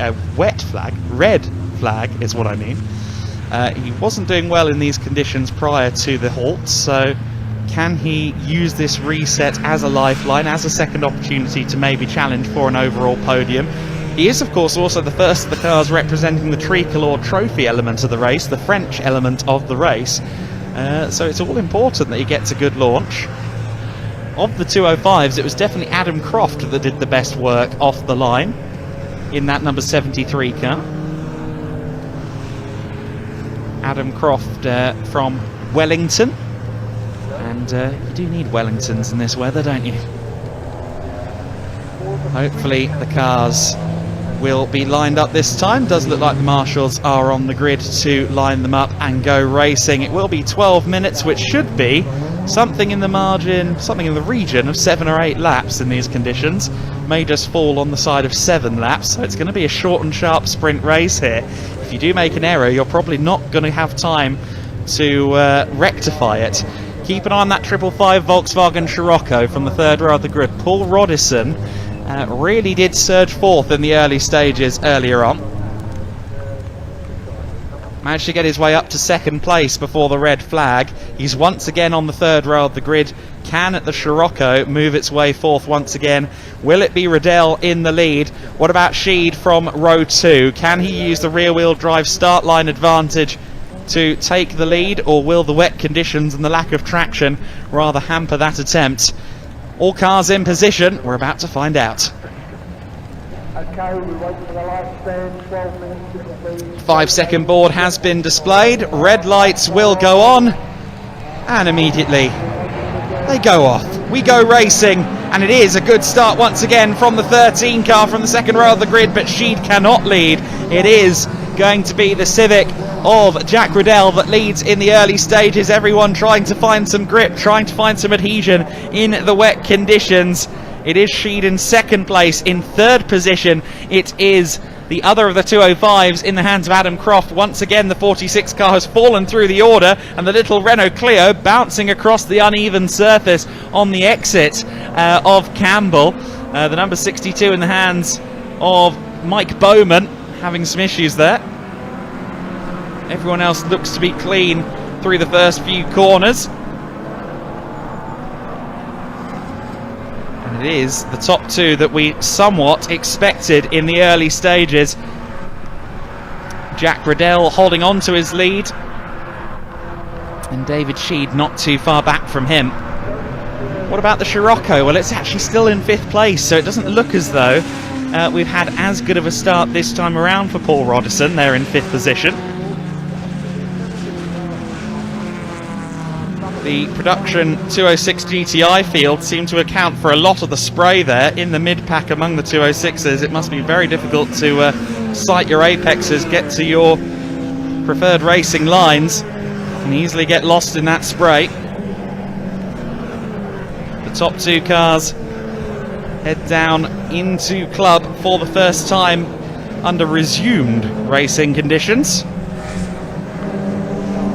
And the Civic will be our leader at the end of the first lap. I'm again quite surprised that Roddison hasn't been showing his hand as much as he did in the earlier race, or rather in the first attempt at running this race before the red flag. Several cars falling through the order. Some of the production GTIs, however, are making hay while the sun definitely doesn't shine, very much including the car running 7th overall. That's the 888 of Martin Kayser, currently leading the production GTI element of this race. 7th overall for one of the production GTIs is a very, very commendable performance. There he is going through shot in the Haviline colours. One of the other production GTIs there, that's number 25 car of Anderson, 3rd in class at the moment. As you heard in the Parc Fermé prior to going racing, the 206 GTIs usually very close together in terms of lap time. They're about a second separating them in quali. There's Sheed going through in 2nd place. Looks like Croft might be closing in a little bit, but if there's anywhere that benefits the BMW Compact of Sheed, it should be the straight line run from Church along Brooklands towards Club. Heading towards the final chicane of the lap, that should be where the 13 BMW makes up a little bit of time over the smaller, less powerful 205 GTI. There's the battle for second among the production 206s. The 56 car of Powell just ahead of Anderson in the 25. Meanwhile, the battle for second place heading into turn 1, and definitely Croft is on a mission. He's right behind Sheed for second overall. So the E36 Compact number 13 could soon lose out to the much smaller Peugeot 205 of Croft. There's the 46 car in our front row starter. Gareth Porter withdrawing from the race. Battle for second should be going out through Campbell and Cobb now, and I'm very curious to see whether Sheed still has that P2 or not, because he was just 0.4 of a second clear. He lost 1.6 seconds to 3rd place over the course of that previous lap. This is the overall battle I'm talking about, the BMW versus the 205 GTI. Riddell 5.6 seconds clear there going through shot in the Civic Type R. It is still the BMW in 2nd place in the hands of Sheed, but I think it's quite clear that he's under pressure. Adam Croft and indeed Bowman in the 62 are right there with him. Mike Bowman in the guest class of the Tricolor Trophy, his Clio Cup car, going to the inside line and taking 3rd position. The Mark IV Clio Cup machine, purpose-built race car, of course, where a lot of the cars here are converted road-going machinery. Riddell already surging past my commentary position, continues to extend his lead. The battle for 2nd, 3rd and 4th. Rather too preoccupied with each other to notice, I'd imagine. Sheed in the BMW will actually conclude this lap with a slightly bigger advantage than he had last time by. Meanwhile, the leader among the 206 productions there, the Haviline backed car, still there in 5th position, or rather 6th position I should say. It's the 888 of Kayser that continues to lead the production GTI, as we just saw a shot of him. Sheed, meanwhile, may well come under fire from Bowman going through Campbell and Cobb. Bowman trying to find room around the outside. Got a spinner here just rejoining at the chicane, but the side-by-side battle for 2nd place takes precedent, and Sheed holds on to 2nd position for now. And look at the little 205 now looking to the inside on the run towards Noble. 3 very different cars battling for 2nd position. The Clio looks like it's got a little bit more grip through the corners. Again, purpose-built race car, will more than likely be a stiffer chassis than Sheed's BMW or indeed the 205 of Croft. A much newer car as well, that's worth noting. The BMW Compact, a product of the mid-late 1990s. The 205, of course, production run until 1992 or so. Very much a design of the 1980s, so three very different eras of performance car on display there. Riddell in the race lead, almost 8 seconds clear last time, and that's going to be out to the best part of 10 seconds this time across the line. Meanwhile, the 333 car of Harding has gotten back past the leader among the 206 production cars. So that 333 Citroen Saxo in the hands of Adam Harding, who I think is celebrating his birthday here today. He's just ahead of the production 206s, and a big off there potentially for Bowman. Bowman was slow there and he's got damage. I wonder if he's been into the wall then at Allard, because that car is very clearly wounded, was fighting for second place and is now limping its way towards Campbell and Cobb. 206 GTI lead is changing because here comes the 56. However, inside line for Seagrave, for Kaiser in the 888 machine. So Martin Kaiser and Carl Powell fighting for the lead in the production GTI element of this race. It was still just about Kaiser in that class lead as they left shot. They're still side by side as they come through Goodwood. Powell there on the outside line trying to find some traction off the traditional racing line, which is always advisable in these wet conditions, of course. Heading down towards Church. Powell definitely has the better run over Kaiser, but he's got the outside line for the Church Bend, which is absolutely not flat out in these conditions. Well, at least I really hope not. The 56 car, though, into the lead, powering past on the approach to Church, but here comes Kaiser. Kaiser now in the slipstream. The 333 car ahead of them, the Saxo of Harding, has rather dispatched itself from this battle, leaving the two production GTI leaders to focus on their own fight. Through the final sequence of bends they go, and it is a new leader in the production GTIs in the form of Powell in the 56 car. Some of the other runners going through there, that's the 42 of Paul Rice, the Total liveried machine. Red flag once again, however. Red flag on the circuit once more. Red flag is out.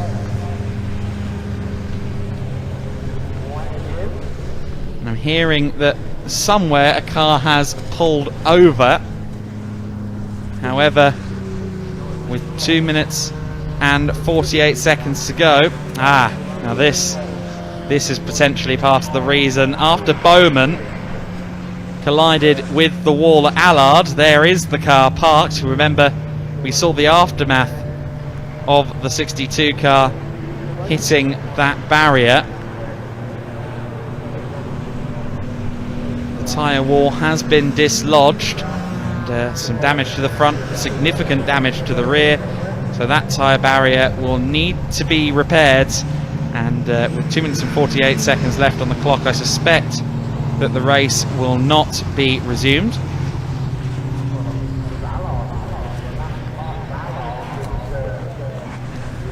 Clock has been set now to 0, and we should, in theory,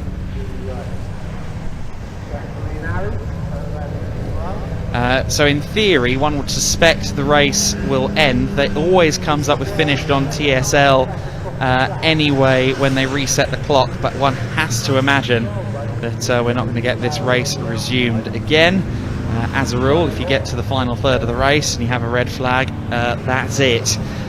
Hopefully Bowman is okay. I believe he's out of the car. He carried on driving the car after colliding with the wall on the outside of Allard, of course. He should be all right. He continued driving the car to a safe space. There's the car. Where is that? I believe that is... There's our driver. So Bowman's okay. It does look like he's on the phone, doesn't it? Yes, I think he is actually on a phone. Maybe just informing some relatives that he's doing fine.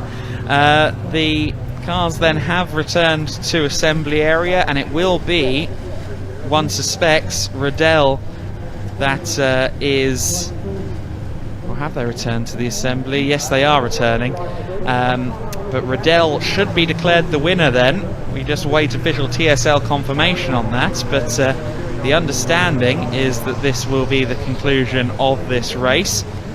Riddell in the Civic was 11 seconds clear of the second place car Sheed in the BMW Compact at the time of the red flag.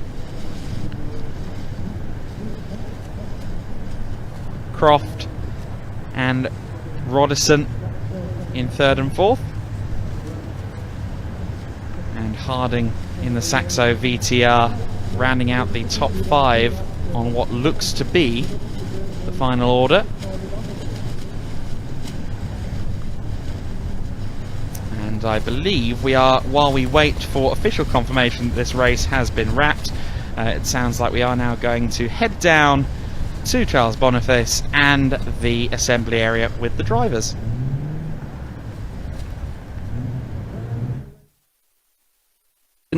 I will try and grab a word with the race winner, who's currently already inundated with interviews, as is his popularity. But while we're waiting, feel free to take a nice look at the car that has started on pole. Hello, how are you? Yeah, good, thanks. Yeah, good. So pole position by a nice little margin, and now race win for race 1. How did you find it out there? Super sketchy, I can't lie. I mean, I got a good start, pulled like a decent gap, but yeah, it was super sketchy. I mean, going down the back straight, I couldn't see anything. All over the windscreen, there's water just sitting there. Even though the windscreen, I was going crazy, but yeah, super happy to take the win. Yeah, fantastic. And yeah, it's quite weird to hear that, just on the sense of, you know, you being out front, you'd think you'd have clean air, but even in these conditions, it's that bad for you out there. Yeah, it was really bad. I mean, yeah, I literally couldn't see anything, I can't lie. Car was twitching all over the place, but yeah, just drove home, to be honest. Well, fantastic result, and all the best for race 2. Thank you. Right. I'm not too sure where 2 and 3 are.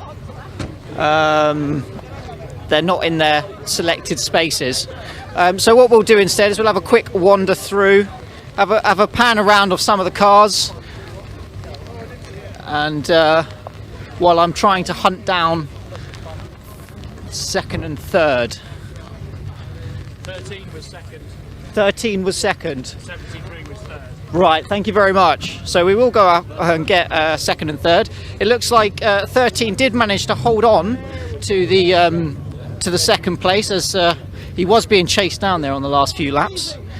Again, quite popular.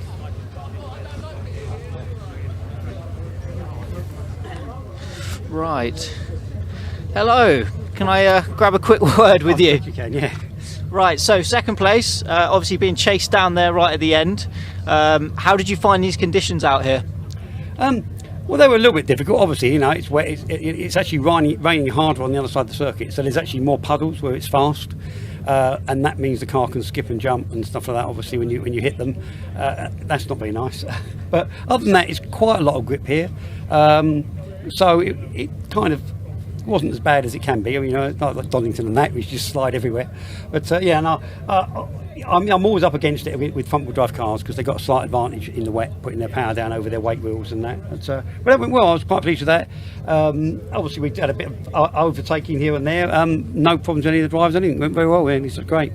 Oh, fantastic! That's what we like to hear. Nice, clean racing, and you're out there having a great time. Yeah. You made a really good start as well. Do you think that definitely helped where you finished? Oh god, yeah, good start always helps. yeah, no, it does. Yeah, I mean, that's the one place we've got the advantage on front-wheel drive cars is getting off the line. Not quite so much in the wet because we've got a light rear end. That's the issue. We're a bit light on the back for wet conditions. We can't use our power properly, so it's a bit of an equaliser with the front-wheel drive cars and that. Especially coming out of some of the corners, they can put their power down better and stuff like that. You know, so yeah. But as I say, it all just switches around. You're saying it could be either better or worse for the second race, couldn't it? Yeah, well, all the best and good luck for the second race. Do you reckon you can go one step higher? I don't know. The Honda's really quick. I mean, in the dry, I'd like to chase him. I felt I possibly could have stayed with him. Seriously, if I was 2 or 3 lengths behind him, I couldn't see a thing. I couldn't see even access points at the edge of the circuit. Just nothing. Just blind. Couldn't tell what was on the circuit. So to try and go faster than him passing when I couldn't see a goddamn thing. I thought I'm never going to get past him, so just take it easy, survival, try and hold second place, let him get away with it. Once he'd gone and I wasn't getting that spray, I got on better with my drive, and it was a lot more fun when you can see where you're going. Fantastic. Well, congratulations again, and best of luck for race 2. Lovely, thank you. That's right. As you're saying, with all the spray and everything, it's very important that when you're racing in the rain, particularly, you're using your peripheral vision more than your main focal vision. Can I grab a quick word with the third place man? So how did you find that? Chased him down there at the end, not quite getting there. Yeah, I mean, I was sort of reeling him in. I'm not sure we'd have been brave enough to make a move these conditions, but yeah, we certainly seemed to be struggling more than I was out round the back. It looked like he was having a whale of a time from where I was sat, and yeah, we were catching him up, but like I say, tricky conditions. So I looked a couple of times in the chicane and thought better of it, and then obviously the red flag came out and sort of cut it short. So it was a bit of a shame, but yeah, great fun.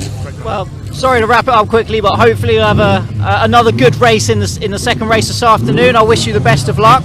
And I'm going to throw back to commentary, ready for the FF2000s that's just about to start.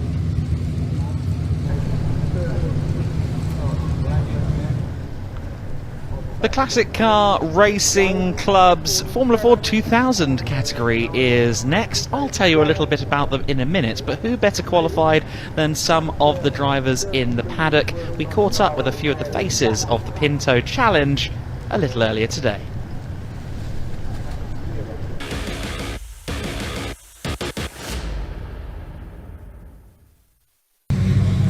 Well, as you can see, it's relatively moist to say the least here at Thruxton.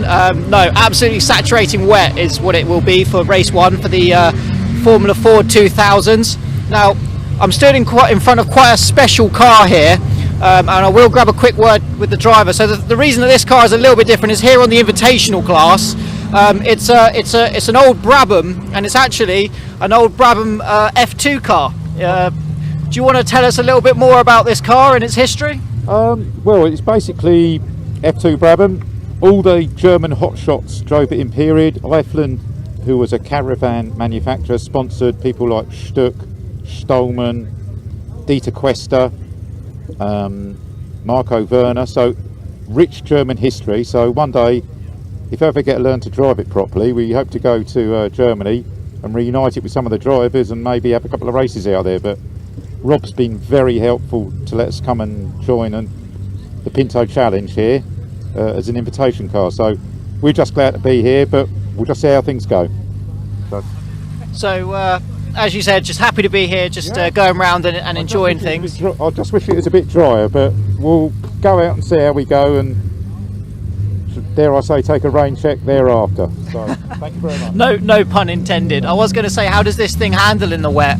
Is there anything that... It's a touch sketchy because we're not on proper wet tyres as opposed to the boys here. They're old-fashioned cut tyres, but we're going to go out and just see how it goes. We're not expecting any great shakes, so I think the boys up the front will be good to watch today, though. Brilliant. Well, thank you very much, and thanks for bringing the car out for us all to see. No problem at all. Have a good one. Right, so yeah, very special car for that one. I think we'll grab a word with one or two more drivers potentially, as I've heard there is a red flag out on the race beforehand.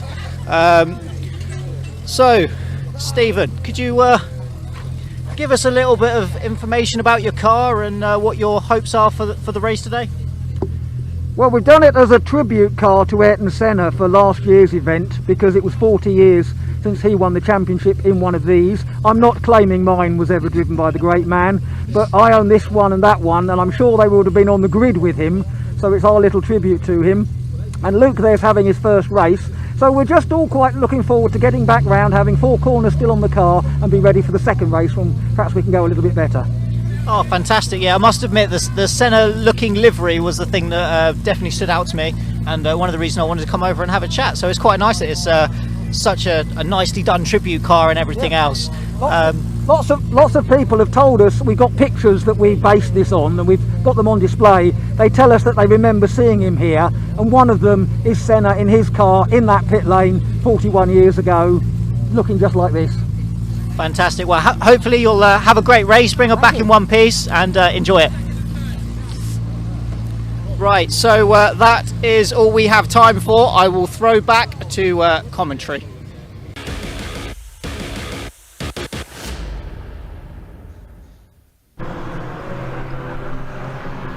So the classic racing car club Formula Ford 2000s are now heading around the circuit, and it is a nice full grid of very exciting small single-seater race cars. As I alluded to earlier on, these used to be the step before Formula 3 in racing in the 70s into the 80s. Jordan Harrison in the Lola T580 is your front row starter alongside the Reynard driver Richard Coleman in his SF79, Ben Sims and Ben Stiles in Van Diemen RF82s on row 2 at the grid, Anthony Hancock in his Delta alongside the Nomad of Tom Smith on row 3.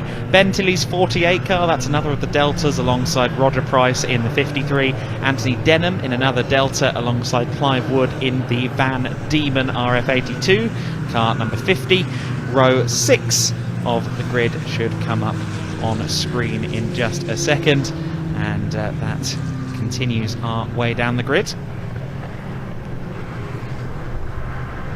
It is Andrew Lancaster next on the grid in the 46 car, the Hawk DL16 alongside Gary Fletcher's Delta T79. George Fowler is next in another of the Reynards, car 28, alongside Stephen Connor in the Van Diemen RF82. Luke Myers, Simon Langman and David Jones round out the order in this pack.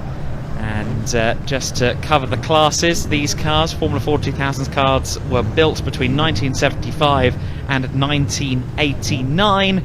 They were the first step into slicks and wings after the Formula Ford 1600s. Class A cars are for the later machines built between 84 and 89. Class B for the 82 and 83 models. Class C and D for some of the earlier cars. And then you've got the invitational class, which is where that wonderful Brabham BT30 sits. It is a Formula 2 car, ex-Rolf Stommelen car, the former factory Porsche driver from the Le Mans 24 Hours in years gone by. Also, funny enough, raced for Brabham in Formula 1 going into the 1970s, the famous martini-coloured Brabhams of the 70s. The late Rolf Stommelen. Also Dieter Quester, one of the more famed BMW drivers of all time, deep into the 2000s and 2010s, was entering BMW's endurance racing competition. So then the cars are lined up on the grid and we are about to go racing for 20 minutes. It's Jordan Harrison in the 80 car on pole position. Richard Coleman in the 6 is alongside him. Let's see who gets the best launch as they run towards turn 1. It is a good, very good getaway from our pole sitter. Jordan Harrison flies out of the blocks in the number 80 car. The Formula Ford 2000s head through the first corners. One of the older cars on the grid, the Lola T580 of Harrison. Oh, and a bit aggressive through the first corner there from Coleman. In fact, not Coleman, I believe that's one of the Van Diemens, maybe Sims in the 82 car. It is, that was Sims in second place. So a move up the order there for Ben Sims, who started from P3. As you can see, the drivers very much exposed to the elements. This is going to be a less than pleasant race, I think, for some of these drivers. You can also see some slightly crooked wings as well. That seems to be a hallmark of some of the cars in this FF2000 grid. But we've had a change for the lead. 82 through. Ben Sims using his slightly newer car, Class B entry, so it's a 1982 car, the Van Diemen RF82, gets past the Lola T580. I do love the airbox on that number 80 car, very much in the vein of early mid-70s Formula One machinery like you may have seen in the Rush film covering the 1976 season. That gives you the first clue that the car is of a slightly older vintage. In third place then is Richard Coleman in the first of the Reynard chassis. Some more moving and shaking and shuffling further back in the field. There goes the 53 car in the hands of Roger Price in one of the Delta chassis. The Delta company, one of a few that will be less familiar to those who have followed racing in the 21st century. Of course, Van Diemen still very much alive and kicking into the 2000s and 2010s as a manufacturer of Formula Ford chassis. Lola recently put back into life after shutting down around 2012 and racing or building racing prototypes as well as single-seaters all throughout the late 20th and early 21st century. But marks like Delta and Hawk maybe lost to history a little bit more, but certainly still alive and kicking within the FF2000 category. The entire purpose of this class is to get some of the older, or rather, sorry, to get some of the newer FF2000 cars out there, because there wasn't really a home for the Pinto engine cars of the later 80s until now. The Joch and Rindt Trophy has run here as a really crown jewel part of the Thruxton Festival over the last couple of years. The Joch and Rindt Trophy run by the Classic Racing Car Club. There's the 48 machine, Tilley at the wheel of that car. That is Ben Tilley's car that started in 7th place, and Tilley remains in 7th in the Delta T80. Some side-by-side further back as well. The Apple Computers livery on the number 10 car there, side by side. Another car just rejoining the track. I think may have had a little bit of a problem coming through the final chicane. But I do like the look of that that number 10 machine. Denham in the Delta T7980. Anthony Denham.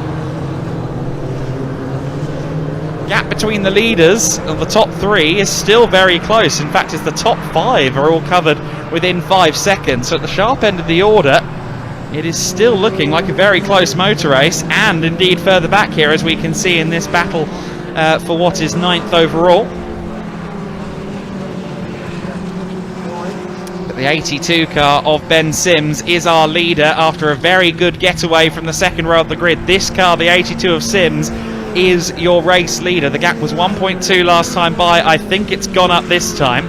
One thing you can see very clearly on these cars compared to everything else we're running is the amount of spray. You can see the vortexes coming off the car. Of course, they are bewinged single-seater racing cars. A Caterham, a Saloon car won't give you those vortexes coming off in the spray. Even though this is very basic, rudimentary aerodynamics in the early years of Slicks and Wings cars, it's still quite obvious to see, isn't it? Harrison 3 seconds behind from Sims now, so he's losing time, and I think that's in part because Richard Coleman is all over the back of him. Coleman in the number 6 car has been aggressively closing in on the little Lola. Coleman taking a shallower run through Cobb to open up Seagrave. There's the 153, another of the Van Diemens. In the hands of, sorry, that's a Nomad Mark IV, I should say, in the hands of Tom Smith. Currently running 4th overall, qualified for the race in 6th, so has made up a couple of positions thus far.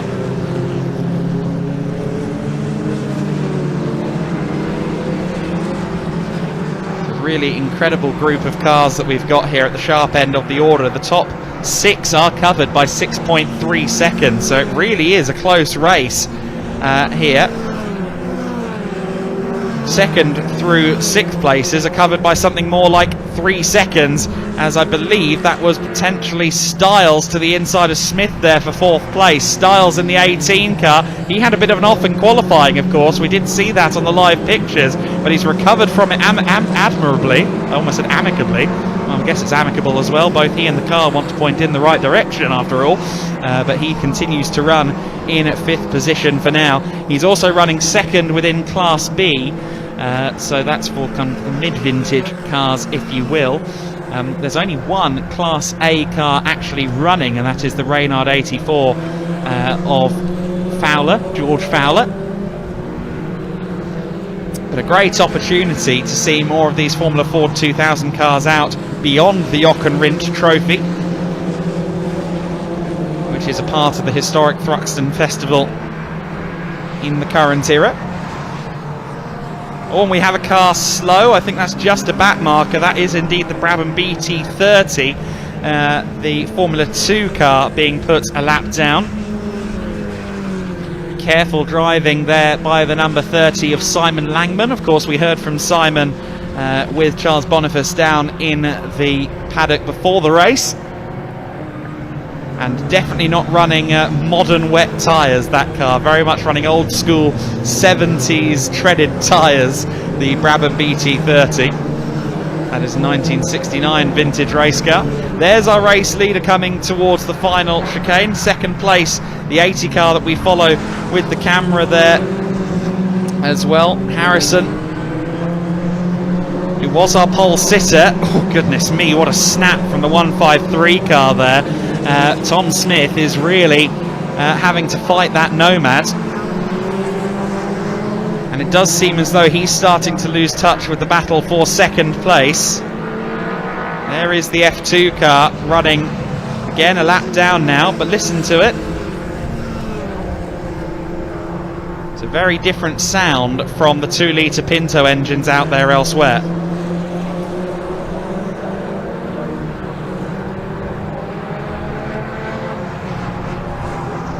The leading cars continue on their way then, as we continue to look at this beautiful BT30 Brabham. Ex-Rolf Stommelen and Dieter Quester chassis.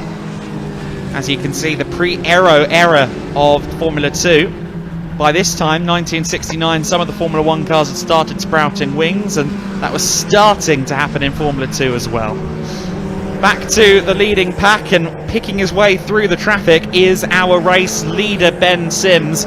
Ben Sims just going past the 47, the 46, no, I did mean the 47, I'll correct myself twice over. David Jones in the 47 car. That is the Senna Tribute liveried machine in the hands of David Jones, the Van Diemen RF82. Senna won the Formula Ford 2000 Championship before going on to British F3 in 1983. There's the 2nd place machine going through shot. Harrison has made up some time in the traffic. It seems as though Jordan Harrison may be a little bit wiser when it comes to getting through the back markers, because he's managed to massively distance himself from the 3rd place driver, Richard Coleman. And he's also just set his personal best lap of the race, actually, has Harrison, a 1:30.283. And also Hancock in 6th position. Anthony Hancock has set the fastest lap of anyone out there on circuit. He also runs 2nd in Class C behind Coleman, who is the class leader. But Hancock appears to be starting to go quicker, as a few of them are actually out there on circuit. I'm just wondering if it's starting to dry out slightly. The circuit may be starting to come back to the drivers a little bit. I'm just looking out there. It doesn't look like there's active rainfall at the moment. Said, I'm not sure this track is going to be dry before the end of the day. Here comes the 18 car of Styles alongside Smith in the 153. Looks like there was a bit of gesticulation there from Smith, as if to say, take the inside, mate. And we'll have to see whether that proves to be the case as they come to the chicane. There's the 82 car, your leader, in the hands of Ben Sims. Jordan Harrison through in second. Who is in fourth place? It is still Tom Smith in the 153 car. So Smith actually holding off Styles there. I thought that Styles had the run, but apparently not.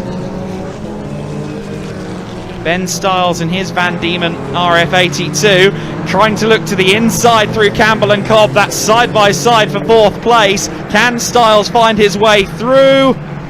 Yes, he can. Very nicely done. Styles back to P4 then. He started fourth on the grid. Oh, and Smith with a big moment there. Still a lot of standing water. Limited traction. You can see quite skinny tyres on these Formula 4 2000 machines. Although you don't necessarily want a fat contact patch in the wet conditions either, so it isn't too much of a detractor. 8 minutes and 20 seconds left to go, and you can see there that the battle for third place is increasingly fraught. That car a lap down, I believe that. Oh no, that's Hancock. Apologies. The 67 car also in amongst it, but third, fourth, fifth. Oh, and a spin in the background. That was Hancock in the 67. Had a spin there at Church. Spin for Hancock in the 67. That car was running in sixth place.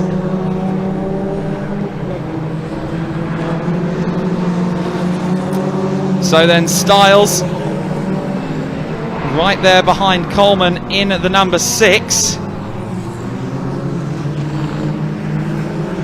Harrison has really distanced himself in second place. He's now 4.5 seconds clear of Coleman in third place. Coleman was right on the back of the 80 car before, but in the lap traffic Coleman has lost touch, and now it's Ben Styles who seems to be on surging form.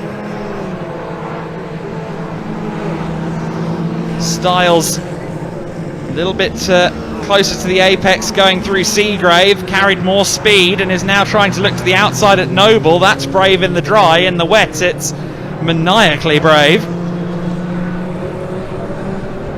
Does that convert to the inside for Goodwood? No, he's not quite alongside him.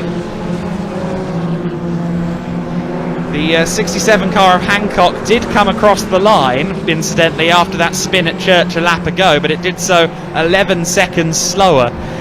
So Hancock was the car that spun in sixth place. And unfortunately, this means it's just, and I say that just in air quotes, a three-car battle for the third and final spot on the overall podium. These two cars are in different classes. I don't think they care. And the same applies to the leading two as well, because they're very close together. Harrison is closing in on Ben Sims. You saw that there as they left Club Chicane.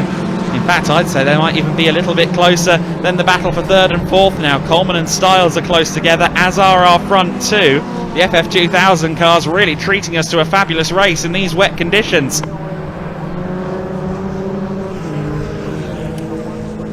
There is Jordan Harrison in the 80 car, the all-orange affair, once again lapping the F2 Brabham. But it's Ben Sims, your overall race leader, also leading in Class B. Jordan Harrison leading in Class D. However, there's an overall victory at stake here, and you can see how the gap has gone down there on that graphic. It's gone from 1.7 to just 7/10 over the last 3 laps. And Jordan Harrison continues to close in, but of course, as he gets closer, I'm not going to talk about aero wash because I don't think it's that big of a deal with these cars, but what is a big deal is the spray. It gets more difficult to sight the corners as well, and also Jordan Harrison seems to be particularly gifted at working his way through the lap traffic, and I think it's the lap traffic that's helped him in addition to his sheer speed. There is going to be some more lap traffic before the end of this race. 5 minutes and 5 seconds left to go. There are a few cars up the road. Harrison still very close by. Don't think there should be too much in it from a power standpoint. That Lola T580 really is a beautiful looking machine though. Lola in the 70s were producing all manner of glorious cars, be it Formula 5000 machines, Can-Am cars, for American sports car racing, and of course cars like the Lola T282 as well, which was a sports car Group 6 machinery as well. But this Formula Ford 2000 car in the hands of Jordan Harrison, currently putting on a show. Once again closed in on the previous lap, another 3/10 taken out of the lead of Ben Sims, and it's also still close for third place as well. Coleman in the number 6 car, Styles in at the 18. Again, we alluded to it, Styles did have a moment in quali here at Club Chicane in much different conditions than these, but in the wet he really seems to have found his footing and is challenging for that overall podium. He runs second in class. His car is in the same class as the overall leader. In fact, they're both the same car, Van Diemen RF 82s, denoting they are 1982 built chassis. Harrison, don't think he's going to be close enough for a look into club. In the slipstream though, and closing, and I think a little bit braver on the brakes normally, but not close enough for a move. We're lapping in the 1 minute 30s. We've got 3 minutes and 25 seconds to go. I make it 3 laps to go this time by. As we saw there, Sims getting a little bit taily out of the last corner. It is a very close scrap for the lead. The classic racing car club, inaugurated and established to run the Jochen Rindt race for Formula Ford 2000 cars here at the Thruxton Festival, and has been maybe creating something of a masterstroke here by running this Pinto challenge. We haven't got that many Pinto cars out there, the later 80s FF2000s, but that said, cars are really a sight to see, and any opportunity to get the FF2000s out around Thruxton is one that should be taken with both hands, and we're seeing exactly why out of this battle, not just for first and second but also for third and fourth. Styles looks noticeably closer to the number 6 of Richard Coleman this time as they go through Church Bend. I think Styles in the battle for third and fourth, I think Styles may well be closing in. You can see him there in the back of shot as they go through Brookland, up the Woodham Hill and towards Club. Styles having a look to the inside, can't quite get it done there. They race with immense respect and hand out the cockpit there from Styles. And going into the pits, that's a problem then for Styles. He was signalling that he's got an issue, and unfortunately Ben Styles has entered the pit lane with car problems. He was closing in on Coleman, but unfortunately the car that was challenging for third place has had to withdraw to the pits. 1 minute and 20 seconds to go. This is the penultimate lap of the race, and it is Ben Sims that leads the way. Ben Sims, who started on the second row of the grid in the Van Diemen RF82, is once again closing in on some lap traffic, which seems to have traditionally benefited Jordan Harrison. They're just closing in again on the 47 car of David Jones as they approach Church, and Jones is very slow on the apex of the corner, and oh dear, Ben Sims just had to take a bit of evasive action there. It's another Van Diemen RF82, of course, David Jones's car, so the same specification as the number 82 of Sims.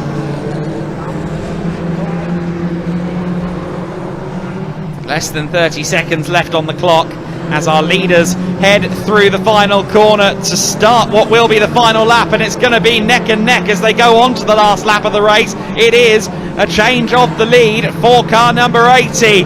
It is Jordan Harrison who started on pole back to the lead, or is it because Sims around the outside? It's still side by side for second place, third place being squeezed by lap traffic in the back of shot, but it is Sims back to the lead after a momentary lapse in his advantage. He has returned to the race lead, but look at him understeering there, trying to find a little bit of grip around this circuit. It's the last chance saloon then for Jordan Harrison. They once again go past the Formula 2 car, which stays well out of the way. Very heads up driving there passed by Simon Langman.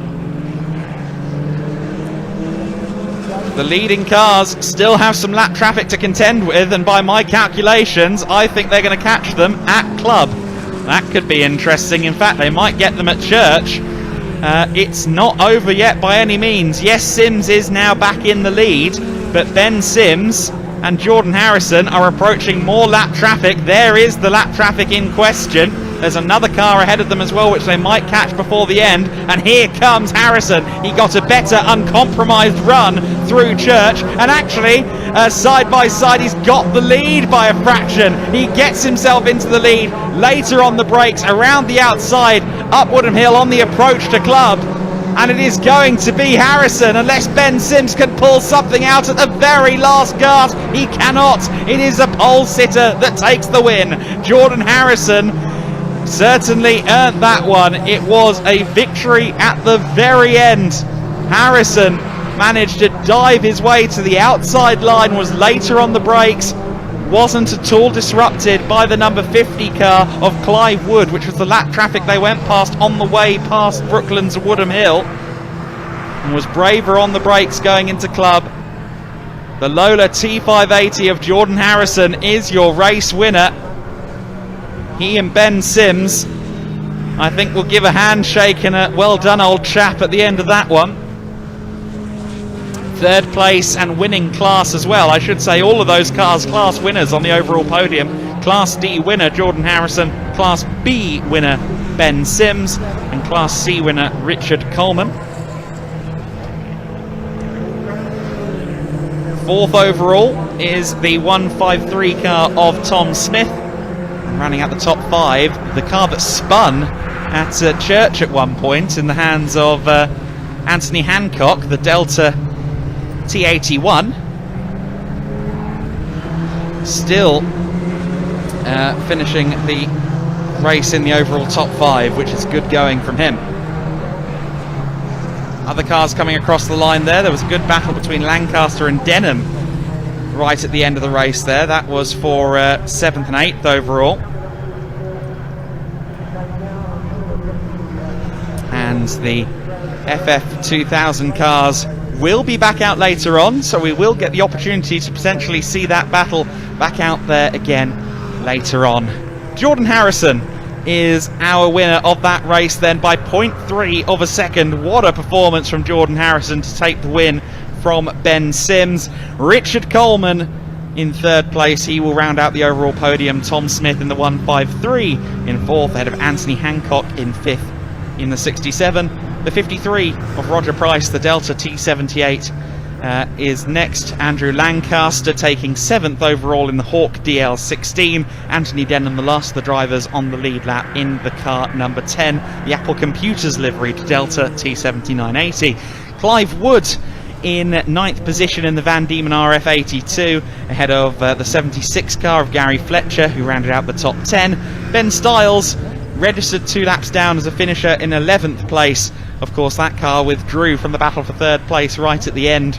The Van Diemen RF82 not able to see the flag. Stephen Connor in another of the Van Diemens, finishing 12th overall, ahead of David Jones in the Senna Tribute number 47, and George Fowler finishing in 14th place overall, the Reynard SF84, one of the newer Formula Ford 2000 chassis out there. 15th place finish for the beautiful Brabham BT30 Formula 2 car of Simon Langman. 16th place and the final finisher in that race, the number 63 car of Luke Myers. Well, after a stunning battle between some beautiful historic machinery, I think it's time that we head down to the assembly area and back down to Charles Boniface. Wow, what a race that was, and right down to the wire as well. So if I could grab the winner, Jordan, if I could grab a word with you. Camera's this way. Sorry, yeah. That's all right.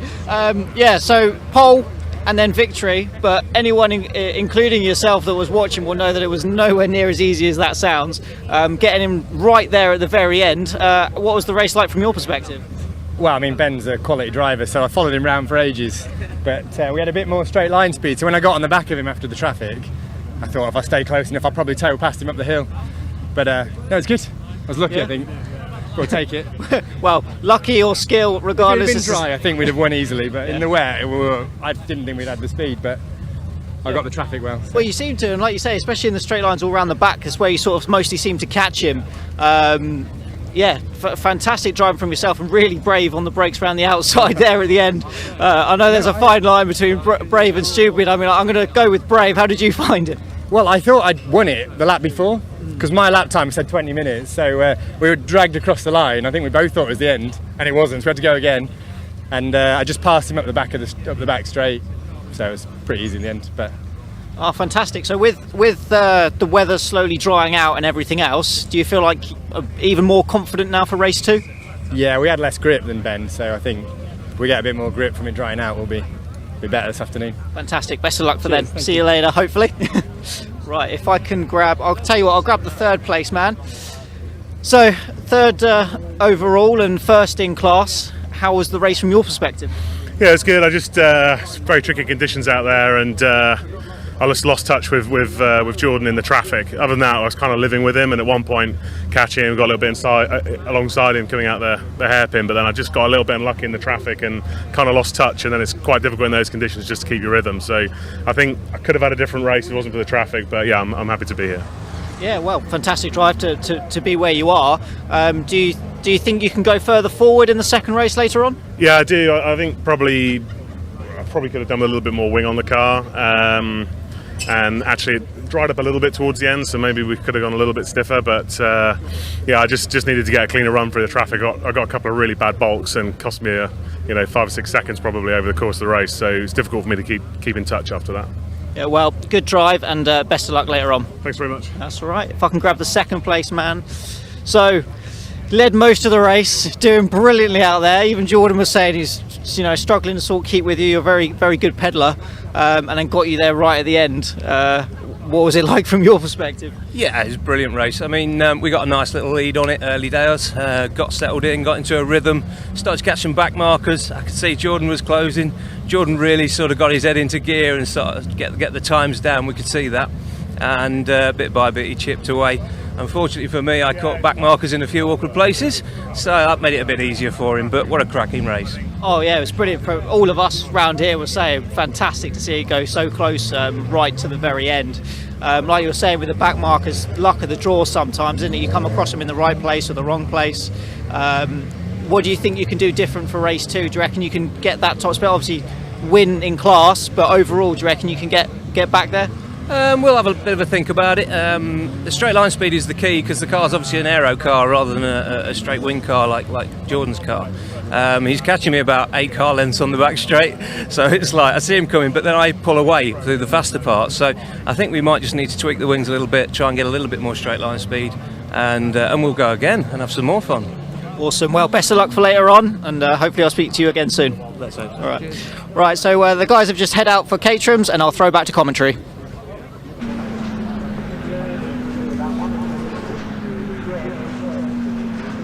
So the Motul Caterham 7 310R Championship cars have already headed out onto the circuit. We're not quite sure yet as to whether we're getting 1 or 2 green flag laps out on the circuit, but what we are sure of is a resumption of some very exciting battling, of course, that we had earlier on. Taylor O'Flanagan just coming past our commentary position now to begin what will be his second green flag lap. So we are doing 2 green flag laps.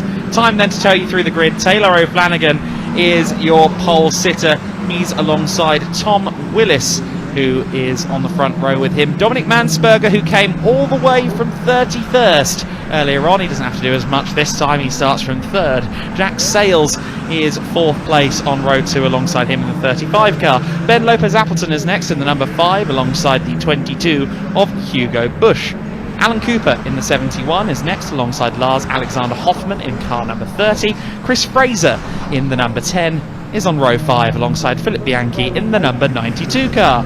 Row 6 of the grid is Ryan Lovett in the number 28 car alongside Harry Eyre in the 55. Row 7, Andrew McGurtroyd alongside Graham McDonald That's the 84 and the 19 cars. Row 8, Alan Curtis in the 43 alongside Steve Metcalf in the 16. Row 9, Kevin Cooper in the 77 alongside Darryl Cresswell in car number 8. Row 10 of the grid is Michael Curley in the 99 alongside Tim Steele in car number 53. Row 11, Jeff Price in the 38 alongside Christopher Welch in the 68. Row 12 is Robert Bullen alongside James Hall, that's the 85 and 98 cars. Pete Wales in the 52 in row 13 alongside Paul Herndon in the 64. And a few drivers a little bit displaced. Harry Cook starting 27th in the number 9 car alongside Wesley Payne in the 50. And Harry Landy is set to start from the back, although I think there are a few question marks in amongst those rear enders. Yeah, I think Harry Cook's not going to be able to take it. He has a twisted chassis after what looked like quite an innocuous accident. But yeah, the rest of them look like they're out there. I didn't see whether Harry got out there. We saw him in the barrier earlier on. But interesting, just in the background, while they get formed up, the academy drivers, we saw them yesterday. A lot of them are out on the banks today as marshals. They're gaining an extra signature and extra points in their championship. One of the things we do as part of the academy is teach them what it's like to be a marshal. So a lot of the flag people you'll see around the circuit today are actually academy drivers that we saw on track yesterday, as we see this 310R grid forming up. Yeah, marshalling is a great activity. I've never done it at a circuit level, but auto solo events, off-road auto solo events on the Isle of Wight back in my younger days, I used to do a little bit of marshalling there. It's always a great way to get involved in the sport, and that's a really good initiative from Caterham to get the academy drivers to do it. It's so eye-opening. As a driver, you wonder why the marshals can't call in all the things that have happened to you in your races, and it's often because there is, when you watch Caterham races from the outside, you'll see how confusing it all is. But yes, as we head round, thanks again to all our marshals out there, including the academy that have joined them today as volunteer marshals. But as this 310R grid, the third of their 3 20-minute races they've got this weekend. Taylor O'Flanagan we saw coming through late on, didn't we, in the race this morning. He lines up on that pole position. Tom Willis, who's been in the right place at the right time, we're taking a win and a second place. Dom Mansberg all the way from the back of the grid. What a fantastic set of races, but it's been so topsy-turvy. Jack Sales, our championship leader coming in, has improved that position over his main rival Lars Hoffman throughout the course of this weekend. Can he continue that in the white car on the right side of the screen there, the TN Accountancy sponsored car? So who's going to be making the moves this time? Who's going to be moving forward? It's the Motul 310R Championship coming next. Predictable and processional. Doesn't describe the Caterham 310Rs at all. This race is going to be absolutely wonderful stuff. The Motul Caterham 7 310R Championship has had its 5-second board displayed. The lights will go on and they'll quickly go off. Will Taylor O'Flanagan from the inside of the front row get the start he needs, or will it be Tom Willis with a good launch from the outside of the corner? Well, the answer is both of them do okay, but Willis is quicker out the blocks. I think O'Flanagan may have missed a gear there, maybe going from first to second or second to third. Certainly had to wrestle with something. A couple of cars going extremely wide at Allard, one of them going too wide at Allard. The rest of the field cleanly through the first couple of corners, but Taylor O'Flanagan has been swallowed up down to 4th position. Dominic Mansberger in second, side by side for third between Sales and O'Flanagan. Taylor just didn't get that car off the line. It's been significantly raining since they were last out on track. They had slightly damp occasional conditions, but it is properly, you can see all the spray being kicked up now with this fully wet circuit. It means they are like learning a little bit from this morning, but now this is the time they're going to have to deal with spray and that sort of no grip at all. I think it might have been Bianchi that was out on that grass, as we see them losing a little bit of a wider line, aren't they? So maybe are moving more to a wet line tradition. You remember, these are the fourth step of the Caterham ladder. These are experienced racers, multiple champions in here, as well as they flow on through and down towards Church for the first time. Like I said earlier, unlikely to be flat out in these conditions. They've got to figure out what's going on. There is our spinner. It might be Hall actually, but anyway, one of the drivers down the back. It is Tom Willisley that leads Flanagan, and then we've got Dom Mansberger, Jack Sales, and then it's Lars Hoffman. O'Flanagan righting the wrongs of the getaway then. He's back to the lead as they approach club, but here comes Lars Alexander Hoffman through the middle like a knife through butter, but far too late on the brakes. Can't get the car stopped. He will have to try and take second place. Really jams everybody up going through club, and that means it's advantage O'Flanagan at the end of the first lap. I wouldn't have predicted that as they went to turn one. Absolute four-wheel drift on the way in. Did well to get that all stopped up and actually didn't lose out too much. Gained positions on the way in there, but gives O'Flanagan that run out of the corner. Hoffman now having to defend from Willis and Jack Sales, who are looking looking to see whether they can uncork that bottle, but it's Hoffman around the outside, then Willis on the inside. Jack Sales taking that wide line. That's a couple of times he's done that, the more the karting line, more traditional wet line that you might expect. Dom Mansberger lost out a position or two on that last time through, but Hoffman was the gainer, and he's managing to hold firm. Jack Sales and Tom Willis very close to the edge of the track there. That would have been slippy on the exit. Jack Sales just about keeps his foot in and carries that momentum. That was a little bit hair-raising. I drew breath, certainly. Sales fully committed around the outside of Seagrave and is now still alongside, actually, isn't he? Willis in the 81 car as they go through Goodwood. The shallow line, not favoured by many, but working out there for Willis. He's still right in the back of Sales. Bush, I think, has made up a couple of places as well on this lap as well. Hugo Bush started in 6th, was 10th across the line at the end of the first lap, but I think he's making his way back through the top 10. Second versus everybody else as O'Flanagan continues to disappear up the road. O'Flanagan has got that little run and they're all squabbling behind. That could give him a little benefit, and is that a fatal gap that he's got out front? But nevertheless, it's still Lars Hoffman alongside Willis, alongside Jack Sales. Graham McDonald had to get out the throttle there a little bit as he was chopped off by Don Mansberger, who drifts back just slightly, but nevertheless it is still Hoffman holding on. The rest of them all trying to get that position. Hoffman holding and Willis are going across the line side by side. Side by side for P2 then. It is the 81 car in second place. Hoffman trying to carry the speed around the outside, does so very nicely indeed. The slicker surface in the wet conditions is the racing line, and I think that meant Willis just had to compromise his speed through the corner a little bit at Allard. We rejoin them now heading towards Campbell and Cobb.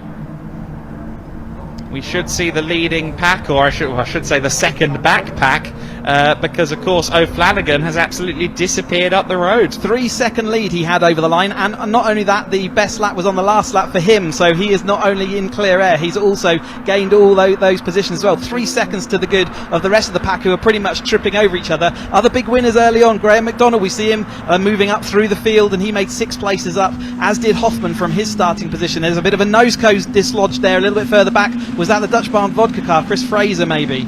May well have been, yes. There was certainly someone with front bodywork askew, as up into second place from almost nowhere has come Graham McDonald. Started 14th on the grid. He's worked his way up to second, but he now loses out in the drag race against Lars Alexander Hoffman, who moves back into P2. McDonald, the ex-Caterham CEO, what I loved about him even during his tenure as CEO is that he'd get involved in the race and get his hands dirty. Very much embodies what Caterham's all about. He lived the product that he was selling and absolutely enjoyed it, and is a very good racer and has decided to come back. Ryan Lovett with an askew nose cone there. I can see a little bit further back as Jack Sales hounds, and we got 3 wide with Hugo Bush, and it looks like Willis and Mansberger have joined battle, and O'Flanagan out front is able to just take the lines he wanted to take. It didn't improve his time too much, but he's now 3.5 seconds in front. He's able to take the lines, work out where he wants to be, have a little bit of a breather on the way in, work out was that the latest I can break.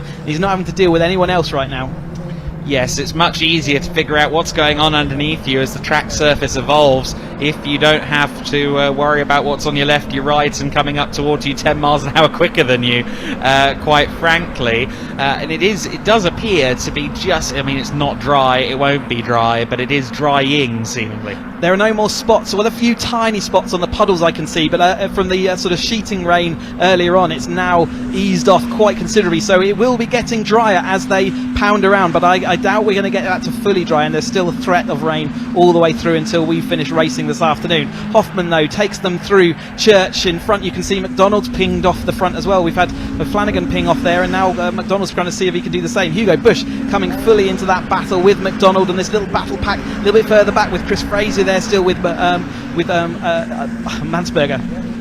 Yeah, Dominic Mansberger, after working from 31st to 3rd, he's not really found that same cutting edge in these more difficult, treacherous conditions, has he? He's falling through the order a little bit, just coming through behind Lopez Appleton, which I think puts him down to 10th place potentially, although he gets a very good run out of club and will surge back past Lopez Appleton. Mansberger is in 9th position, and actually only just set his personal best lap of the race, so he's in 9th. He is dropping, and he's struggling for speed relative to everybody else, as we have a spinner here at the final chicane. That's the 68 car in the spin of Christopher Welch, but this battle for third place on screen, fourth place I should say on screen, Hugo Busch in fifth place, really making it difficult for Lars Alexander Hoffmann. Yep, Hoffmann can't do anything about this battle pack that he's got around him. He watch like Landy back here in these sort of down in the 16th, 17th, 18th place battle we're watching here with Lovett and that skew nose cone still clinging on in there, one of those C-clips still holding on that. I could see it rubbing on the tyre last time through. Mansberger is generally really happy in these kind of conditions, so I wonder whether he's just trying to get settled in on his setup. There was obviously setup decisions to make. Do you take your front bar off and loosen off the rear anti-roll bar, things like that? There's decisions to make, and he might just be working out where his car needs to be, as we see side by side Hall and Landy there. Landy we saw in the barrier earlier on. Nice to see the car back out there. Well done DPR for getting that all put together. Another DPR runner, Hugo Busch there, coming out nicely ahead of Willis there into, I think that's going to be sort of that fourth place, third place in fact that was changed for. Yeah, McDonald in second place, who of course just slightly broken away from them, has now got Hugo Busch, the next closest man, in his mirrors. In fact, McDonald, it must be said, is now closing on O'Flanagan, 3.1 seconds versus 3.5 last time by. Let's see if the gap has gone down again on this occasion. The answer is yes, by another 4/10 or so. It's down to about 2.6 seconds by the looks of it. In fact, no, it's 2.9 seconds, my apologies. So it still is going down fractionally. But O'Flanagan, with the early stages of this race going as they did, is really... Yeah, can he hold on to that 3 seconds any less than that? And I think we really will start seeing that toe start pulling the back. That's Hoffmann with an askew nose cone as well. That's the second askew nose cone we've seen today. So as he just pinged the rear end of panel of someone else. Anyway, that's going to be awkward, and that will be upsetting his aerodynamics even further. Although we've seen from Lovett, it's not going to cause too many problems today. Hopefully, if that does detach the car, it'll detach into a safe place. So then O'Flanagan there in the lead, and look at Busch, he's just on the back of McDonald now. I think McDonald may not make this too difficult for Busch, because of course if Busch gets through and continues with his current surge fourth, then that only benefits both of them as they try, emphasis on try, to catch up to O'Flanagan. Yes, he's on his own, he hasn't got to worry about the other cars around him, but of course that also means he doesn't get the slipstream benefit. Let's see whether that logic carries under the race helmet. You don't always get the same logic when you're out there racing, and Busch has definitely got a head of steam, hasn't he? He came across that gap towards McDonald. His setup is clearly working really well for him at this stage of the race, but at the moment McDonald holds on to that position as they head into the club chicane, and he does have to sit in that position with Willis just trailing on. A little bit further back we see them launching themselves over the curve. That's Mansberger trying to get back through, I think, but ahead of Jack Sales now, so there's been some movement up in the back rear pack as well. Hoffmann in the 70 has completely lost his front nose now, as you see there, just behind Jack Sales. So hopefully that body part hasn't gone awry in a place that's awkward in terms of safety. But of course that does also mean a lot of his car is now exposed to the elements, and while it shouldn't be too much of a bother, there is certain bits of that car that you just don't want the water getting into. Generally speaking, the water's not a problem, but you do get it's like a sail with the wind going underneath that bonnet. Generally speaking, though, in the toe, he's not going to feel any difference to that car. But when he pulls out the toe, there is that nose cone. It looks like it's on the end, or the edge of Church. Yeah, so it's kind of in a place, I think, well off the racing line. And hopefully, the wind will take it further away. But he's late and wide out here, out of Church, and therefore I think he will lose the place this time to Hugo. But Hugo will lead onto the back straight. I say that, no, he's still got a head of steam, hasn't he, round the outside as they head towards Church. McDonald trying to cling on around the outside, and of course on the outside there is some debris, so hopefully it is so far off the track that should be okay. But Busch is now up to second place then. Now, so does McDonald try and go back through? He surely will. Of course, these two are now battling, and they have indeed started to lose time to O'Flanagan again. It was 3.4 seconds last time by. You see them side by side there in the scrap for P2, and Busch should just about hold on to it. Yes, he does. McDonald has to wait his turn. Busch going a bit too deep into the final part of club. That will cause him to lose speed, and it'll also hold up Willis and McDonald behind him. In fact, Willis has gotten through into third place there on the run down to turn one as McDonald checked up. Busch 3.8 seconds off of O'Flanagan. The lead is only building again. Yeah, is that lead good enough? We've seen it once they settle down into an order, it does pull back. I also saw one of the Coopers, the younger Cooper brother there, Alan, I think, going across the escape road as they came through the club chicane. Graham McDonald absolutely clobbering the sausage curb on the inside there. You don't want to do that too many times, your suspension won't appreciate it. I did clock as they were going through the chicane here last time through. They have difference of opinion on the front anti-roll bars for sure, so there's definitely different setups out there working, but this track is only going to be drying up at the moment as we've stopped that sort of rain. In fact, the spray has significantly reduced from the start of this race. And in effect, a softer car in these conditions, while it may not be faster in the dry, it's more compliant when it gets wet, isn't that's basically the short of it? It can be. It's completely condition dependent and track dependent. It changes per track. That's why it's really good for those that were out here on Wednesday. They could test and feel what it was like in the wet and actually get their own feel for what they wanted in their car. But in here, it's not going to be a setup that chooses the winner and loser here. The tow and positioning is going to be all key. Jack Sales has broken away, hasn't he, from Hoffman? That's the two championship rivals. Jack Sales definitely having a points advantage over Hoffman throughout it. Hugo Bush does survive. You can see in the background there in that second place. What's the gap as they go across the line this time? Hugo Bush having to slide through the second part of the chicane though, which means he's costing himself time as he comes out of this. He's still having to deal with the attentions of Graham McDonald, who's looking to the outside. They're kind of working together as they go through Allard, but it doesn't look like Graham McDonald is happy to sit there and take him through. The 3.03, so they brought it back half a second that lap. And of course, with Sales and Hoffman in 5th and 6th position, they were only 13 points between O'Flanagan and the lead coming into this weekend in the 310R Championship.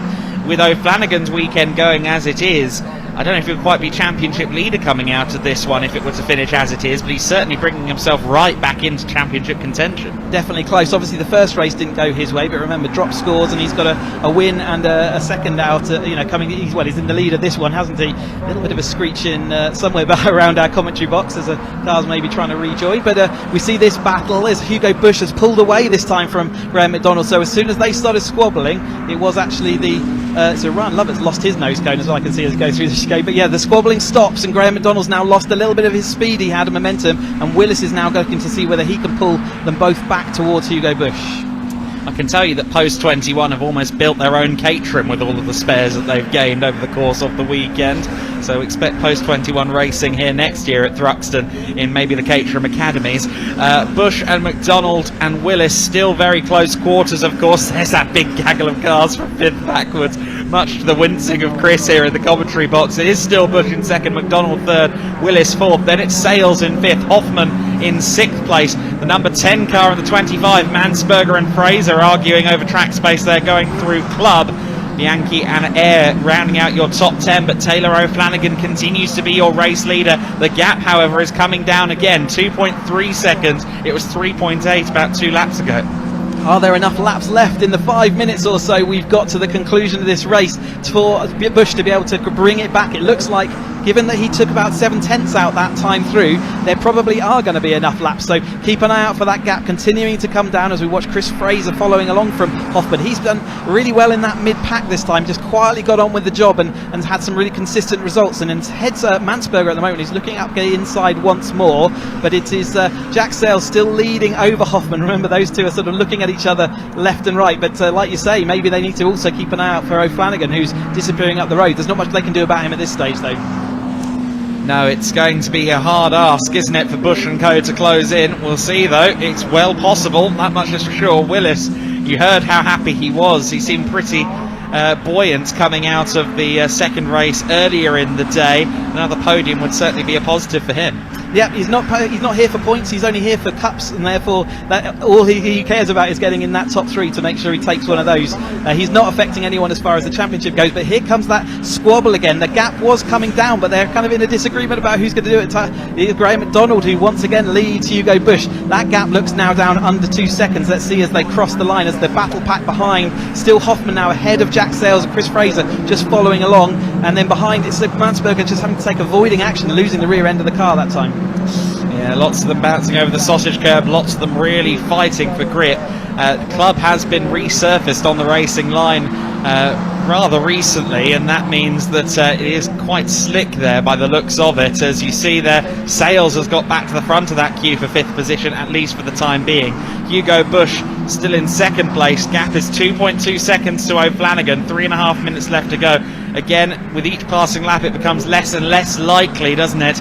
But for now he's holding on to second place at least. We've seen those gaps disappear, and it only takes one slight mistake, doesn't it? But at the moment, yep, that time is running down quickly, and that gap is gone up, or only came down very slightly that last time through. So Hugo Bush does seem like the person who can bring them back, but I don't think they're going to sort the argument out between themselves enough to do that as we watch the rest of the field coming through. But Hugo Bush in that 22 then holding that slightly wider line, but there is Graham McDonald seeing he's going to sit in that second place, take the tow, and then make a move down into club once more. And again, they've got to switch positions in some form of methodical fashion to take advantage of the slipstream, as you alluded to earlier on. The radiator's right there in the nose. You do not want to be trying to bump draft. This isn't NASCAR, friend. O'Flanagan, still your race leader. Who's in second now?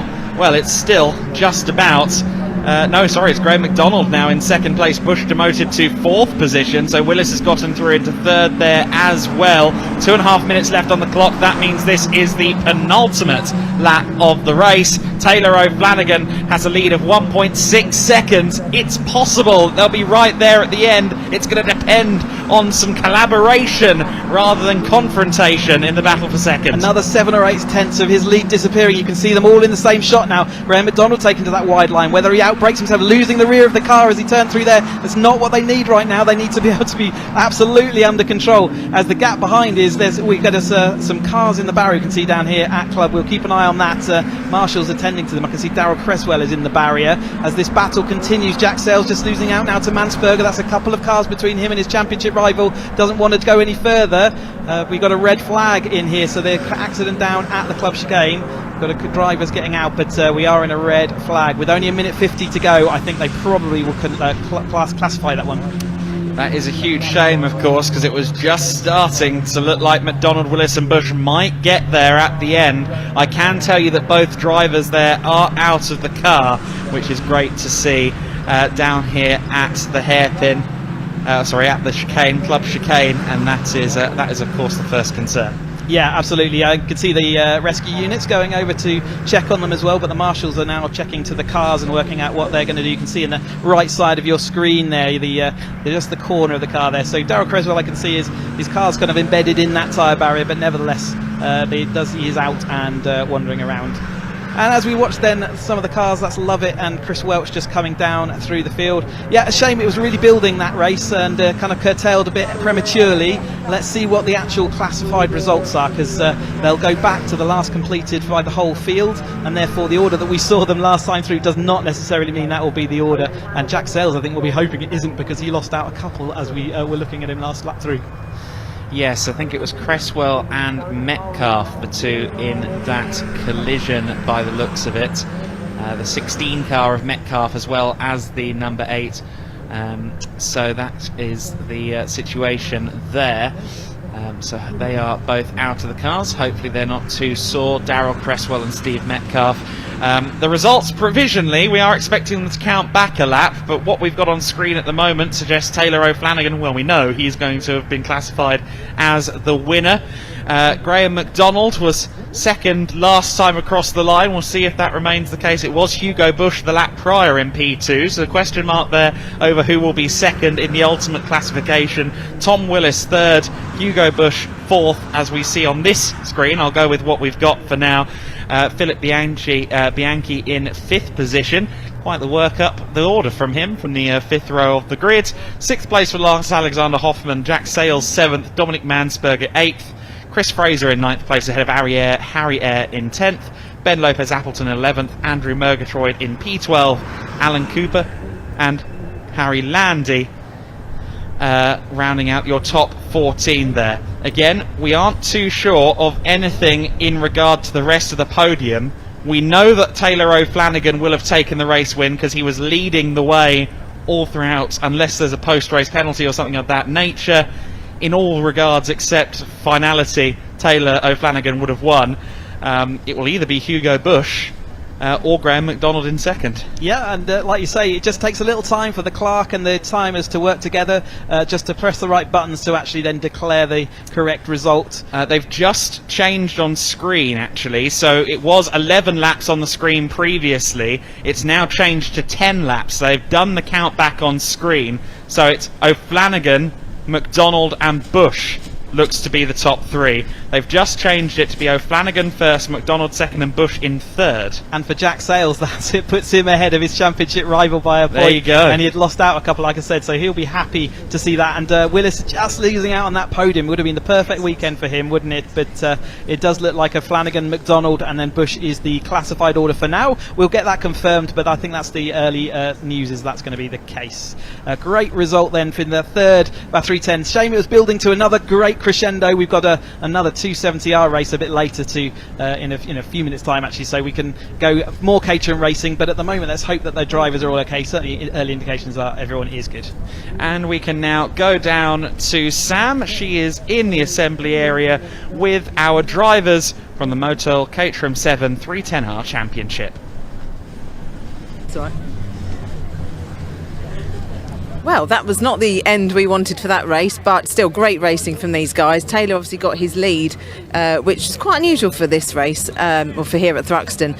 But I think he's definitely the winner. So he's been placed in first place. They're just trying to figure out who is in second and third. So it's either, we think, it's just thinking, Graham is second, and then it's either between Tom Willis and Hugo Bush for third place. So we're just waiting for those results to come in now. So as soon as we know, they will move those cars forward into their positions for 1, 2 and 3, and then we can get an interview with these drivers. So they're all just trying to, I think the guys are out of the car that have had the accident, so we believe they're okay. Obviously medical team is on scene just to check them over, so we hope they're all okay.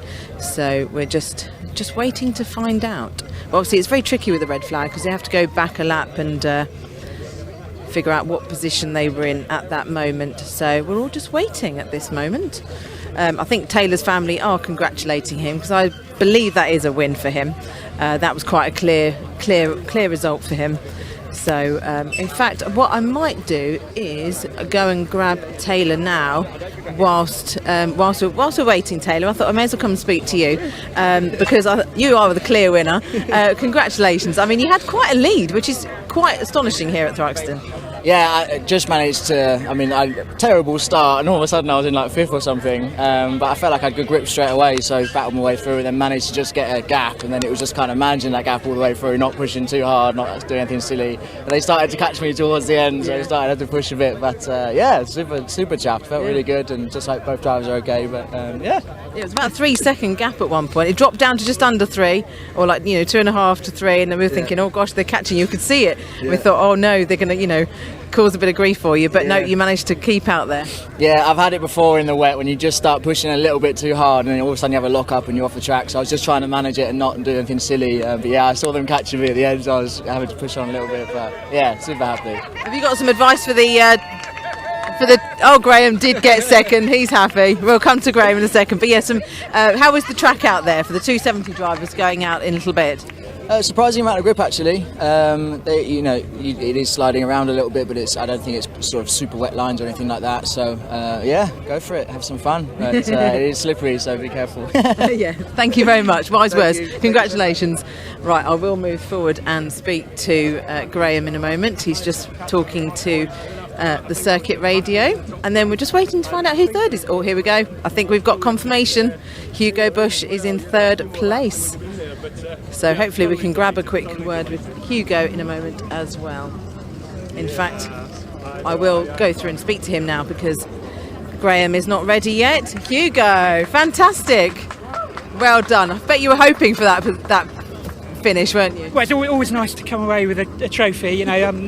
First race yesterday didn't quite go according to plan, so yeah, apologies again to Dom and Taylor, but I think the three of us are happy today, all three of us taking a trophy home. Yeah. And yeah, that was great fun. Yeah, I thought we were wheeling Taylor in, but not quite. You were nearly. We could see the gap closing. Not quite. Yeah. Race wasn't long enough, was it? Exactly. Well, great, congratulations. Thank you, Hugo. Right, I'm going to go and move forward to Graham now. Graham, come over here. Congratulations! That's fantastic. First podium of this year. It is, and you know, a long time coming. I felt, you know, these boys at the front are really quick, and I've been just behind them, and I felt a bit of rain, and I might have a chance. And I got a cracking start, as I said. I like the rain. Got a cracking start, got up there, and then was fighting for the top 3 places. And you know, sadly, a red flag with a lap to go. Who knows what might happen? But yeah, I'm just delighted with where I am, Sam. I'm so pleased for you. Thank you. I think everyone else is, to be fair. Finally, yes. Excellent. Thank you, Graham. Thank you. There we go. We might go and have a quick word with a few guys, actually, whilst they're taking some time on track to repair the barriers. So let's move on down and have a word with a few guys. I'm just trying to think who we can speak to. Let's have a go down here.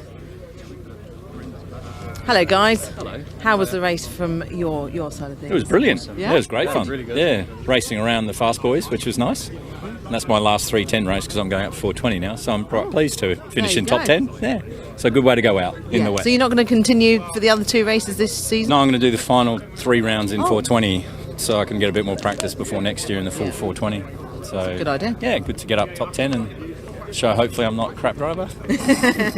But it's good racing with these. We had good battles. Yeah. Same as him really, except I'm staying in 310. So for the rest of this year. Yeah, probably next year too. So, but it was good. Rain is always fun. Brings things closer, makes things more interesting. So good fun. Excellent. Well done. Thanks, guys. Right, let's go and have a word with some of these guys down here. Hello, chaps. Sorry to butt in. How was your races? Well, I deserve a Girl Guide badge for that one. This gentleman did far better. Yes, how was yours? Yeah, felt all right, yeah. 20th, improvement. Yeah, that's what it's all about, improving each time you go out, isn't it? Yeah, I love the wet, yeah. Enjoyed it then. It amazes me how many people do like the wet, actually. Yeah, it's just a bit more challenging and a bit sketchier. Yeah, exactly. Well done, guys. See you soon. I've got a whole collection of drivers here, so I've got to have your input. Collective decision, how was the race for you guys? That was good, really enjoyed it. Didn't crash, so massive bonus. But wasn't quite fast enough really to catch the front pack. I was nearly there, so next time hopefully I can do better in the wet again. I wasn't fast enough at all. I don't like those conditions, not me. No, some people really like the wet and want it to rain, and some people just it doesn't suit their driving. Yeah, I know. I seem to start off okay and then don't seem to learn. Other people seem to learn quicker than me, so I get distance. Nah. Did I enjoy it? No. Give you a dry track next time. No, dry was better, much better. Yeah, excellent. And then James Hall, how are you doing? Oh, I really enjoyed that. That was great. Yeah, I think I got a fair few places. Managed to get some people on the outside, which is always a treat. And yeah, it was great fun. Lots of concentration, but would love to do it again. So yeah, can't really complain. Your mum's in academy. She was racing yesterday. How was she? How did she enjoy her race? Oh, she got on. She got someone straight off the line. I think she was very happy with her progress. She's really pushing it now. So yeah, she came back with a beaming smile on her face, which is all that you can really ask for at the end of 100%. Of course, yeah. Excellent. Well done. Thank you. Right, I think we're all right. I think the next category is going out on the track very shortly, so we'll hand back to you guys in the commentary box.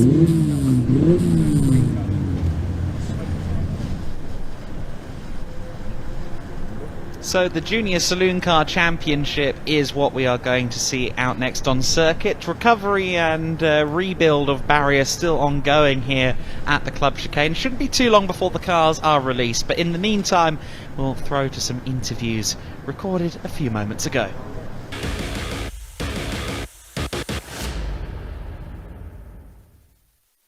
Right, so here for the final race of the weekend for the Junior Saloon Car Championship, and what a race it should be. It's going to be mixed conditions, so it should be very interesting for the drivers.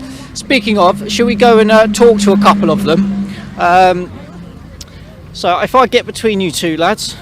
Right, so if you want to speak to the guys at home, tell us who you are and how you're finding the championship so far. I'm Will Thruxton. This is my first year in the Junior Saloon Car Championship, and I'm really enjoying it so far. This is my third round, I think, so I'm just building up the pace as we go and learning more and more as we keep going.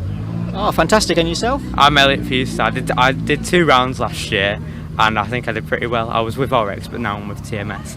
and today this weekend we've not qualified very well, but hoping to gain lots of places in the actual race, and yeah, hopefully turn out good. Oh, brilliant! So, what is it that you guys have learned since? I don't know whether you did any karting beforehand, but what have you learned since you've been in the championship that's quite new or unique to driving cars? Well, I hadn't done much karting prior to this, so it's really like taking it up from ground level. So obviously learning how to drive a manual, how to drive on a much bigger circuit and much faster cars. It's like really important that you know how to do that and do it safely, and especially when all the cars are evenly matched. You've got to have good racecraft to keep it away from each other and keep it going. Oh, brilliant! And yourself? I think, well, to drive Saxons, it's a privilege, and to learn into juniors and step into a big car, it's good to sort of know how an actual car drives like, and it's good for people that want to get into it. You guys finding it relatively challenging being in such a tight series with loads of really good people? Well, it's very competitive and everyone's so close, even from the front to the back, so especially when all the cars are the same, so it's really challenging. Yeah, like what Will said, it's competitive and challenging, and same as last year.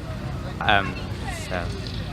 Brilliant. So what I'll do before I sign off, guys, do you guys have any sponsors or shout outs that you want to do, people that you need to say thank you to or raise any awareness for or anything? Obviously we can see that you've got the autism jigsaw piece on your car. Well, I think that's across the whole championship, so it's the National Autistic Society, and then a massive shout out to the team who run the car so well and keep us going all weekend. And any from yourself? Yeah, I've got Thompson and Son, which is to do with hearing aids and stuff like that, so people need to like work on the hearing and get better.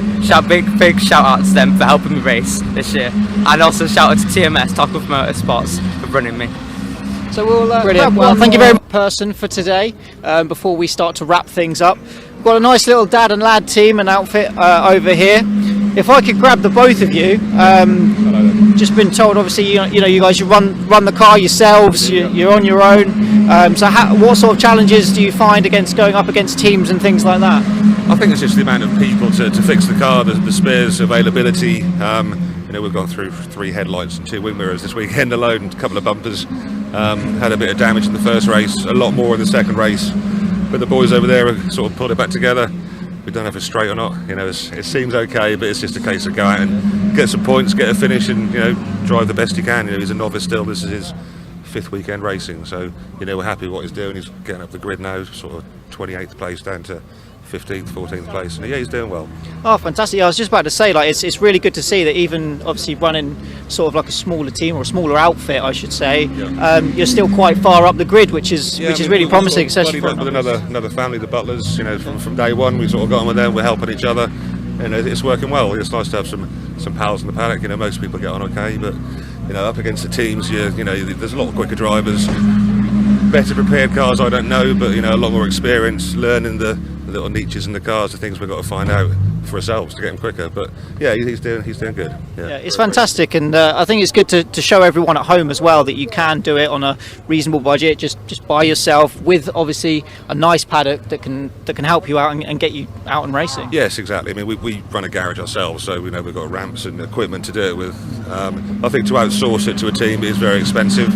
As much help as you can get is appreciated, and the staff at work all sort of muddle in and help us out. So it's a good little team in the paddock, I suppose. Awesome. I'll quickly grab a word with the driver then. So been told that you're a rookie. This is your first year racing cars. How are you finding it? Yeah, it's been good so far. This is my best qualifying yesterday, starting 9th today. So hopefully I can get up the grid. Oh, fantastic. Yeah, well, obviously just talking to your dad there, saying how well you're doing in this first season and how far up the grid you have come. How much further forward are you looking to go today, or are you not setting targets, you're just sort of seeing how you go? Top 10 for me would be good, but it's wet, so my first wet race, so I'll see what happens. All right, okay. So it's going to be a lot of fun for you out there then? Yeah, it will be. I had a bit of an incident in the second race, so they've sorted the car out and got me out, so just need to finish really. Oh, brilliant. Well, yeah, obviously bringing it home is always one of the most important things, to finish first. First you have to finish. I'm sure you've heard that before. Yeah, that's always the main thing, just getting the car across the line. Have you had any previous experience before racing this year in karting or anything? I've done a bit of karting. I've not raced, I've just tested, so this is my first proper season. All right, and how are you finding racing in the Junior Saloon Championship? Yeah, it's really good. Everyone's competitive, fair. So yeah, it's a really good championship. Fantastic. Well, I'm going to wish you the best of luck and let you get into the right headspace ready for the race, okay? Thank you. Right, so that was lovely to hear from them, and what I'll do is I'll wrap this up and send it back to commentary.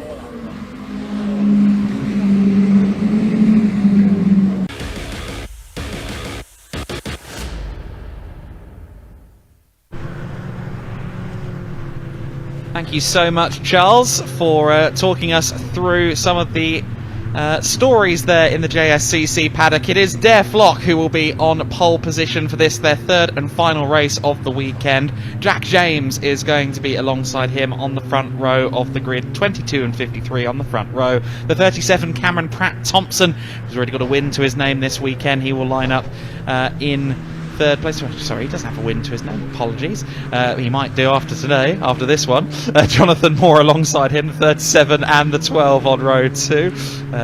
Oliver Kerr in the 222 car in row 3 with Kieran Roberts alongside him in the 78. CJ Morgan, now he did have a win, but I understand that got taken away from him after Saturday's race. He will line up in 7th alongside Will Fallon, in the scholarship winner for the JSCC on row 4 of the grid. He's in full National Autistic Society colours, as you may have seen earlier in the broadcast. Jude Cooper, who we heard from there, on row 5 alongside Harry Smith in the 10 car. That rounds out our top 10. From there, row 6, Oscar Dix in the 11 car alongside Wilf Butler in the 70. Charlie Constable is next in the number 6 car, followed by Alexander Bergbaum in the 29.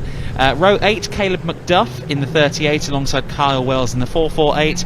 Row 9, Alfie Briggs in the 47 alongside Jack Harrison in the 317. Row 10, Harvey Kersley in the 88 alongside Elliot Fuster in the number 7. Of course, we heard from Elliot in an interview just there as well. Row 11 is Will Crewston in the 17 alongside Jacob Baldry in the 33. Row 12, Josh Salvadori and Alexander Mosthav, 110 and 888 respectively. So that is the 12 rows of this grid, and we are expecting a full quota of cars back out there once again. Just to say as well, the charitable causes of the JSCC very much worth lauding and spotlighting. The NAS National Autistic Society livery on the 30 car, on the scholarship car of Will Fallon. There it is going through shot there, the black and multicoloured machine. They also, just this morning, ran a cake sale here in the paddock for the Chestnut Tree House, the National Autistic Society and the Teenage Cancer Trust. And jolly nice of them, they bought some of their own cakes to give to some of the marshals down here at our end of the circuit on post 21 as well. So the Junior Saloon Car Championship certainly doing their bit for charity, and that's always wonderful to see as well. Spotlighting causes, raising awareness with their spotlight. So 15 minutes of racing for the Junior Saloon Car Championship, and an opportunity potentially for Dare Flock to make it 3 from 3. Again, we haven't, I don't think this has been updated on TSL yet, but as we heard in the post-race 2 classifications, Dare Flock did inherit the race 1 victory, and that has now been confirmed on the TSL timing website as well. But Dare Flock in the 22 car with 2 wins so far then, or rather a win in race 1 and a second place in race 2 to Cameron Pratt-Thompson. I was right the first time earlier on during my grid read. Cameron did of course take the win earlier today, but my little brain got that a bit wrong. Cameron Pratt-Thompson will be working from the 4th row of the grid. Dare Flock will be looking for his second win from pole position. So Dare Flock is in a good position. I see the marshals, the photographers warming up alongside me. They're getting back into the swing of things after a little bit of a break, of course, after that Caterham race.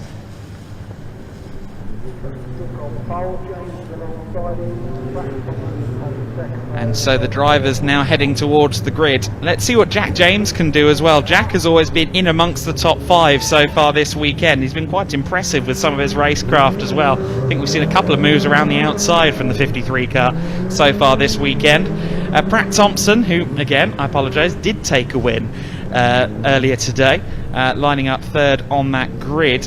That is, of course, the middle of the second row, and we've seen drivers storm into the lead from the middle of the second row a couple of times yesterday.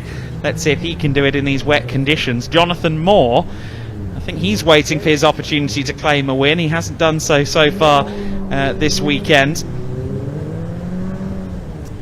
but he's been fairly speedy, and also, again, always in the top 5. There have been a kind of repeat set of protagonists up there at the sharp end.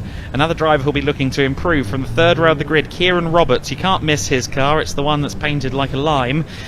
He, of course, was in a collision on the first lap in the second race earlier today. Bit of damage to that car, limped it home. I think he'll be looking for bigger and better things, better fortune in the race that is about to get started.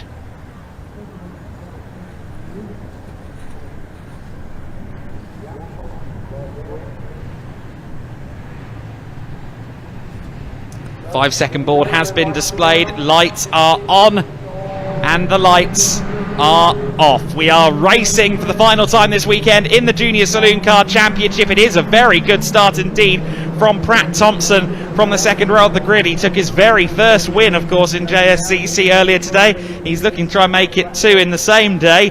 He's right there behind Dare Flock as they run through the first couple of corners. Flock still your leader though. Once again the pole sitter managing to execute a good start. He leads the way. James around the outside there. Jack James in second position. Jonathan Moore has managed to get himself, or remain I should say, in fourth position. Jack James is actually down in third place. Cameron Pratt Thompson is there in P2. Everyone else goes funneling through the first corners, and one of them very, very off the circuit there, I believe. That might have been Wilf Butler. It was Wilf Butler, and we've got another spinner further back in the pack. Oh, goodness me, that's Cooper in the number 4 car. Jude Cooper having quite the moment there. Big spin for Jude Cooper.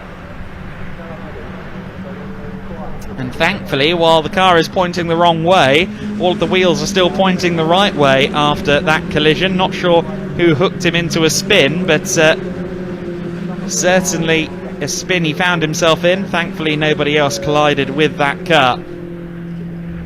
There is a change for the lead though, because Cameron Pratt Thompson is now your race leader, so he's managed to get through while we're looking at all of that drama further back in the pack. They're fanning out 3 and 4 wide on the latter half of the top 10. Will Fallon is certainly one of the cars up there. Will Fallon just following CJ Morgan there. I think this is for 5th, 6th, 7th. It is indeed for 5th, 6th and 7th places. The top 4 rounded out by Jonathan Moore, just getting 2 or 3 car lengths over the chasing pack in the early going. Kieran Roberts, who was 6th place on the grid, is unfortunately down in 9th at the moment. Here's Wilf Butler's moment. Now keep an eye on the left hand of screen. Oh yeah, so it was, I think, was that Ferguson I saw on the back of that car? But what we can see is that the number 4 car of Jude Cooper was sent into a spin. There isn't a Ferguson out there. Fuster, it would be Elliot Fuster who sent Jude Cooper into that spin then. The two meeting in the middle. And unfortunately Jude Cooper is into pit lane. That car of course also came to a halt. Oh, a big spin for the 22 car. Boot lid lifts on Flock's car. He somehow keeps it in the right direction. Front wheel drive, saviour of all. He must have punched that throttle and hoped for the best, and thankfully it swung back his way. Brilliant car control from Dare Flock. However, as you see there, did you notice that? James in the 53 car, Jack James, making it abundantly clear that he wants to work with Jonathan Moore. Unlike the Caterhams, these can bump draft. So maybe wanting to work together here. Jonathan Moore looking to the outside of Jack James nonetheless as they go through club. But I think Jack makes a valid point, because Well, Pratt Thompson is getting away. The gap was half a second last time by, but with Dare Flock holding or losing time spinning out of that second place, the gap is going to be more like 1.5 seconds now between Pratt Thompson and the chasing pack. It's 1.7 seconds between our race leader and Jack James in second. Dare Flock has crossed the line in 12th place, and this is the reason why, spinning out of second, coming out of Goodwood and through Village Curve. And you see there the impromptu rear spoiler there of Flock lifting just slightly. He did very well to keep hold of that. Last thing he wanted to do was be broadside there and stationary. There's the number 4 car with the exhaust falling off the car. We did hear something scraping along a floor on one of the camera mics, and it was Cooper's exhaust that came loose after the spin on the first lap. Pratt Thompson comes around comes towards the Church Bend. His first win earlier today. Be looking for race win number 2 in this one. And that's a gap that seems to be increasing between himself and Jack James. Here comes the battle for 5th place, because Fallon is there in 5th in the number 30 car, and I think that might be Wells and Constable going past. Yes, it's Wells in the 448 car getting through into 5th place there. Kyle Wells, who started in 16th place, is now there just behind CJ Morgan in 5th. However, getting a little bit loose there as Constable now looks to the inside. Charlie Constable gets alongside and should, in theory, get through. I think he does get through into 5th place there. 7th place now for the recovering Kieran Roberts. He lost a few places early on, but he's back up to 7th place now, just ahead of Will Fallon, the scholarship winner, in 8th position. There is Jonathan Moore's machine. CJ Morgan just behind him. There is the recovering Dare Flock as well. He's up to 10th place in the 22 car after his spin earlier on. If he can salvage a top 5 or something out of this, that would be very well done indeed. There is a bit of an interval, 2.6 seconds between 9th place and 10th. The 9th place car being the number 10 Harry Smith. So there is a bit of work for Flock to do to make up many more positions in this race. It's still a real ding-dong battle between the 6 and the 448 cars. Still side-by-side action here between Constable and Wells. Very exciting racing between the pair of them. It is Wells with the advantage as they run up towards Club, but that's inevitably going to reshuffle, isn't it, in the next few moments. And it is a change for 2nd place as well. While I was just looking at some notes there, Jonathan Moore has got up into P2. Jack James in 3rd position, CJ Morgan 4th, and then in 5th place it is still just about Wells in the 448 car in 5th, Constable 6th, Fallon 7th, Roberts 8th. But this battle for 2nd place is heating up. Jonathan Moore says, no, I can lead you to the leader, I promise. But I don't think Jack James agrees. He's going to probably fire back as they go through Gamble and Cobb. In fact, no, he doesn't. But, oh, goodness me, Jonathan Moore, that was a little bit of a sideways moment there.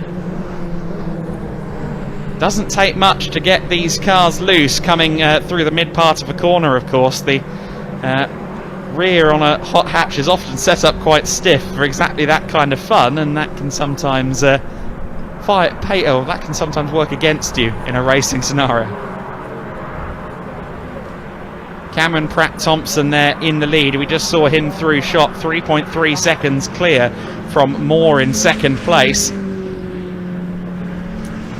The battle for 2nd, 3rd and 4th appears to be merging with the battle for 5th, 6th, 7th and 8th at the moment. It looks as though with Wells leading them, the battle for 5th, 6th, 7th, 8th is closing in. Fallon just moved up to 6th position there. He got through just before Church Bend on the 6 of Constable. So Fallon on his way back up. Will Fallon in the 30. There's Dare Flock as well. He's still in 10th place just behind Smith and closing. James up to second place once again. Jack James with a lot of oversteer though, just about managing to hold on to it.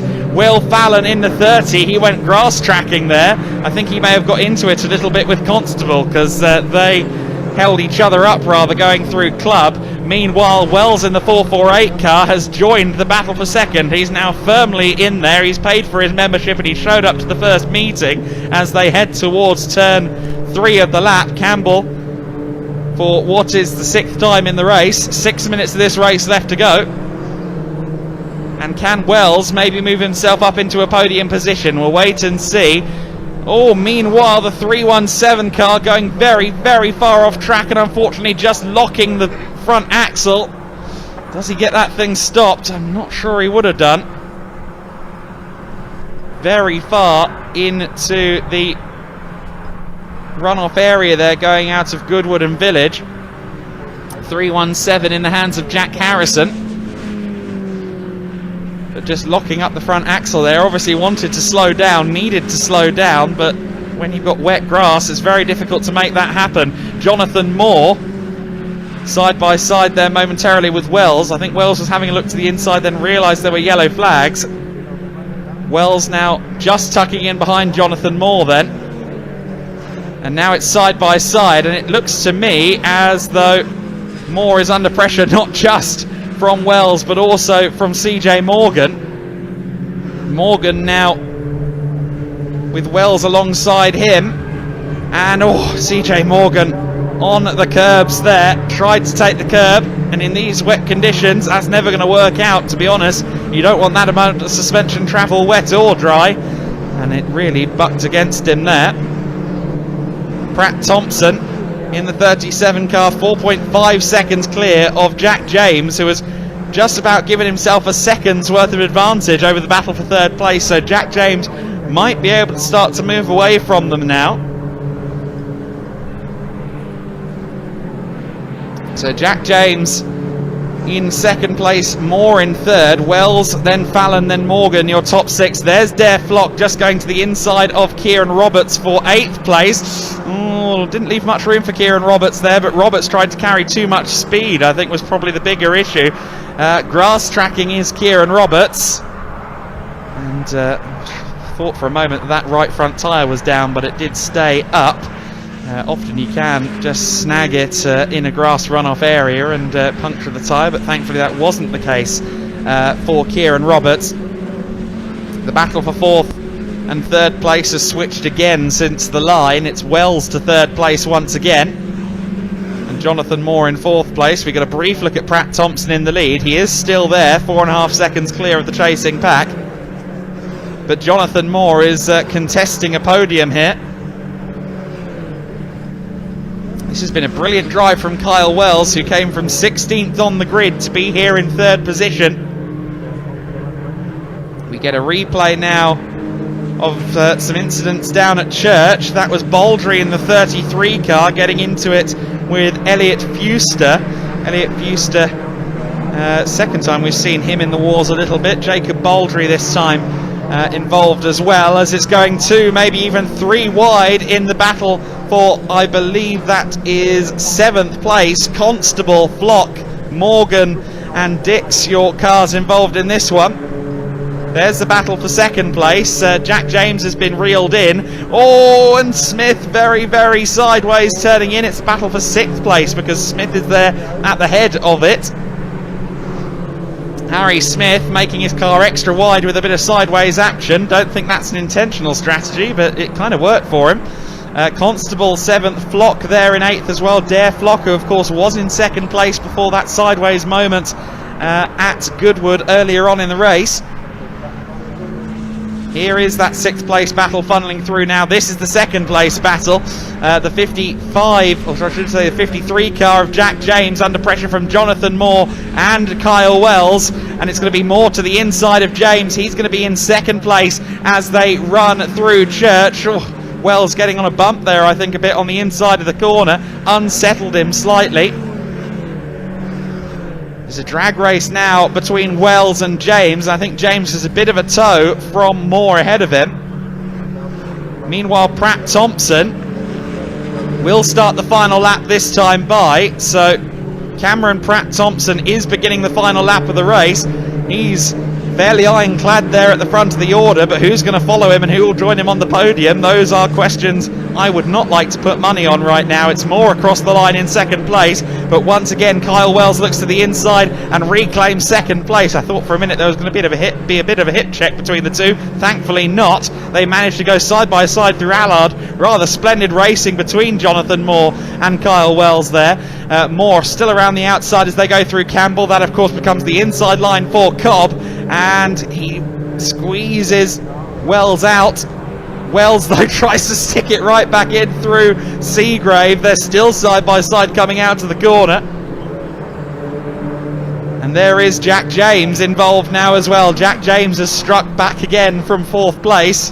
Cameron Pratt-Thompson on his own island, 6 seconds clear. There's Jonathan Moore now in 2nd place. Wells on his inside as they go through Goodwood. Can Wells get the run? What about Jack James? What about sneaking towards them? Will Fallon in the 30 car. He's not too far away either. 2nd, 3rd, 4th and 5th in one long queue, and just behind them is the number 10 car in 6th place, Harry Smith. Cameron Pratt-Thompson will head towards the final corner with a comfortable lead, but who's going to follow him in 2nd place? This is our leader coming through the final chicane now. Clock should hit 0 just before the checkered flag is displayed to Pratt-Thompson. There is the flag, and it is a victory for Pratt-Thompson, and it's all kicked off for 2nd place. Jonathan Moore has had a spin. Jonathan Moore's had a spin. Wells was involved with that. Jack James had to take evasive action as well. I believe that's Fallon across the line for 2nd. Yes, it is. Fallon manages to inherit a wonderful 2nd place there right at the end. Will Fallon takes 2nd. Harry Smith takes 3rd place. 4th place for CJ Morgan. 5th for Jack James, 6th place for Charlie Constable, and the 448 car there of Kyle Wells, who sensationally came from 16th position, does not take the checkered flag. And we also had Dare Flock falling through the order there, and we've just seen him, and you'll see him on screen now, coming towards us with a front, or with his boot lid open. That's in the pit lane, his boot lid is open. He didn't cross the finish line on the circuit, he came into the pits instead. But Dare Flock with his boot lid open there. A lot of things I think went down on that final lap. I think the race stewards might have something to say about that afterwards. Replay then of what happened in 2nd. Jonathan Moore and Kyle Wells seemingly got into each other. That sent Moore into a spin. Wells then had damage already. You can see the suspension isn't quite right on that car. He gets a further knock from Jack James, which then sent him slowly edging into the Armco barrier because the car simply will not turn anymore. And in amongst all of the chaos, Will Fallon, who was running I think in 5th place going into Club Chicane, came out of it in P2, and a brilliant podium as well for Harry Smith, who was running in 6th place for much of the race. He was nowhere near a podium position, but there he is in 3rd place. Cameron Pratt-Thompson is your race winner by 8.8 seconds. One of the more dominant performances you could ever wish to see in the Junior Saloon Car Championship. 2nd win in a day, of course, for him. Will Fallon taking 2nd place right there at the final post. Harry Smith taking P3 ahead of CJ Morgan. Jack James in 5th position. Charlie Constable in at P6 in car number 6. That's happened more than once for Charlie this weekend. Oliver Kerr in the 222 in 7th. Wilf Butler, who you may remember was rally crossing at the first lap of the race, he managed to take 8th position. Oscar Dix in the 11 car in 9th. Kieran Roberts rounding out the top 10 in the 78 car. 11th place for Jonathan Moore in the number 12. Caleb McDuff in the 38 taking 12th. Alexander Bergbaum in 13th, and Alexander Mosthav taking the 14th position in his 888 car. In 15th place it was Fuster in the 7. Alfie Briggs went to 16th place in the 47 car. 17th place was Dare Flock in the pit lane with an open boot. in 17th, Baldry 18th in the 33, Crudson 19th in the 17 car, Kersley taking 20th place, and the last car to take the checkered flag on circuit.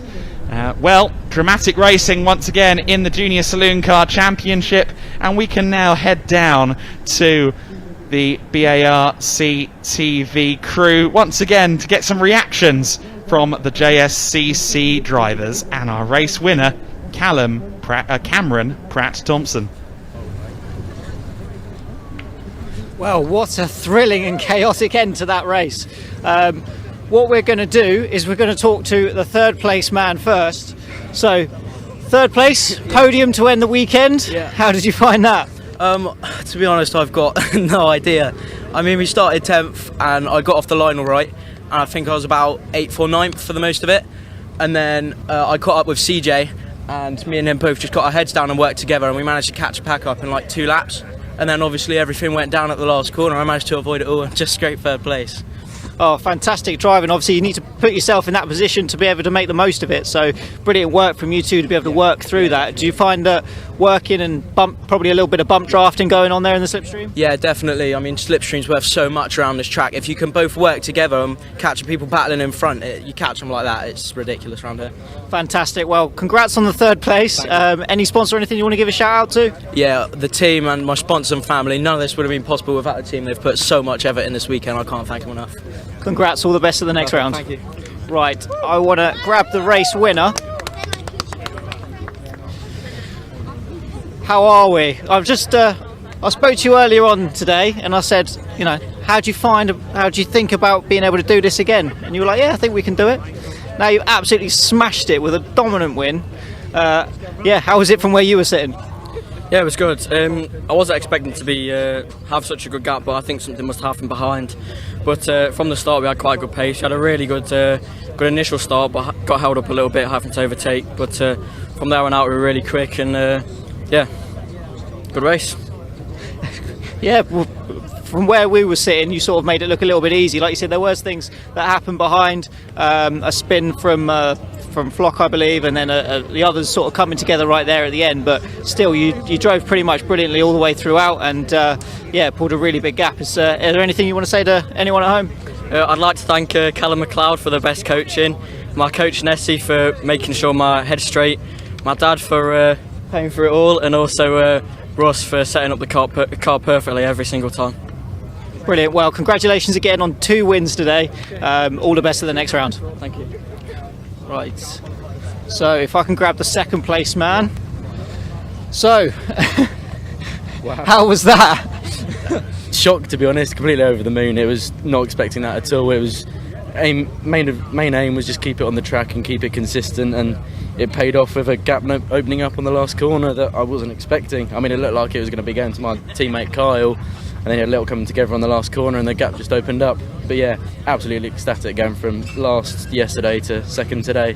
Yeah, I'm not surprised. Obviously, we spoke to you earlier on, and you were like, yeah, well, you know, got some good laps in and sort of got my feel around the track, and I could work on using that to then go forward. And here we are 2 races later, and you've picked up second place. Yeah, exactly. It was just that's the thing. It's just always learning and taking. Even if you've had a terrible race, there'll always be some benefit, and take it away and apply it. And that's what we did. And yeah, me and the team Oryx are just completely over the moon with it.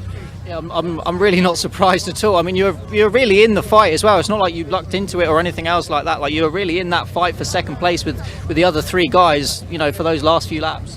Yeah, it was. We were all close together. It looked like it could be anyone's game, and it looked like they were closely battling, caused them to slow down, and me and Jack James to catch up, and then went for Jack James on coming up to the last corner, and then the gap opened up on the exit of it, and came through there and got second place. Awesome. Is there anything you want to say to anyone at home, or sponsors, or anything else you want to give a shout out to? Massive thank you to Oryx and the JSCC. Obviously wouldn't be here without them, and obviously they're funding my season, and looks like it's going well, and obviously my family there who've been here supporting me for my birthday weekend, and yeah, just a massive thank you to the Team Oryx Championship and my family.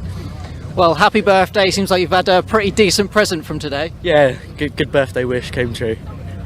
Fantastic. Well, all the best for the next round and the rest of the season. Cheers. See you later. See you. So that's all from the Junior Saloon Car Championship running this weekend. But obviously stay tuned. We've got Caterham's heading out next. And what I'm going to do is I'm going to throw back to commentary.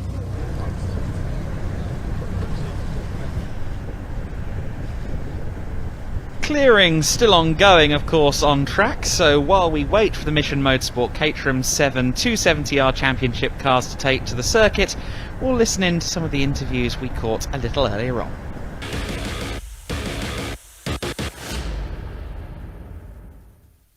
So I'm in assembly area for our final Caterham race of the weekend. I'm with Mark Kendall.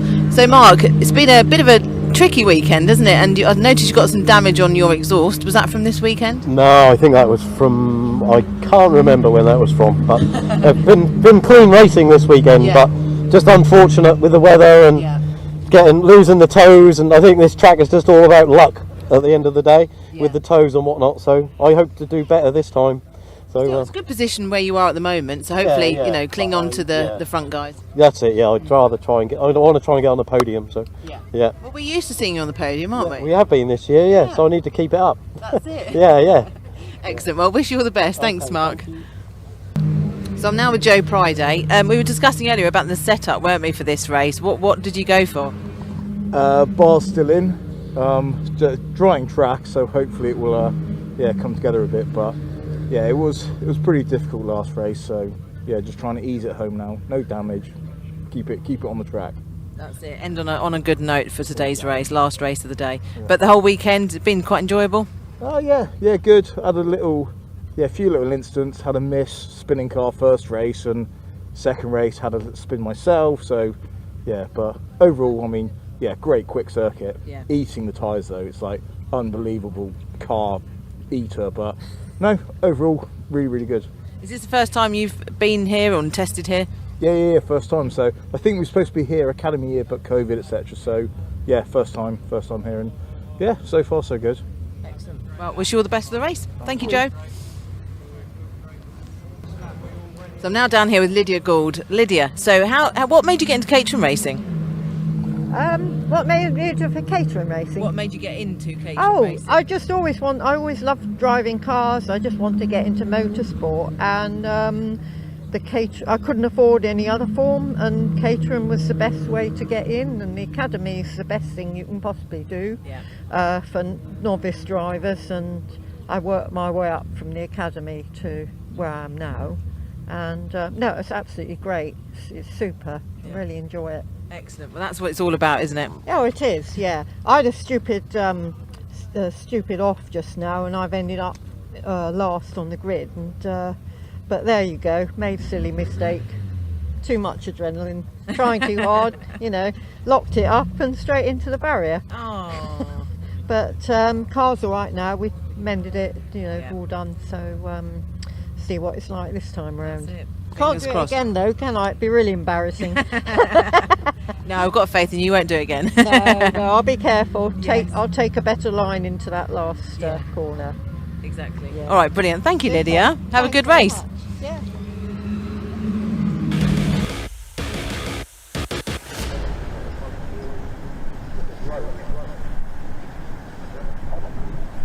The Mission Motorsport Caterham 7 270R Championship is going to be out on circuit in a very short moment. I think they're still just making sure there are no obstacles on the circuit at this stage. The grid, Charlie Lower, I'm going to talk about him again in a little moment. Charlie Lower and Freddie Chiddick's on the front row of the grid. David Rook and Raj Patki on row 2. Row 3, Mark Jones and Matt Larby. Row 4, number 4 car of Duncan Mallet alongside Mark Kendall in the 35. James Cook in the 15 is alongside Gareth Lucas in the 10. The 10 car rounding out the top 10. Row 6, Toby Boys in the 99 alongside Giles Perry in the 71. Row 7 is Stephen Merritt in the 11 car alongside Peter Mott in the 96. Row 8, James Empson in the 20 car alongside Joe Priday in the 84. row 9, Louise Deason in the 22 car alongside Theo Theato in the 72, and the 10th row of the grid, Andy Palmer in the 63, and Lydia Gould in the 65 car, who of course we just heard from. But Charlie Lower, of course, we saw one of the VTs that you shot earlier in the day, Chris. At the time, the team were replacing a gearbox on the car. He only went and won race 2 earlier on today. He's already paid the team back for their efforts. Absolutely, yeah. It's not an insignificant job. I think it was the clutch they were replacing in there, but obviously that involves taking everything out and including the gearbox, putting the new clutch in, and yeah, they clearly put a good one in because he took that other win. So off there, Freddie Chiddick's taking 3 wins from 3 at Silverstone. It's Charlie Lower coming good here at Thruxton. He's so far got the 2 from 2. Can he make that 3 from 3 to bring himself right back into that championship? Chiddick currently heads that championship coming in here, but right now that gap's down. Interestingly, also behind, David Rook's been making moves on Mark Kendall. We heard from him briefly before the race started, and he's losing out points this weekend to David Rook, who's having a great old run through. So lots of championship moves as we head into the tail end of this season. And of course, the title sponsor championship, Mission Motorsport, that is always worth bringing up. Mission Motorsport, a wonderful charity that primarily helps ex-service people come into motor racing. I remember, I think their first proper event was the 2012 Brick Car 24 Hours back in 2012. They actually cannibalised one of the team boss's cars to get the Nissan back out on circuit that day. For over a decade now, they have been helping drivers, or helping ex-service people rehabilitate through motorsport, and that is an incredible cause and something that they've been doing now for over a decade. Indeed, and we're incredibly proud to carry their sponsorship on this Caterham 270R Championship, and have been for a few years now. Steve McCulley from a little while back was part of our championship, and a very strong driver there, and so yeah, we love to support them and carry all that sponsorship through our race series. But thank you to all of our sponsors, actually. It's coming towards the end of the Caterham action for today, but Vertex, we've got Adrian Flux, Bill Steam, we've got Mission Motorsport, as we've seen, and also Motul going on as well. So thanks to all of our sponsors, including Avon. Obviously, we Avon that supply everything, all the tyres out there. And there we go. We've got some nice shot of some marshals out there, and maybe we've got some trainee marshals, because we've said already that the academy drivers that we saw yesterday are out there on the banks somewhere. But thanks ever so much to all the marshals that help us out all weekend long. And they've just got out of their rainstorm and looking like they're actually wringing out their coats. So it's good to see them there. Yeah, we have a few trainee marshals. Actually, Andrea here on post 21 is having his very first day of marshalling here. If you're interested in getting involved with marshalling, go to the British Motorsport Marshals Club website, BMMC, and you can find out how to become a marshal. Marshals always celebrated and lauded, because without marshals it would not be possible to go racing. The backbone of British and international motorsport is the marshals. As you can see, the cars are running out now onto the circuit, and the Caterham 270R Championship entries are heading out onto the track. We've already shown the grid, of course, and we are expecting 2 green flag laps as anticipated. There are some more of the marshals and some of the other posts around the circuit. I think there are 22 posts total around the circuit, and it's 20, 21 and 22 that are probably the most intensive posts, because and that has been a talking point all weekend long. Absolutely, it's been incredible racing here from the Caterhams and all the series through, and certainly the Club Chicane's seen its fair share of action, hasn't it, with absolute cars virtually on top of each other.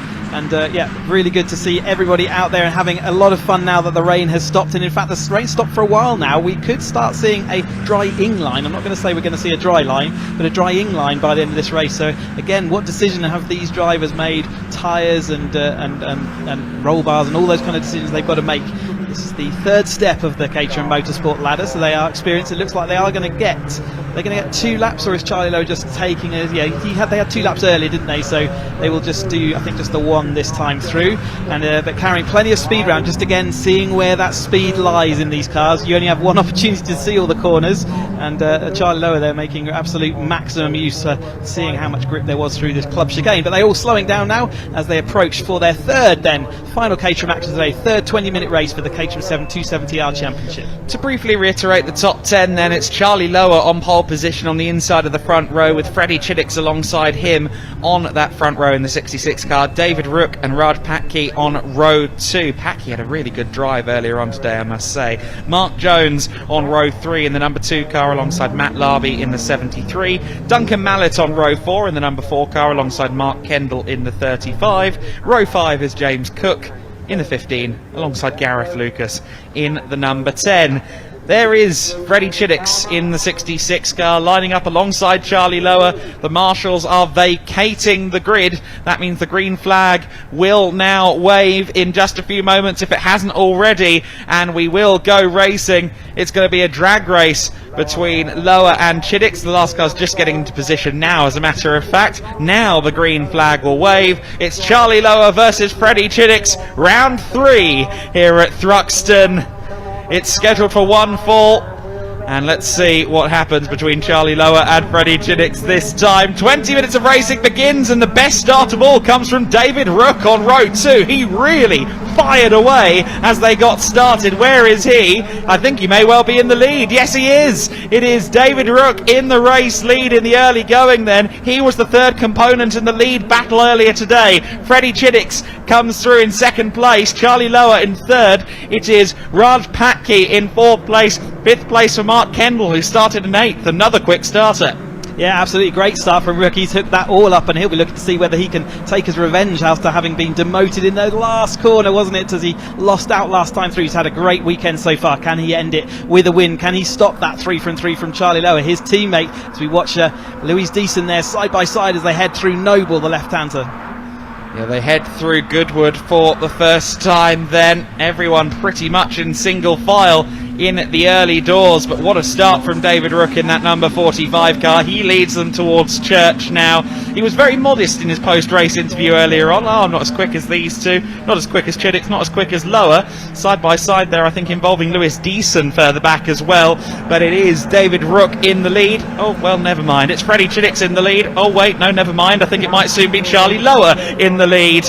He's got the inside line heading into club. He strides ahead, and it is Charlie Lowe into the lead. Chiddicks takes 2nd, Patki up into 3rd place, and David Rook showing the bad side. Oh, that's a big impact into the tyre wall there from one of the cars further back in the pack. I think it might be Joe Priday in the paddle-up car. I'm not 100% sure, but a big impact there into the tyre wall. Just locked the car up and couldn't get that slowed, so we'll keep an eye out for him in that as we watch the rest of the field flowing on up and through into the complex. That's maybe at least a safety car, if not a red flag, just as we're early in this race, just to get that car looked up and check on the driver. You can see Rog Patki up there into that 3rd place then. There's Duncan Mallet also recovering back through as he heads around this lead, and it's Giles Perry just behind him as well. So lots of drivers still making some good progress up here in the field. We're just waiting to see that driver is okay and jumping out of the car.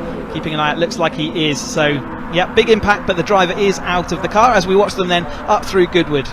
Priday is out of the car. That is great to see, but we've also seen confirmation of the extraction. The marshal has given the sign saying we need a tow for this car, and sure enough the safety car has been deployed as a result of that. You just see at the back of shot there, Priday, once you're on the grass after the rain we've had today, that thing doesn't slow up. If anything, it accelerates. It feels like it accelerates just because that lack of adhesion. As soon as you hit that grass, there's no grip.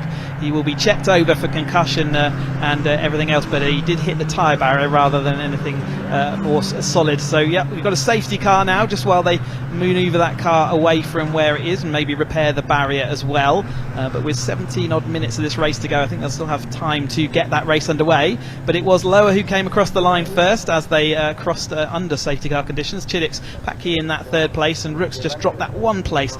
Kendall making the biggest move, 3 places up on the first lap. In fact, no, Thea Theato, 7 places on that opening lap, and in fact he's up there. Can see him in his orange bit cat as he's going past that commentary, because he's right up behind James Cook. So great start from Theo.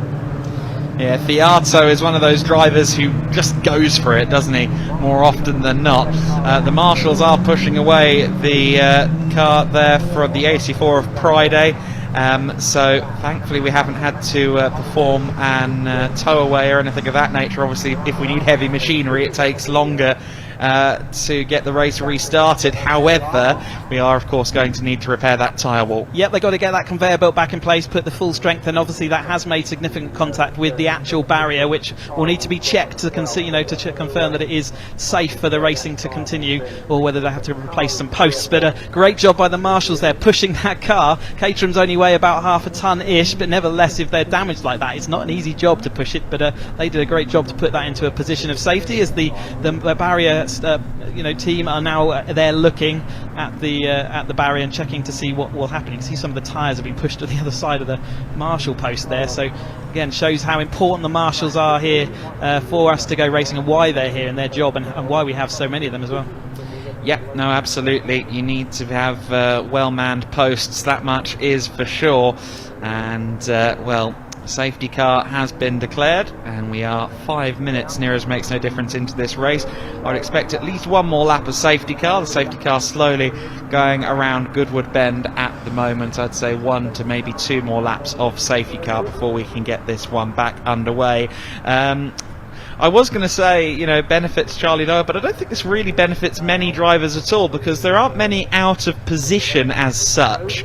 And of course, drivers who end up in 8th could be in 1st the next lap, so I don't think there's really much dampening or helping effect of the safety car. No, it just reduces the time available, doesn't it? So it actually makes things a little bit more frantic. I mean, there's no way Charlie Lowe is going to be able to do anything off a restart that's not going to leave them inside of tow distance. So by the time they get round to the second lap after the restart, they're all going to be back together again. So no, it just takes away some of the opportunity for someone further back to move back through, or someone who's feeling like they need to make a bit of a recovery drive. They just lose some of the opportunity to do that. They get a bit of more chance to get the conditions, but to be honest, it's amazing how quick this track is sort of drying out, and out the back there's no spray, and it looks like they're able to take that full speed out through the back section again.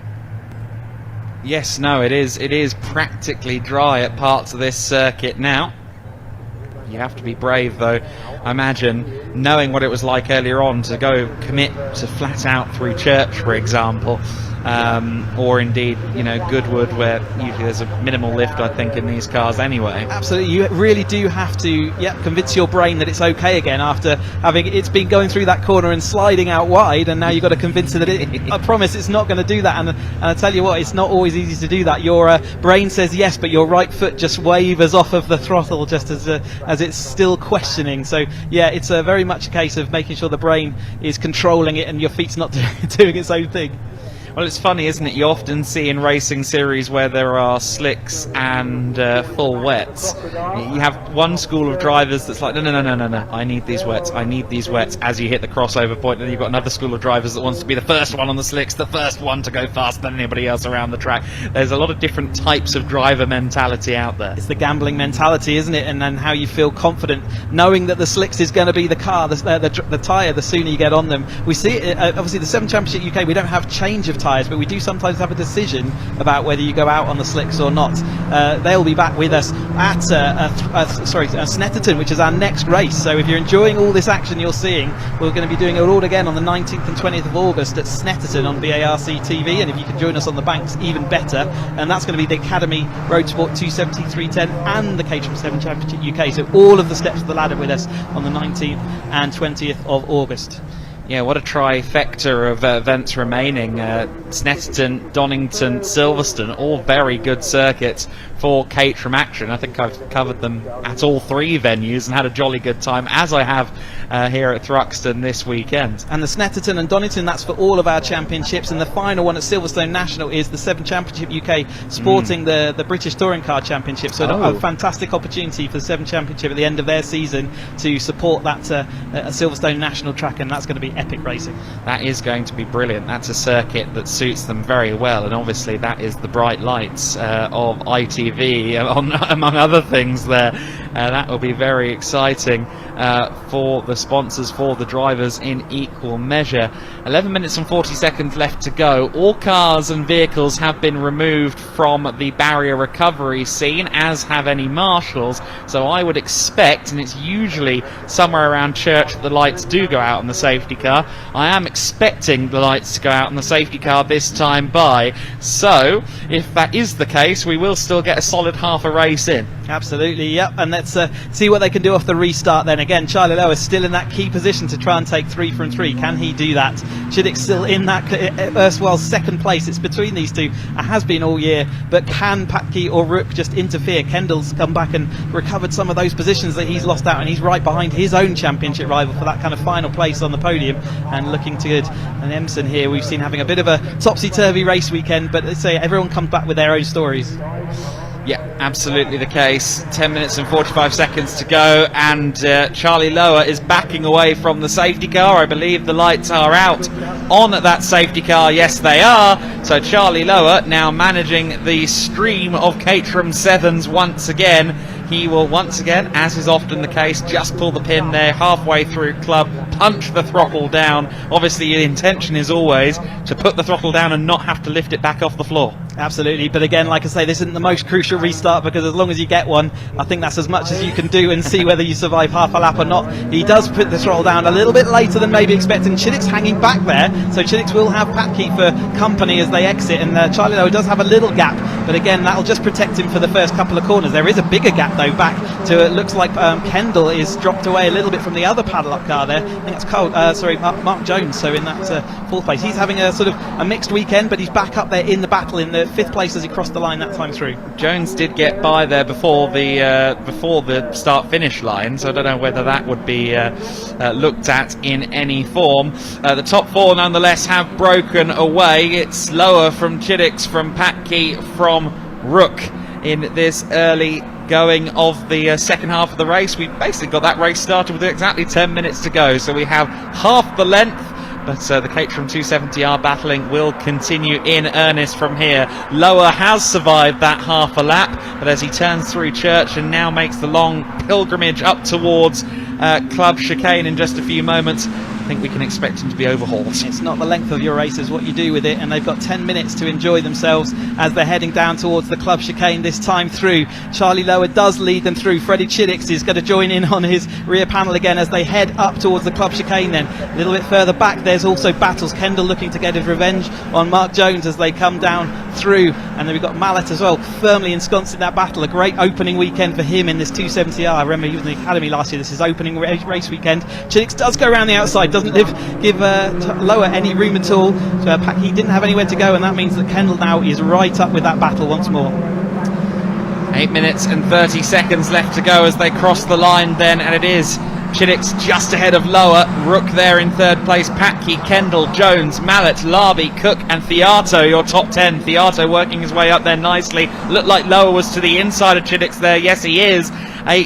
Or the 66 car, I should say, holding on to that lead for the time being, though, of course, all immaterial at this stage, because we know they all pack together again with the effect of the slipstream running through the fast second half of this lap, particularly on the run from Church through Brooklands, Woodham Hill and Club. The 270R category really is a story in terms of championship points between Lower and Chiddick's, and each time they seem to be right there on the podium, and it's slight swings each time, each race. But they've not always been out front, whilst they have done the majority of the out front running, and they clearly have a lot of pace. The other drivers have been there or thereabouts. They've still managed it through, and it's an incredibly difficult task, and they've got to manage each other as well. You know, we saw last time out Chiddick's had that little bit of a benefit and actually took that win, but it's in Lower to return the favour this time out, and it just keeps the championship ever so close as we come into the tail end. There's Theato having a go down in 10th place currently. He was fighting with Cook and Larby. I think it was Larby he was trying to overtake there. Lower back to the front. His teammate Rook is in second place. Chiddick's demoted to third. Patke, Kendall. Then we've got Mark Jones, and Duncan Mallet is still holding on. Then comes that Theato battle. Yeah, Theato back up into 8th place then. He started all the way down in 18th. Hey, remember that whole thing about 9th row starters towards the beginning of the day? Well, he's a 9th row starter and he's already worked his way up to P8. You've got 7 minutes to see how far further up through the order he can go, as Rook still maintains his lead over Chiddix in that 2nd to 3rd place. Patke still maintains his position there, so he'll be seeing whether he can get Larby back into that battle and have his academy buddies all around him, with Mallet just off the back of him. But at the moment, Larby's drifted a little bit further back. He'll want to move a bit further forward towards the end of this race. So then Lower, Rook and Chiddick, your top 3 at this stage. Charlie Lower, who again, I remind you, the team replacing a gearbox earlier in the day to get the car out for the 2nd race. He only went and won it. Race 3 is currently going in the same direction, although Rook, Chiddix and Patke, as well as the others, will all be closing in on him now as they go through Church and onward towards Club. Let's see if there's a big pendulum moment here for Patke. We've rarely seen him in the top 3, but he's now got 3 cars worth of slipstream. He could really slingshot forward. Yeah, looks like he has got that head of steam. Can he use it anywhere? I think he's a bit blocked on the track, isn't he? They've got nowhere to use that extra few miles an hour, and at the moment he's going to see whether he can go around the outside of Lower for 3rd. That's not going to be an easy task, and in fact he drops back into line. Mallett's taking that position over Mark Jones, and Kendall's lost out in that last sequence, and in fact Theatre also dropping behind Larby on that lap. Yeah, Matt Larby just went straight on though at the Club chicane, and I think he may have gained a position by those means, which is not necessarily thought of in high regard. Theatre has dropped position to 10th on that lap from 8th actually as well, because Cook got by also. Meanwhile, it is Chiddix back to the lead. Rook, Lower and Patke, your top 4. This would be a mighty if he can get there. Raj Patke would love a podium, wouldn't he? Yeah, I think he's been on the podium at least once this year. Incredible start to his 270R campaign, having been in the academy last year. Chiddix did take the fastest lap on the last one, and we've not really mentioned it today, but you get an extra point for fastest lap, and you've seen how hard fought these positions are. Well, that's the equivalent of taking a position, so it's an important one, especially in this championship fight, to separate the 2 leaders. Yeah, absolutely right. It's down under 10 points, the championship lead between the 2 of them, isn't it? So it all matters, it all counts, and we've seen points. I have seen fastest lap points determine the championship before. Last year we separated 2 championships, I think, with that fastest. And wouldn't you know, Freddie Chiddix and Charlie Lower both have currently 2 fastest laps to their name. So it continues on as we've got 3 wide. Charlie Lower down the inside. Rook still lost his nose cone there. Maybe just a bit of contact. He's going to go on that wet grass. Can he get it stopped? He can't. He's going to make contact with that barrier. Again, unfortunate end to his race. It's a little bit slower contact that time through. He looks like he's moving around to rip that barrier to bits. So are we going to have another safety car with only 4 minutes to go?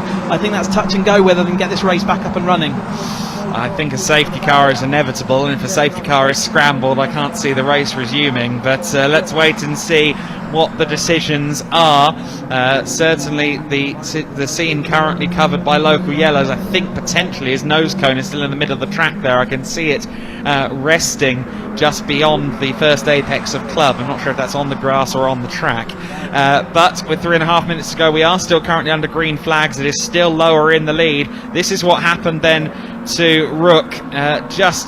I think a little bit of a nudge there between himself and Lower, and that dislodged the front end, and easy as that once you're on the grass again, no stopping. Yeah, just clipped him during that braking zone, took off the nose cone, and then also, I don't know if it actually upset that right front suspension, but he was a passenger at that point because the car hadn't slowed down enough and it was the grass, and we have got a red flag being given with 3 minutes to go.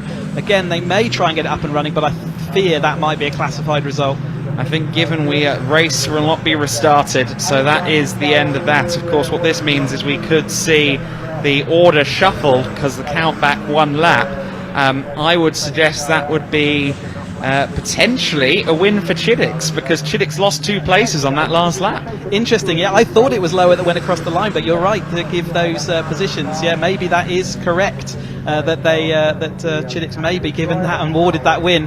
That'd be a bit frustrating. And he's also, we said earlier, in fact, Lower took the fastest lap on that last lap. And again, I wonder whether that will be counted back, and therefore he'll lose that. That's potentially like a 3 or 4 point swing, and that could be extremely crucial. So there was a bit of contact with Lower and his teammate there, David Rook, and that's a sad end to David Rook's race weekend as well. He'd be very disappointed. He's had such a good one so far, but yeah, absolutely We'll see if they have reversed the results then, and Chiddix has been put to the top.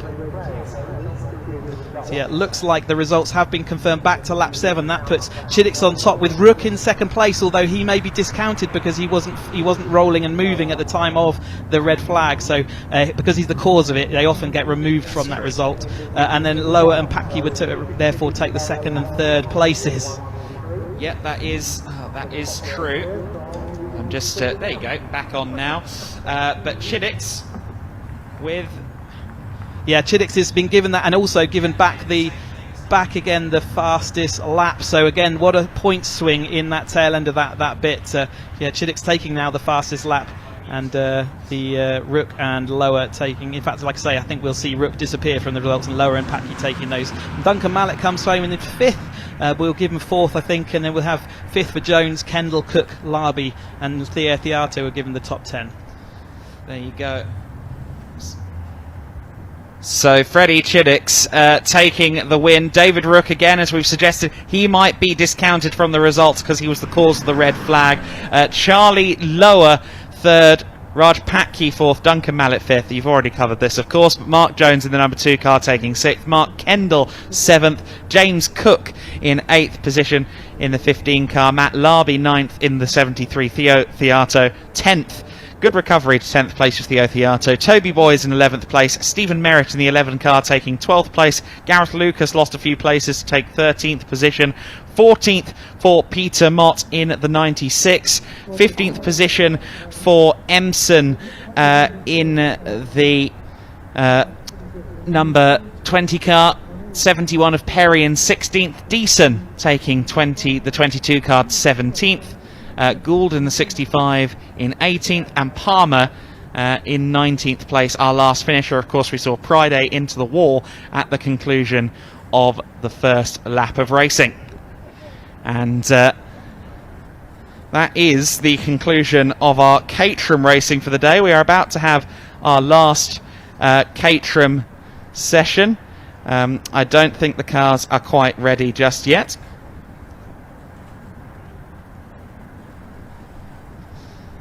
But for now then, we think about the championship to come. As we've alluded to, some great circuits awaiting us. Chris, of course, this is it for you as the last Caterham race, but you're going to be there for some more exciting racing before year's end. If you've enjoyed the coverage today, then it's absolutely, we're ready to go for Snetterton on 19th and 20th, and we've got Donington Park on the 2nd and 3rd as well. And like I said, Silverstone 23rd, 24th of September. But on behalf of Caterham, we'll hear from our drivers in a bit, but on behalf of our drivers, and thank you to all of our marshals, the organising clubs, committees, BARC, and we look forward to being back on BARC TV at Snetterton on the 19th, 20th of August. Yeah, the Caterham day is completed, but of course we've still got races to come from Track Attack and from the Classic Car Racing Club, or Classic Racing Car Club Championship, I should say. The Formula Ford 2000 cars heading out onto the circuit. It's been great to share the Caterham races with you, Chris Hutchinson. Thank you for your efforts this weekend. Some driver insight is always wonderful, and I think soon we will be able to head down to Sam and the cruise, but we're just waiting to hear, of course. I think the main thing, of course, as Chris comes back in for a little bit, I just collared him on his way out. Of course, the main thing is they want to be sure down there that everyone knows the result in the paddock. It takes a little while to get it all sorted. Like we say, we're expecting to see Rook removed from the ordering, and that just all has to happen in the timing office, and we can see Rook's car just being dragged back, and he'll be taken back into the pit lane. And obviously we've got Mark Jones, so a little bit of clear up to do just while we're waiting for them, but it looks like they are well underway and nearly complete with all of that. But yeah, they need to get it all right before we can go and chat to the drivers and make sure they all know exactly what they're going to do. Yeah, that's the thing, as the results have now been taken off the results page on TSL. In theory, given Rook, as you said, was the cause of that red flag, he should not be included in the final results, but they will be having that argument potentially long into the evening. It is difficult, isn't it? And there's always hearsay as well, because people often have different interpretations. There are 2 or 3 different arguments, 2 or 3 different precedents. It's all very difficult. I know that Simon Lambert and Kirsty will be running up and down those stairs to the thing, but it does sound like we've maybe got the paperwork through now. So why don't we try and head then down into Parc Fermé to see whether they've resolved everything. So let's go down to Sam Parker and let's hear those results.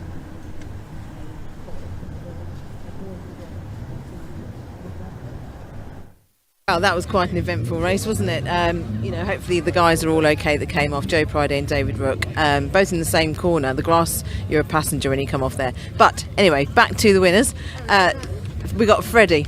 Congratulations, first place. I mean, you know, it was a bit of a tricky one. How many racing laps did you get? 3 or 4? Yeah, didn't get many racing laps at all. When we all came in, no one knew where we finished.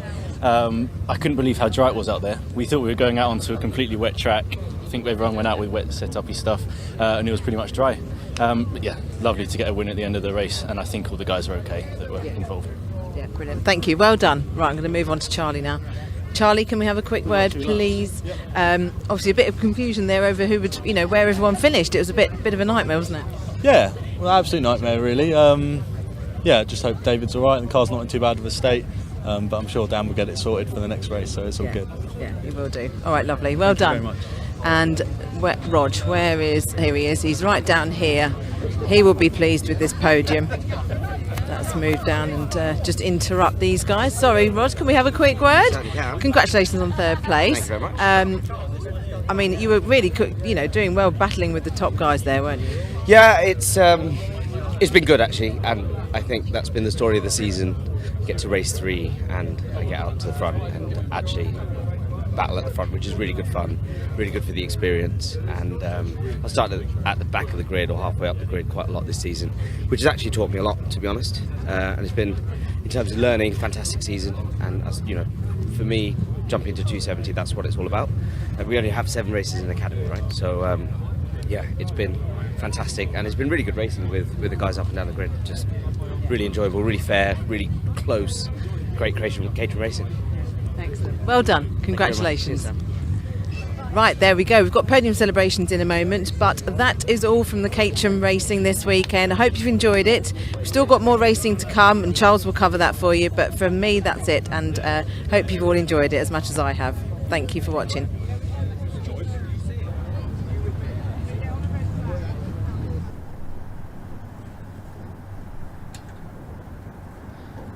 So then our Caterham team is clear for the afternoon. Chris Hutchinson will depart our broadcast, as will Sam Parker, but the racing absolutely has not stopped at all, because we do have 2 more races to come today.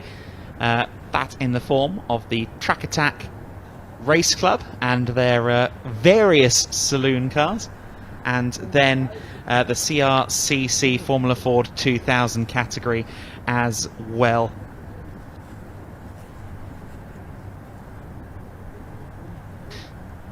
So the cars are still not out of assembly. I think they're still repairing and reorganising after the incident of the previous race. So let's have some interviews from the Track Attack Race Club drivers.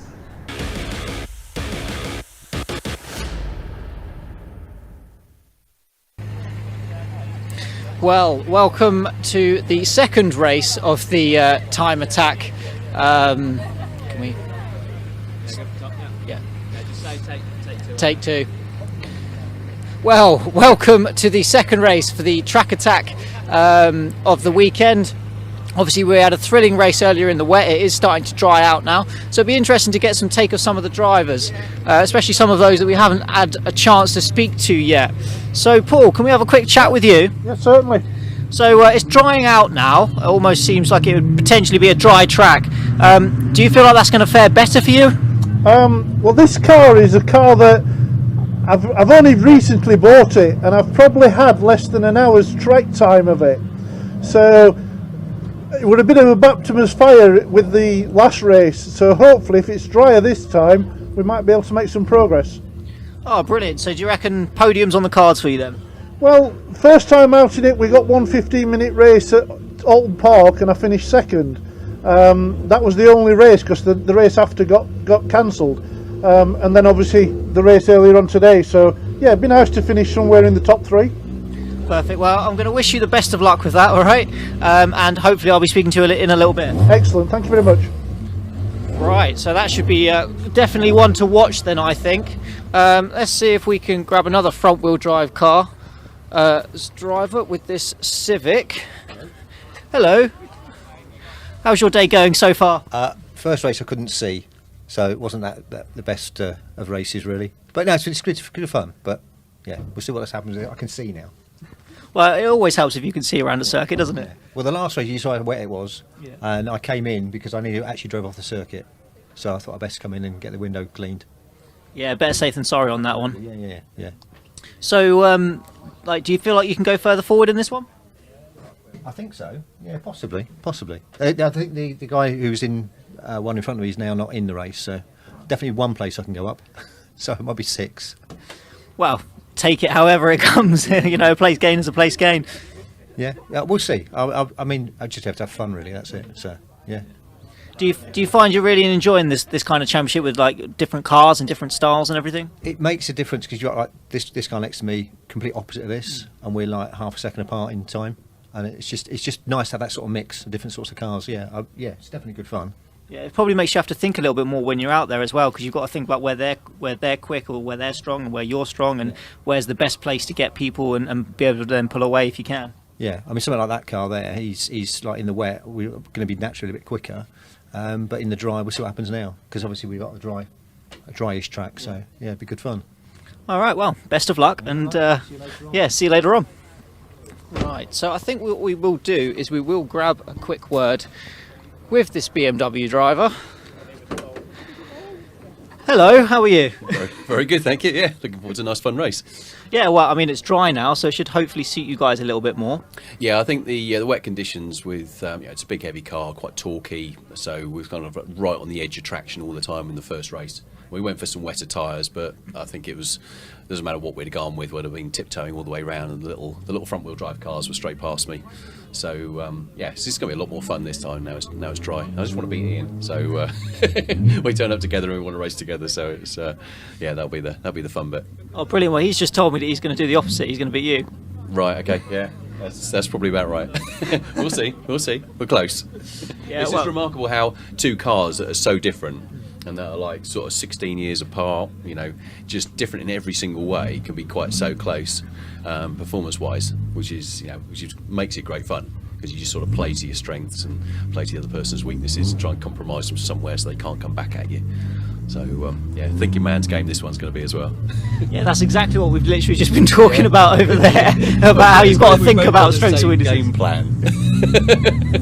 Well, hopefully opposite game plans, because you're in opposite cars. Yeah, absolutely. Yeah, I think we've known each other too long to be able to outwit each other. You know exactly what the other person's thinking. Oh, well, fantastic. I'm not going to damage your door, so I'm going to wish you the best of luck, and have a good one. Thank you very much. Right, so there is one more driver. We'll I'll come over and apologise to this young man by calling him Luke earlier on when his name's actually Adam. That's right now, isn't it? It's all right. I'm too kind. That's all right. I just wanted to get that one nicely corrected off. No problem. Thank you very much. No worries. Have a good one, Adam. It's all right. See you later. Right. So we will we'll grab one more driver, which is I'll grab a Mark III driver. It's been a little while since I've been next to an MX-5, and it's quite rare that I'm not driving one. So, out in an MX-5 today, how are you finding things? Bit tricky on the first race. Actually, very tricky on the first race. Couldn't see a thing. So, schoolboy error. Didn't do my bonnet pins up before I went out. So yes, a little bit annoyed with myself. But we'll see how we get on this next one.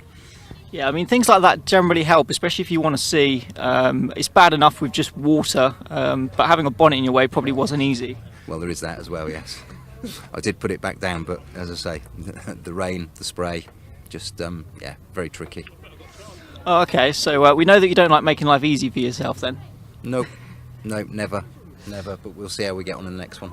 So with it being dry now, do you feel a little bit more confident? Think maybe you could go a bit further forward?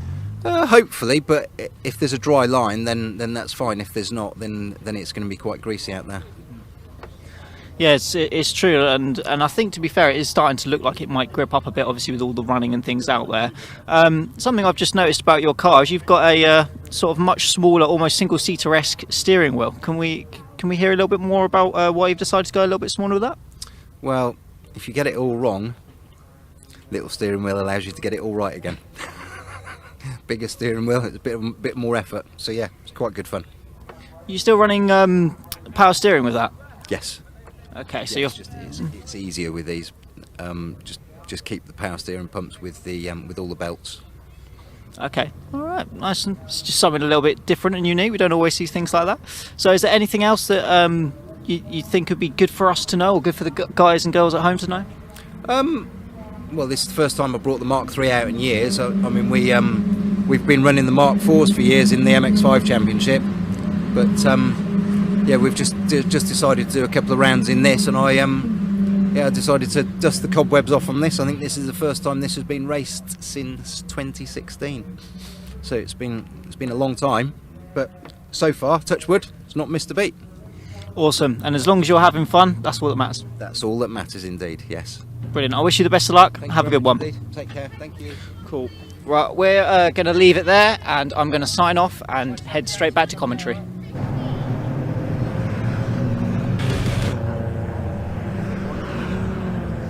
And as the birds make themselves familiar with the grass, we can move to the grid itself. The number 19 car on pole position for this one. It is Jack Rodell in the Honda Civic, David Sheed in the BMW Compact alongside him. Gareth Porter is next in the Peugeot 205 alongside Paul Rodison in his Volkswagen Scirocco. Adam Croft on row 3 in the 73 Peugeot 205. Mike Bowman in his Clio rounding out row 3. Ian Knight in the 666 Mazda MX-5 is alongside Jamie Sturgis in his BMW 5 Series E28, the 87 car. Adam Harding in the first of the Citroen Saxos, the 333 car, is next alongside Stuart Cheeseman in his BMW E36 2.3. Moving on to the rest of the grid briefly, there's not too much time, but row 6, John Hallowell in the number 2 Mazda MX-5, we just heard from him. David Curtis in the number 4 car is next. The 75 of Robert Buckland on row 7, and David Whedon is on row 7 alongside him in 14th place. The green flag is flying, and we are about to go racing then for 15 minutes of the Track Attack Race Club Deutsche Marks Nippon Challenge and Tricolor Trophy, along with the production GTIs, all get started in unison. Not a good start at all from Gareth Porter, but a brilliant start from David Sheed, using that rear-wheel drive to his advantage once again. Oh, and a spin from Porter. Porter in the 46 car getting loose there, just about manages to avoid the barrier. Nicely done from Gareth Porter to avoid that barrier on that occasion. It is David Sheed in the BMW Compact that leads the way side by side, I believe, between Rodell and potentially Adam Croft. I think he's had a mega start to get up there into the top 3 at the very beginning of this race. And there you see the 205s picking their way through. Sorry, the 205s, the 206s picking their way through, the production GTI 206s, but it's Sheed in the lead. He's also leading the Deutsche Marks element of this race, of course, in his BMW Compact.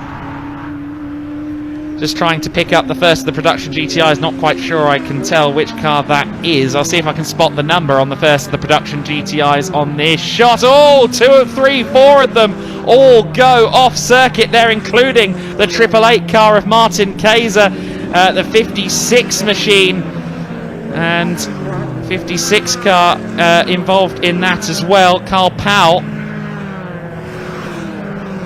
But there's going to be a red flag, I imagine, because 4 cars there.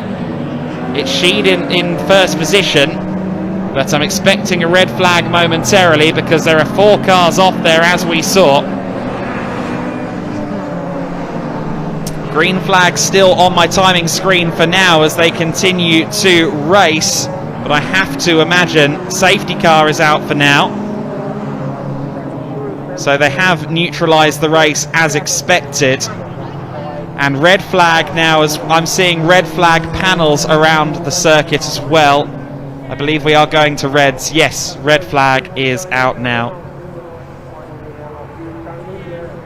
So with 12 minutes and 59 seconds left on the clock, we do have a red flag again after just one lap of racing. The Track Attack Race Club race has been brought to an early halt. But of course, for now, with 4 cars off there and drivers to tend to, we need to worry about the drivers first and foremost. And I'm just wondering whether we'll see the race start at all. I'm hearing some talk that maybe we might not get this race restarted, but I'll wait for confirmation on the timing screen of that. Where are we getting that? Where are we getting that information about no restart?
So then cars coming into pit lane for the time being. We will bring you any information we can as and when we can, but for now the car's heading back into the pit lane, and we'll bring you any updates we can as and when we have solid information.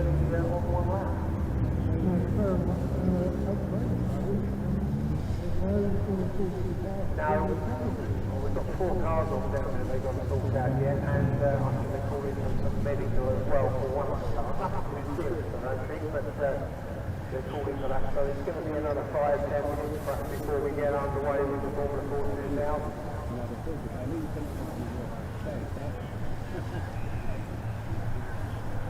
In which case, I'm going to go through here, and we'll come back to Formula 4 2000 for an update of what's going on very shortly.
So I think the route nearly clear up down the bottom end, so it probably won't be long before we're on the way.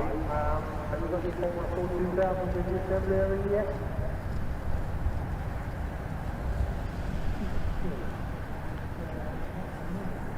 Yeah, I think they're probably obviously waiting to see what tyre choice.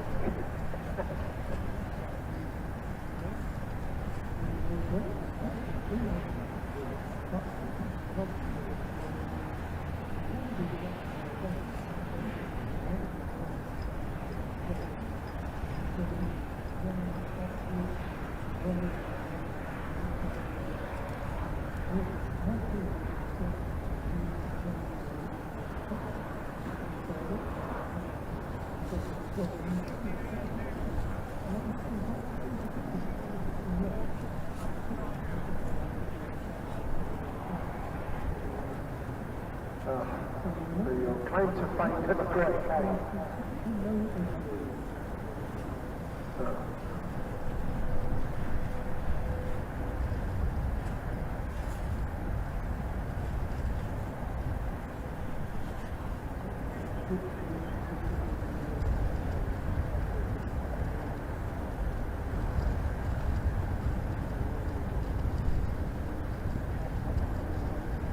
Look behind us, it's quite cloudy in here, quite grey.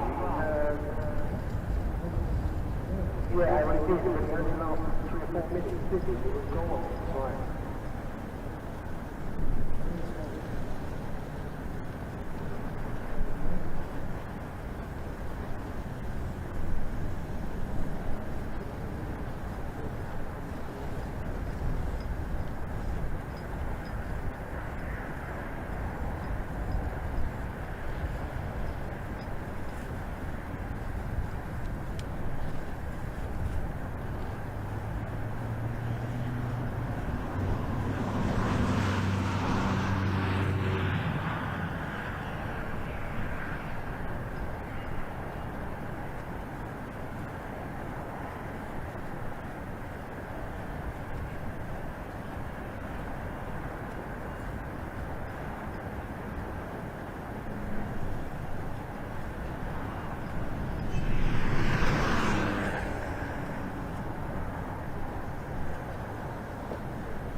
My tyre choice will be at the minute. If you're a gambling man, you'd probably put intermediates on. There's an out-and-out chance that you'd put wets on. Or rather, if you're an out-and-out chance, you'd probably put slicks on.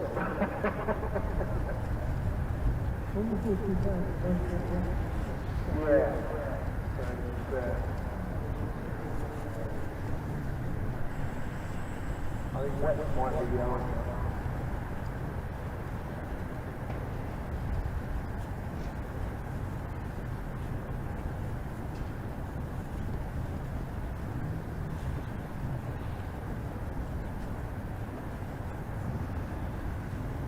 Track itself down here doesn't look too wet, believe it or not. I mean, it is wet, but it's not got any layered puddles or any layered water. So then, as we continue to await any further racing action, one of the drivers we spoke to earlier on was Adam Harding, and as I understand it, he did want to deliver a special message to a family member back home. This was earlier on, recorded in the day.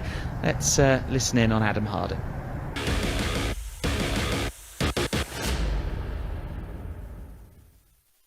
So we're here with Luke Harding, racing 333s, a former Junior Saxo Championship driver who's racing in Time Attack today.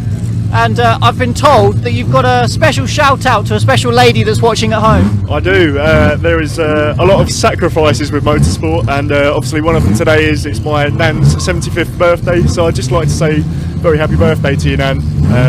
I'll see you later. Right.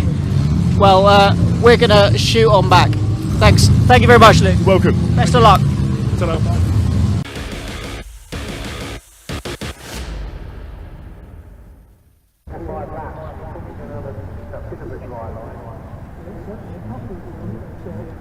So a very happy birthday indeed. Again, we await any further information regarding more racing. We will more than likely get the final race for the Formula Ford 2000s before the end of this broadcast, but we await any further information as to when that will be. So for now, stick with us on BARC TV. We will have more action to bring you in a few moments.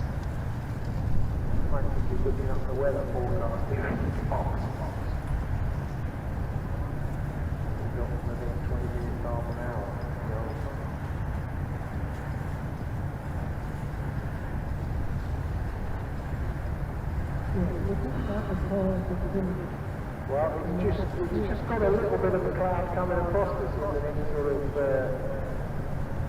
during the course of this race, for sure. Okay then, so we are now going to head down live to some of the drivers in assembly area from the FF2000 Pinto Challenge. Yeah, I think there's a good chance we could miss this race when it comes, looking at the radar on the phone, yeah. And thanks for joining us down here in assembly. I know there's been a little bit of controversy and everything on track. While that's getting sorted out, we will bring you some live interviews down here in the Formula 4 2000 paddock. So we've got Luke here. You're right, Luke, do you mind quickly asking a few questions? Yeah, that's fine. So I've been told that this is your first ever race weekend, is that right? Yes, yeah, first one, so definitely interesting track for the first one. It's a track that requires some testicles. Yeah, you've not picked an easy one. Old school, very high speed, lots of flat out bits. And then just a bit of rain to mix it up a bit more. Yeah, well, you don't like making life easy for yourself, do you? No, never. Always learn by trying the hard way. Yeah, it's the best way to learn, I think, sometimes. So with this car then, how are you getting to grips with that? How are you finding it? Luckily, I've actually had quite a lot of testing practice in it, so it's not like completely amateur, but it's mainly under race circumstances that it's all very new to me. So it's definitely completely different to what I expected. I don't think I was expecting it to be quite as chaotic, especially with the rain and visibility issues as well. But I must admit, I've had a hell of a lot of fun. I've really enjoyed it. Came back in with a great smile on my face. And at the end of the day, that's what it's all about, isn't it? So. Smiles for miles. Exactly. Every day. Smiles per gallon, as they say. Not that it gets many of that. Brilliant. Well, have a good second race. Hopefully it doesn't rain too hard for you, as you are still on slicks. So I hope that's a smart move. Yeah, we'll see. If it makes you feel any better, my favourite conditions is a wet track on slick tyres, so I'm sure you'll have great times. Yeah, we'll see. We'll see. I'm starting to wonder when I watch them all coming on wets if we have made the right choice here. Well, trust me, you're going to enjoy this one. Alright, have fun. Right, who else can we go and find? I want to try and find, if you want to follow me, John, I want to see if I can find Styles, who was doing really quite well earlier on even. I think I've seen him around. Happens to be up the other end, doesn't it?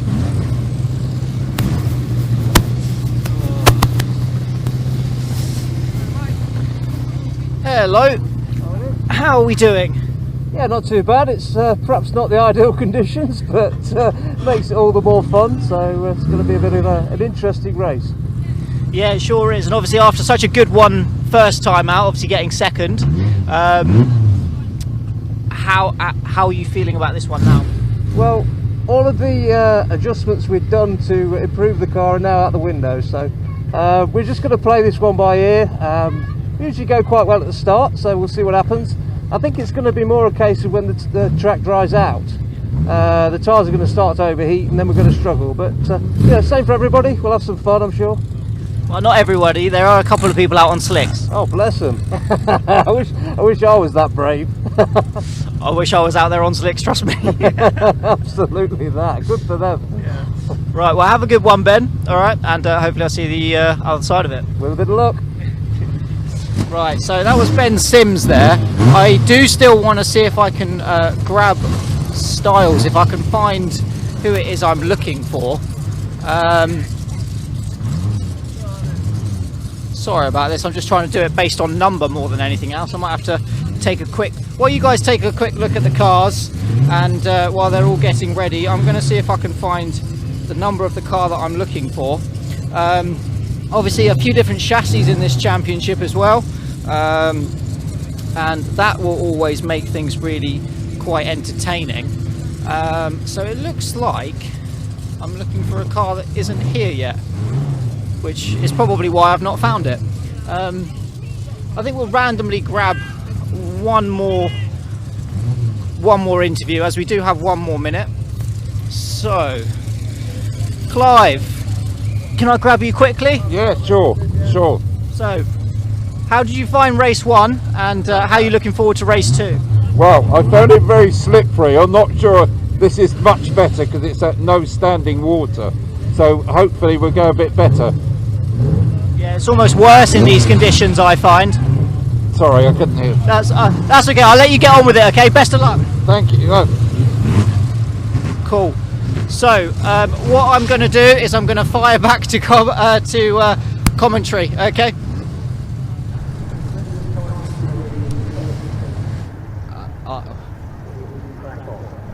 I think Charles likes to stay as long as possible, just in case he gets a chance to hop in a car. He is a racing driver, after all, just to see whether anyone donates a seat to him. The CRCC FF2000 Pinto Challenge is heading out now on to the circuit again for Formula Ford 2000 cars of a 70s and 80s vintage. Expecting just the one green flag lap as well for this one, so we will fire through the grid momentarily.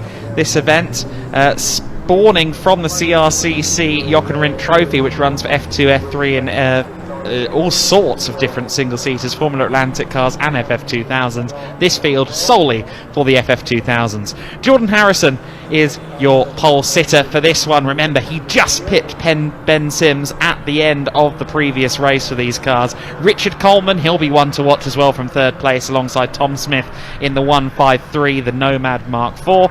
Anthony Hancock in the Delta T81 is alongside Roger Price in the Delta T78. Row 4 of the grid, Andrew Lancaster in the Hawk DL16, row 4 alongside Anthony Denham. Clive Wood on row 5 in the Van Diemen RF82 alongside Gary Fletcher in the 76 car. Row 6 of the grid is Stephen Connor in the number 11. He's joined by David Jones, who is in the Senna Tribute livery. George Fowler on row 7 in the 28, to be joined by Simon Langman in the 30. Ben Stiles in the 18 car, joined alongside Luke Myers in the 63, and Ben Tilley rounds out the order in his Delta T80 on the final row of the grid. Did I just hear that they're going to rerun Track Attack?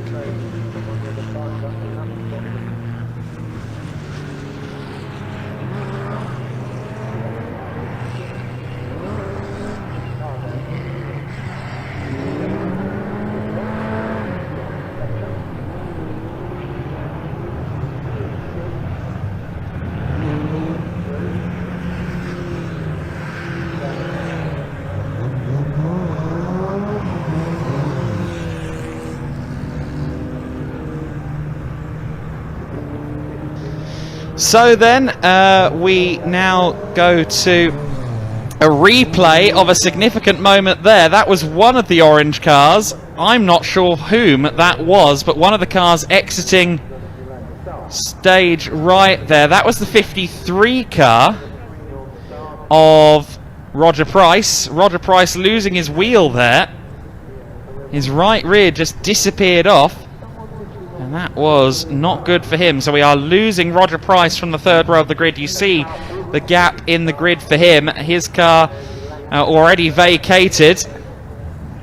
So we're down one car. There are a couple of other gaps potentially on this grid as well. But still, we are expecting a very exciting race here. Jordan Harrison, Ben Sims, Richard Coleman, Tom Smith, all drivers who looked very quick earlier on, as did Anthony Hancock before his spin earlier on in the day. I think at least 5 cars could be fighting for this victory. The 5-second board has been displayed. And we now... In fact, is that 2-minute board? No, we should be getting going. Wait to see the red lights. We should go racing in just a few moments. We are now racing. Green flag rather than a red light. That implies to me that we're not racing. I think we are on another green flag lap instead. But the time has started on TSL timing, but it looks as though we are running under a safety car condition here. And I think the reason why is because they want to make sure that everything off the 53 car, including the miscellaneous wheel, is, you know, sorted. And I'm now, I'm understanding as well that we may well get the Track Attack Race Club race in as well before the end of the day. So they're going to try and rerun that race by the sounds of it. Therefore, the clerk of the course deciding to get this race started under safety car conditions. So everyone cruising around for now. But we are running. Still says green flag on my timing screen, but they are driving around sedately as if it were a formation lap. So I don't know if they're maybe going to stop and do a start now. This time by. Usually they just do a formation lap and that's it, but I think we are going to get them lined up on the grid again this time by the looks of it. Could we see cam 1?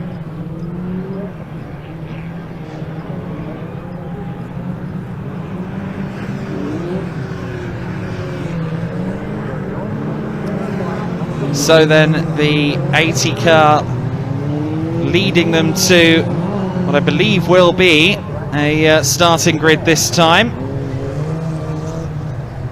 They do seemingly slow now towards the grid. They are gridding up, so even though the clock is running, we are going to go this time by the looks of it. Quite a strange circumstance that we're under here, to be honest. I'm not sure I've seen this exact procedure play out before. However, with what should be somewhere around 17 minutes on the clock, we are expecting to go racing. Green flag is now waved at the back of the grid, so I think we are going to get the lights. Revs rise, and we are now rolling and racing. It's a good start once more from Harrison. Harrison who leads into the first corner. Very nice start from him. Ben Sims it is in second place. So Sims, who was leading much of the race earlier on, he's in P2. In third place is the Nomad, I believe. In fact, no, it's not the Nomad. It is the Nomad. Sorry, 153 car of Smith. Tom Smith there in third position. Coleman falling through the order a little bit in the number 6 car. So Richard Coleman, who was third on the grid, I think he's down to 4th, if not 5th place, as everybody else picks their way through the first corners. A couple of cars running slicks, as we alluded to in the interviews. One of them is Simon Langman in that number 11 car, the Senna, or 47 car, I should say, the Senna Tribute. Certainly a difficult condition for slicks. Our understanding that Coleman may well be on slicks as well, I think I'm hearing through my ear in the 6 car. Is he on slick tyres? My screen a bit small for me to tell, but side by side for 3rd place nonetheless, Smith and Coleman. 80 car through in the lead, then it's Sims. Coleman in 3rd place with Smith really hounding him. We've got a spinner further back, the 46 car off track out of what was 7th place, I believe. Lancaster in the Hawk, Andrew Lancaster with a spin. Lancaster has regathered the car and continued on his way, but he does so down in 9th place overall.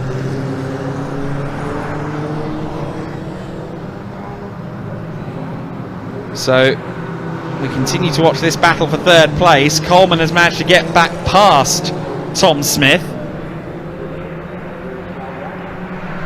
but Smith really pressuring the back of him. And then you've also got that number 67 Anthony Hancock in his Delta T81 right there with them as well. Coleman and Hancock are in the same class as well, Class C for the late 70s cars. Great battle here as Hancock looks to the inside, has a good run on Smith in the 153, has the inside line for Church. Precarious conditions, and Smith there. Coleman spins. Smith was going wide and Coleman fully spinning out there. I think I heard in my ear that Coleman was one of the ones on slick tyres, and if that's the case, maybe a little bit too early. So Jordan Harrison in the 80 car comes across the line as your race leader, and the main beneficiary, the profiteer from this lap, is going to be Hancock in 3rd position now. Anthony Hancock making up 2 places at once, and 2 incidents simultaneously there as Coleman spun out and Smith went wide. The seas very much parted there for Anthony Hancock.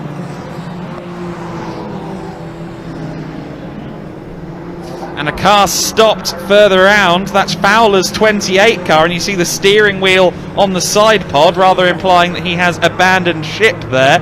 So George Fowler's car is stationary. Not sure where on the track that is. And that is somewhere around, potentially just before Noble. There's Sims in 2nd place, so Sims in P2 still. It is Harrison, Jordan Harrison in the lead. Of course, Harrison was our pole sitter and our race winner earlier on. However, it was anything but a simple run to the flag for him. Safety car has been deployed. I imagine that is to collect the stricken number 28 car.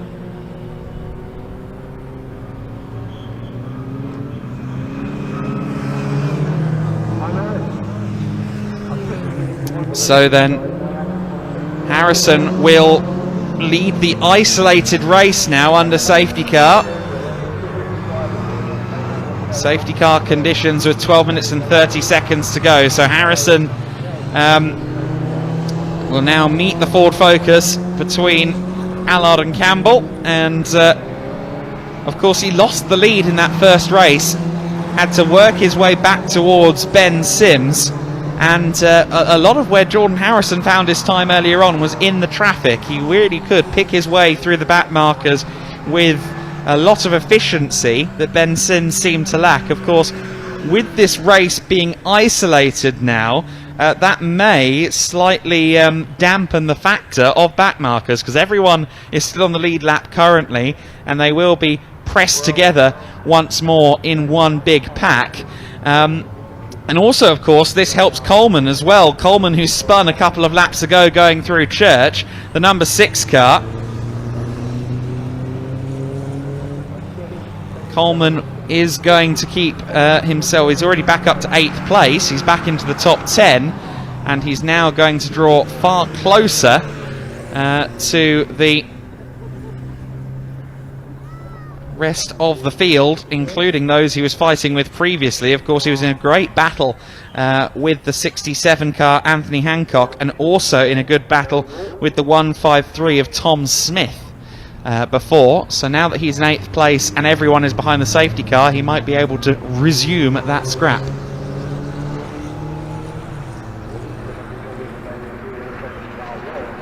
But unfortunate conclusion to the race for George Fowler in the 28 car.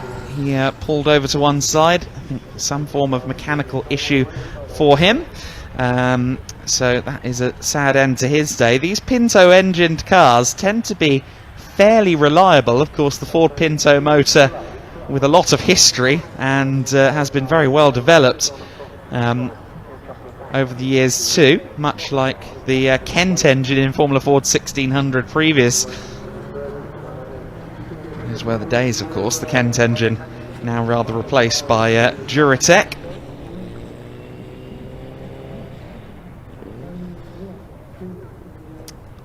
So then Jordan Harrison in the 80 car, I think, is going to lead them for one more lap, because it doesn't look like we're going back to green flag conditions this time by. With the car stationary on the infield, the number 28, of course, that does mean it will take a little while to get it out of harm's way. Harm's way is typically the inside, rather typically the outside of the circuit.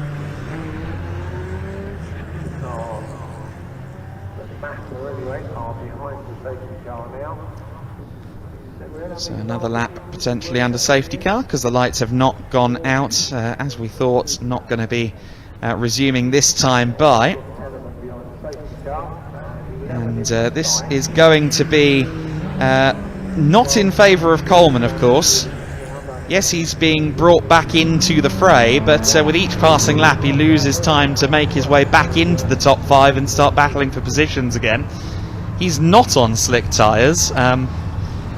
I understood he might have been one of the ones that was, but just looking out my commentary box window as he came past me that time, he is not on the slicks. A couple of others, though, towards the back end of the field are, and I don't think they're really enjoying their choice. I think the conditions not quite slick yet. And obviously the next category, we are expecting to see the Track Attack Race Club out there again before the end of play here. That is not a category that has slick tyres, so they won't need to worry about that.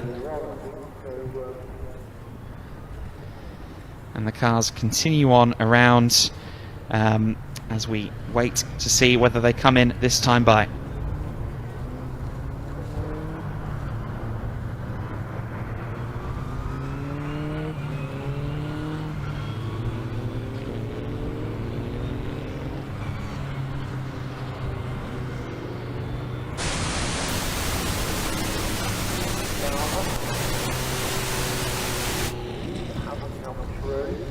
So then the cars head towards Noble, and we are hopefully going to see the the yellow lights out on the car this time by, so we can go racing once again. Usually towards Church Bend is when we see the yellow lights out on the safety car, but that remains to be seen.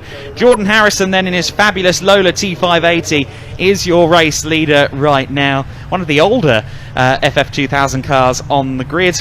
Of course, the Classic Racing Car Club spawned to run the Jochen Rindt Trophy event for Formula 2, Formula 3, Formula Atlantic cars, and much more in between here at Thruxton at the festival weekend.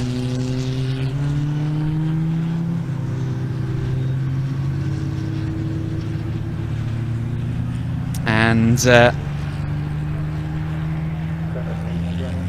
also the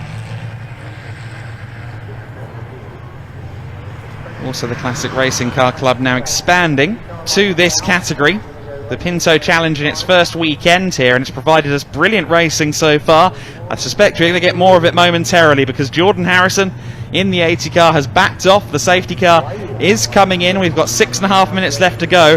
Ben Sims and Jordan Harrison have been trading barbs so far today on circuit. It's been very exciting fighting between them, and look at how early Harrison has gone there. He's caught everyone napping. Very, very well executed there by Jordan Harrison. That's also going to be a kick in the teeth to a few of the drivers that are in the safety car queue, because they can't overtake until the line. So if you are Richard Coleman, you've now got to wait to make any overtakes, although a few of them look dangerously close to going side by side through club. They've got to be very careful about that.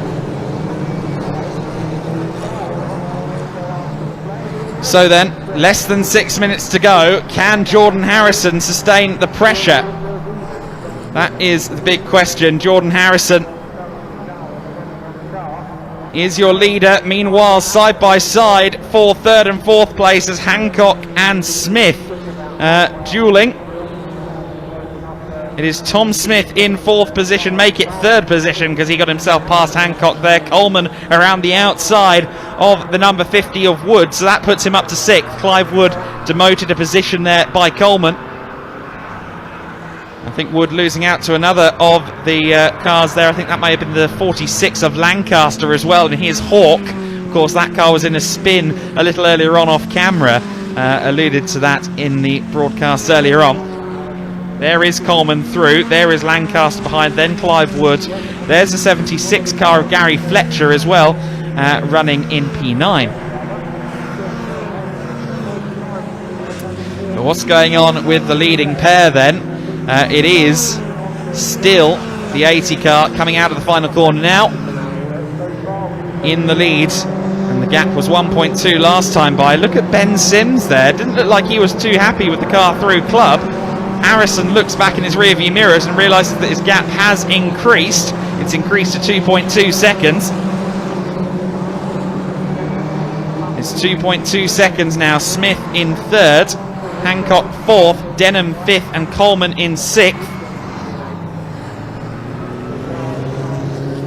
Certain parts of this circuit look almost dry, other parts don't look that way at all. It's very much the slick, greasy conditions that no driver likes out there at the moment. Coleman there, you see the car wiggling underneath him on power. He of course has already had a spin in this race. Would dearly like to at least get back into the overall top five. He's 1.6 seconds off the fifth place man of Anthony Denham, that is. Anthony Denham in fifth at the moment. He's also running second in Class C. Coleman also in Class C, running third in the category. The first of the cars in Class C is Hancock, Anthony Hancock in the 67. There's the number 10 of Denham. So Denham under pressure here for fifth overall and second in class. The number 6 car carrying more speed. Coleman has been quicker than Denham all weekend long, and I think we're going to see an illustration of that here. Sure enough, Coleman pulls to the inside line. And easily done there.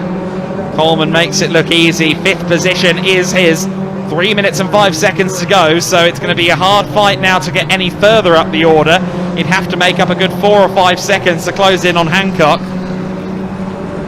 Hancock, of course, has also not proven himself infallible. In fact, Hancock, much like Coleman in this race, in the previous race, it was Hancock having a spin down at Church. A couple of drivers have had moments at Church so far this weekend in the FF2000 category. I think Harrison may have made a little bit of a mistake somewhere, because I think he lost a bit of time in the first sector there to Sims. He did. He lost 3/10 in the first sector to Sims in second place. 2.4 seconds was the gap at the start of the lap.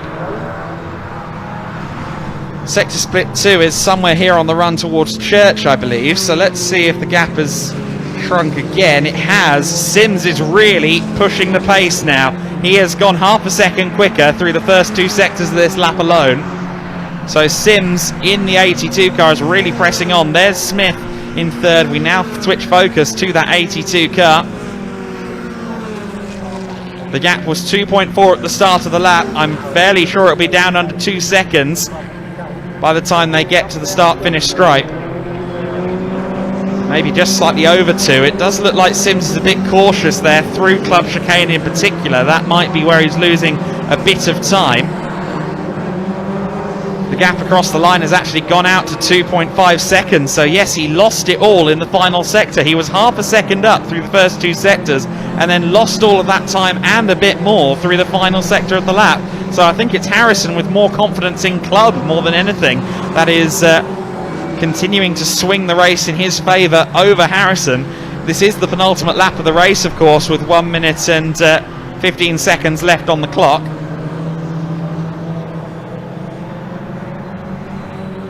We are also approaching curfew time as well, of course, at 18:12, so they may actually throw the flag this time, depending on their time situation. They are hoping to run the track attack race after this, from what I understand. So we may see the checkered flag this time. We'll have to wait and see. Harrison in the Lola T580. Running in the race lead for now, 35 seconds left on the clock. There's Hancock in 4th position. Our leader should be approaching the checkered flag now, potentially the checkered flag. Let's see if they are waving it this time or whether he's going to get one more lap. By the clock, it should be one more lap. Is it going to be, though? Yes, it is. Last lap board is shown, so he is going to get the full 15 minutes or full 20 minutes of racing, as is everybody in the FF2000 Pinto Challenge.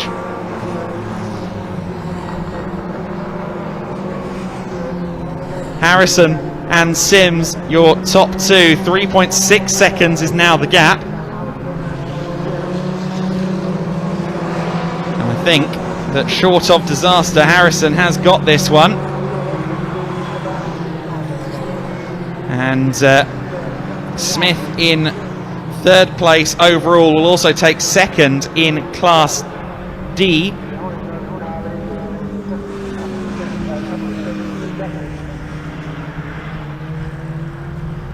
Clock has hit 0 then, and Harrison will be going through the final sequence of corners for the final time here. His last chance to take the FF2000 car flying around Church Bend. And next up be going towards club for the final time. It's been a fairly straightforward race, safety car notwithstanding. And whereas Jordan Harrison had to fight tooth and nail to claim the win against Ben Sims earlier on, this one has been a lot more lights to flag. Jordan Harrison has dominated this one. The 80 car crosses the line to take the win. Very good drive from Jordan Harrison, who has been a cut above in his Lola T580. Sims takes 2nd place in the Van Diemen. 3rd place, the Nomad Mark IV of Tom Smith. 4th place and the Class C win for the Delta T81 of Hancock. 5th position for Coleman in the number 6, I believe. Yes, he's just crossing the line now, Coleman, to take 5th place. 6th position coming up now for Lancaster and Denham in 7th place. So Lancaster got through and passed Denham right at the end of the race. Clive Wood takes 8th overall. Fletcher in the 76 will be in 9th place once he crosses the line, and rounding out the overall top 10 will be Jones in the 47, David Jones.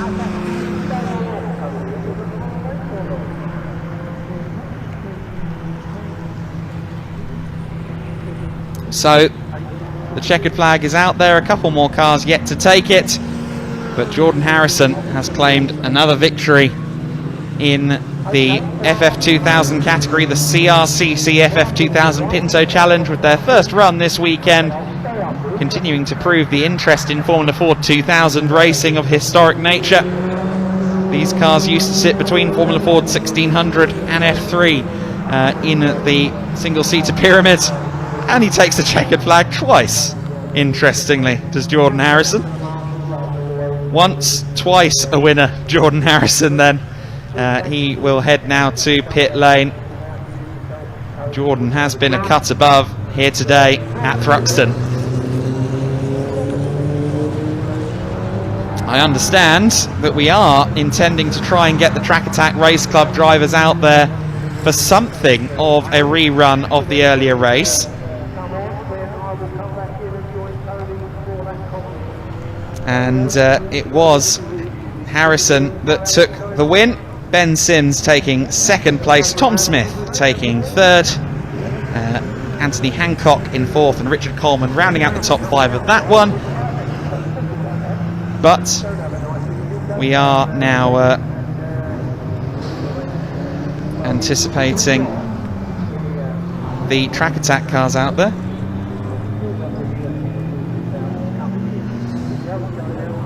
So Charles, I believe, is down there with an interview, so let's go down to him.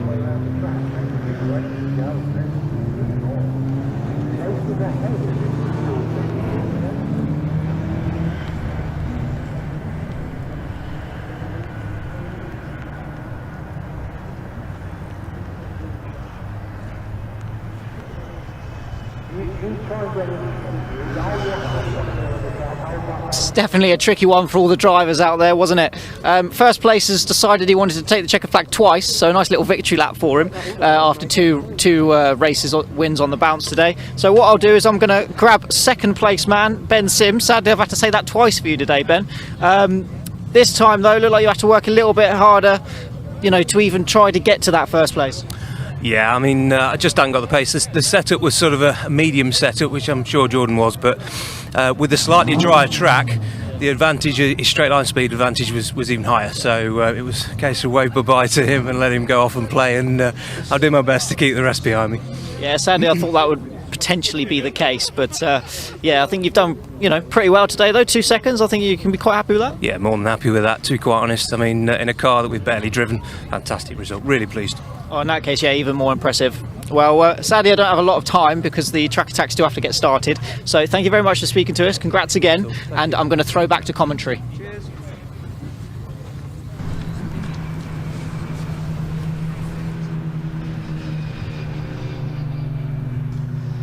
So Jordan Harrison just sneaking into the Parc Ferme area there just as we cut away, because he decided to do 2 of his outlaps there at the very end of the race. That's the grid for the race just gone. This is the Track Attack Race Club coming out on circuit now. Jack Riddell on pole position for this one.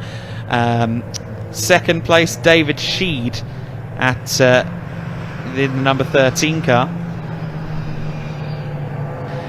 Gareth Porter in the 46 on row 2. Paul Hodderson on row 2 alongside him, 46 and 555. Hodderson, of course, in that Scirocco. Adam Croft in the 73 is next alongside Mike Bowman in the 62. Ian Knight in the 666 on row 4 alongside Jamie Sturgis in the 87. Next up, Adam Harding in the 333 alongside Stuart Cheeseman in the 27. John Hallowell should be next on the grid. David Curtis in the 4. Robert Buckland in the 75.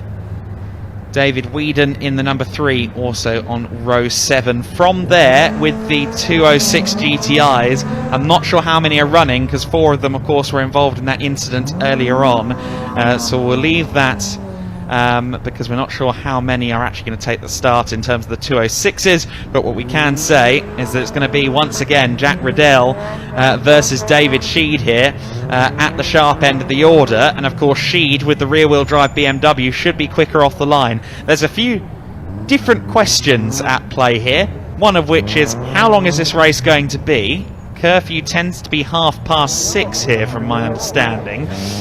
So they will have to have the cars in by 6:30. Cars need to be completely off the circuit by 6:30. So this is probably going to be a 5-6 minute dash at best. They're showing, I'm hearing 11 minutes, but we've got less time than that, 9 minutes left until curfew. This could be something like a 2 or 3 lap race at best. We'll have to wait and see. The green flag is now waved, and racing gets underway.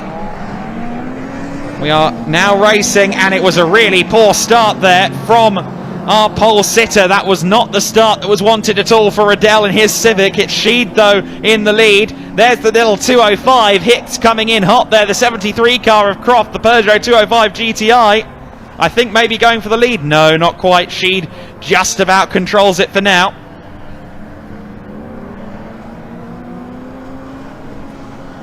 So David Sheed always losing out there. The Peugeot really is quick. Adam Croft has that car very well sorted. The 27 there, the BMW further back in the pack. Now where in the pack is our pole sitter? I think that the 19 of Jack Riddell. Oh, a car off there, car off and sideways. Continues on in a straight line. That's Croft. That's Croft in the 205 on the grass. He's managed to keep the car going. I don't think he hit anything, but he had a big moment there at Noble. Went across the grass on the inside. Clock's still not giving us a time, so we'll have to keep an eye for the checkered flag every lap here. Sheed in the 13 is your leader.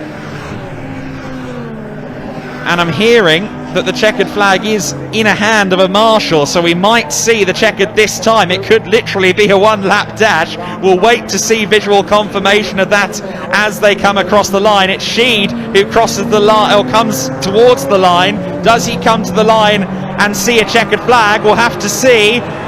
No, they've kept it going. They're just keeping themselves ready because, of course, the cars have to be off the circuit by 6:30 because of the curfew. So an interesting scrap that we've got here at the front of the order in the track attack. It's 2 cars in the Deutschmarks Championship. It is the very much newer 2010 or so Volkswagen Scirocco in the hands of Rodison up against Sheed in his 90s Frankenstein BMW, the BMW Compact with the M3 engine.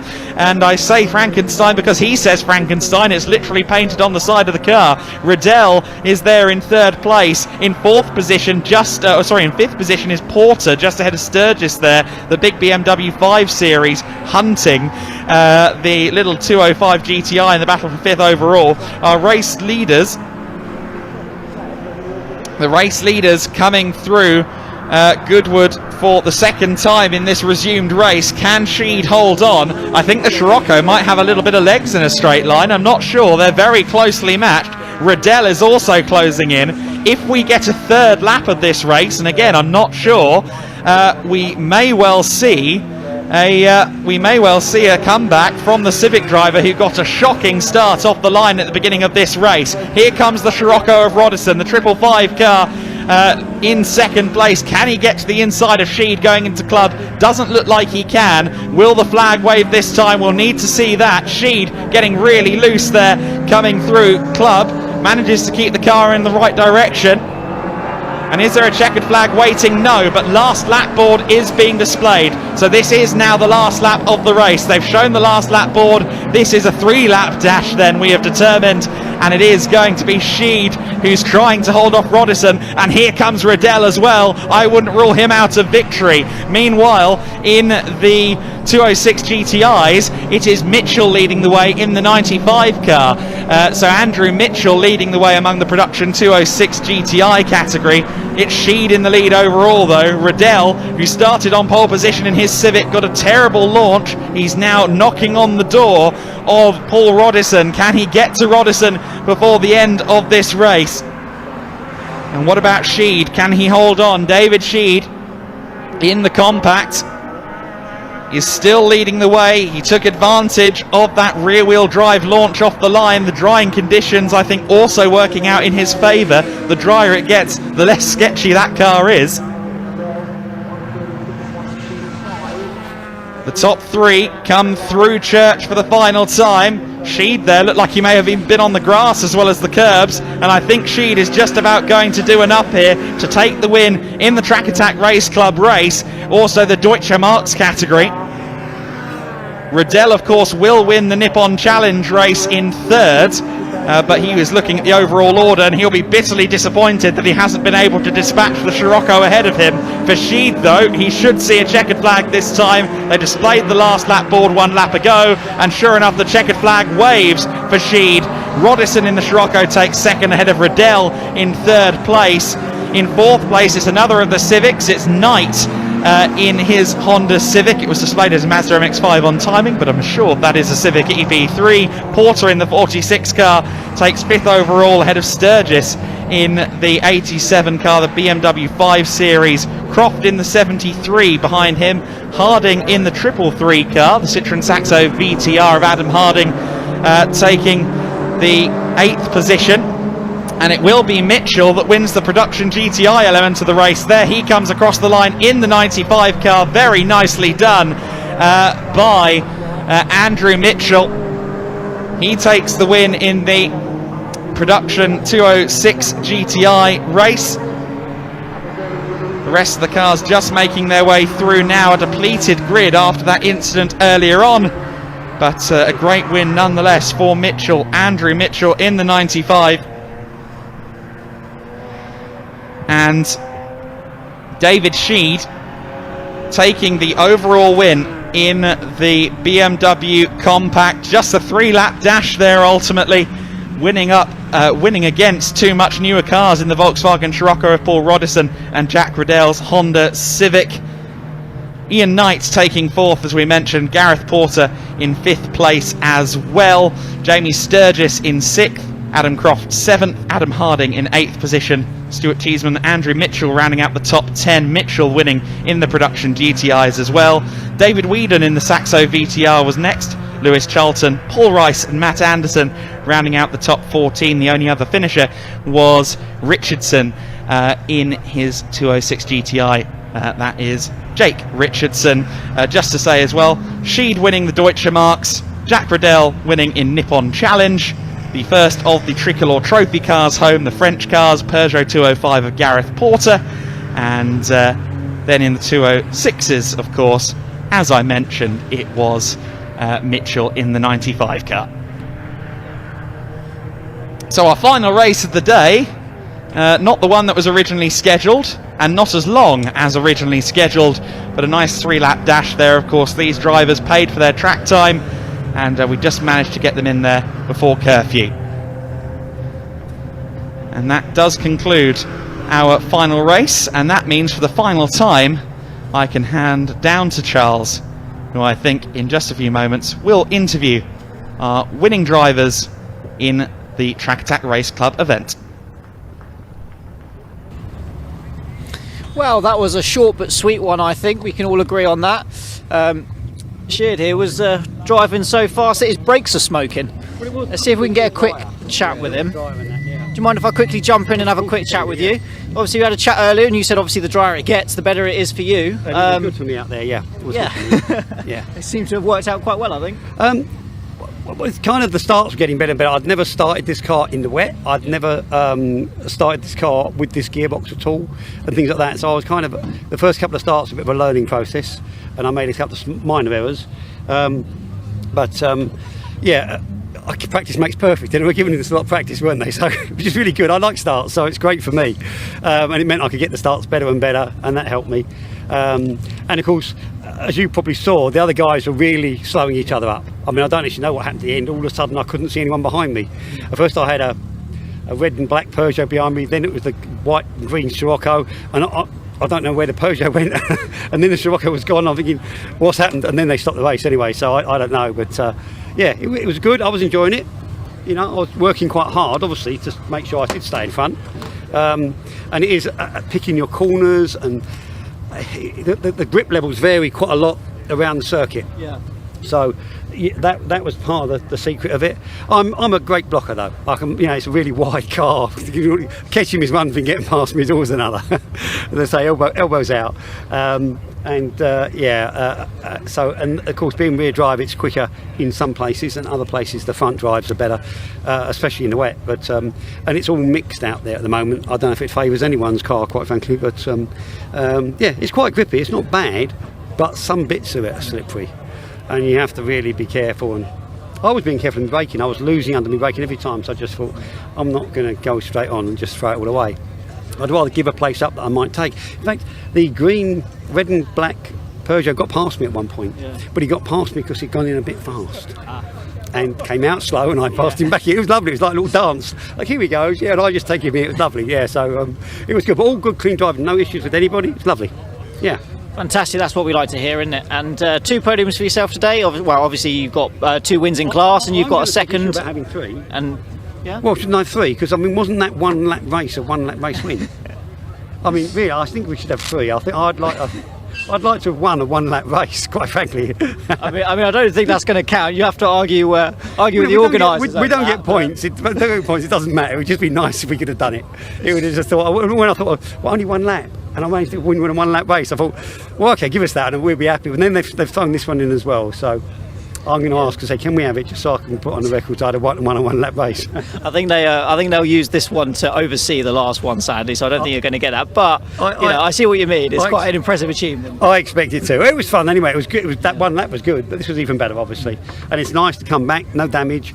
Hopefully, no one else has got too much damage. Not like the last race. Unfortunately, some cars were reasonably badly damaged. Do we know if that guy was okay? The one that we saw. I've not heard anything to confirm either or. So I can't say on stream, sadly. We don't know. I'm sure that they'll let us know. Hopefully it's all right. Hopefully it's just a bit of over adrenaline or something rather than anything serious. But we're all wishing him well anyway. Yeah.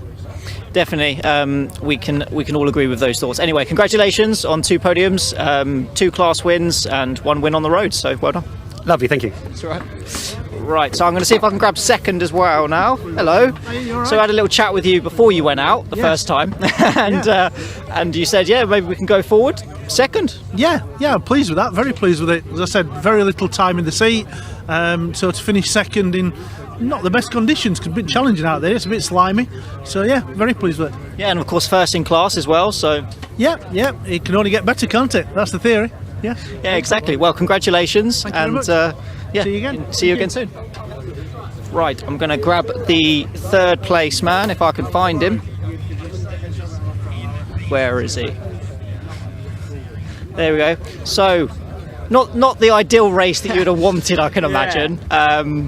Obviously still first in class, but 3rd on the road. So talk us through how things were from where you were sitting. Yeah, so I kind of didn't judge the conditions exactly right. So I kind of started like I would in the dry, so the wheels were just spinning crazy amount. Dropped back to 4th. Then I think one of the Peugeots spun it, and I got up to 3rd, and these guys were quite far in the distance, but I managed to catch them up, but obviously it's too late. But yeah, they've got so much more power down the straight, pulling on me properly, but through the corners I'm properly on them. But yeah, they were saying, like, even the other drivers were saying, like, how the conditions weren't really favouring anyone at the moment. It was sort of like a really tricky one between, who was best where, and I think even to keep it on the road is probably a bit of a good one. So I mean, to recover the 3rd after a bad start, I think you could still take that. Yeah, I'll take that, to be honest. I kind of wanted to keep the car in one piece because I've got another race in 2 weeks. But yeah, super happy with the result. Can't thank the team enough, but yeah. Cool. Well done for this weekend. Two podiums and obviously 1 win in there as well. So congrats and see you at the next one. Yeah, see you in the next one. Cheers. So thank you all very much. That's the last race today. I'm going to head straight back to commentary and they can wrap it up for us. Thank you, Charles, for your efforts there in the paddock, and to Sam Parker as well. To Chris Hutchinson, who was with me in the Caterham box as well. It's been a great weekend of racing. July is now in the rearview mirrors for BARC TV, and as we get into August, championships start to get decided and the action starts to get more intense. So make sure you join us for our August output and the remainder of the season across all of the BARC's categories. If you've been watching us this weekend, all weekend long at Thruxton, we thank you so much for doing so, and we hope to see you again very soon here on BARC TV.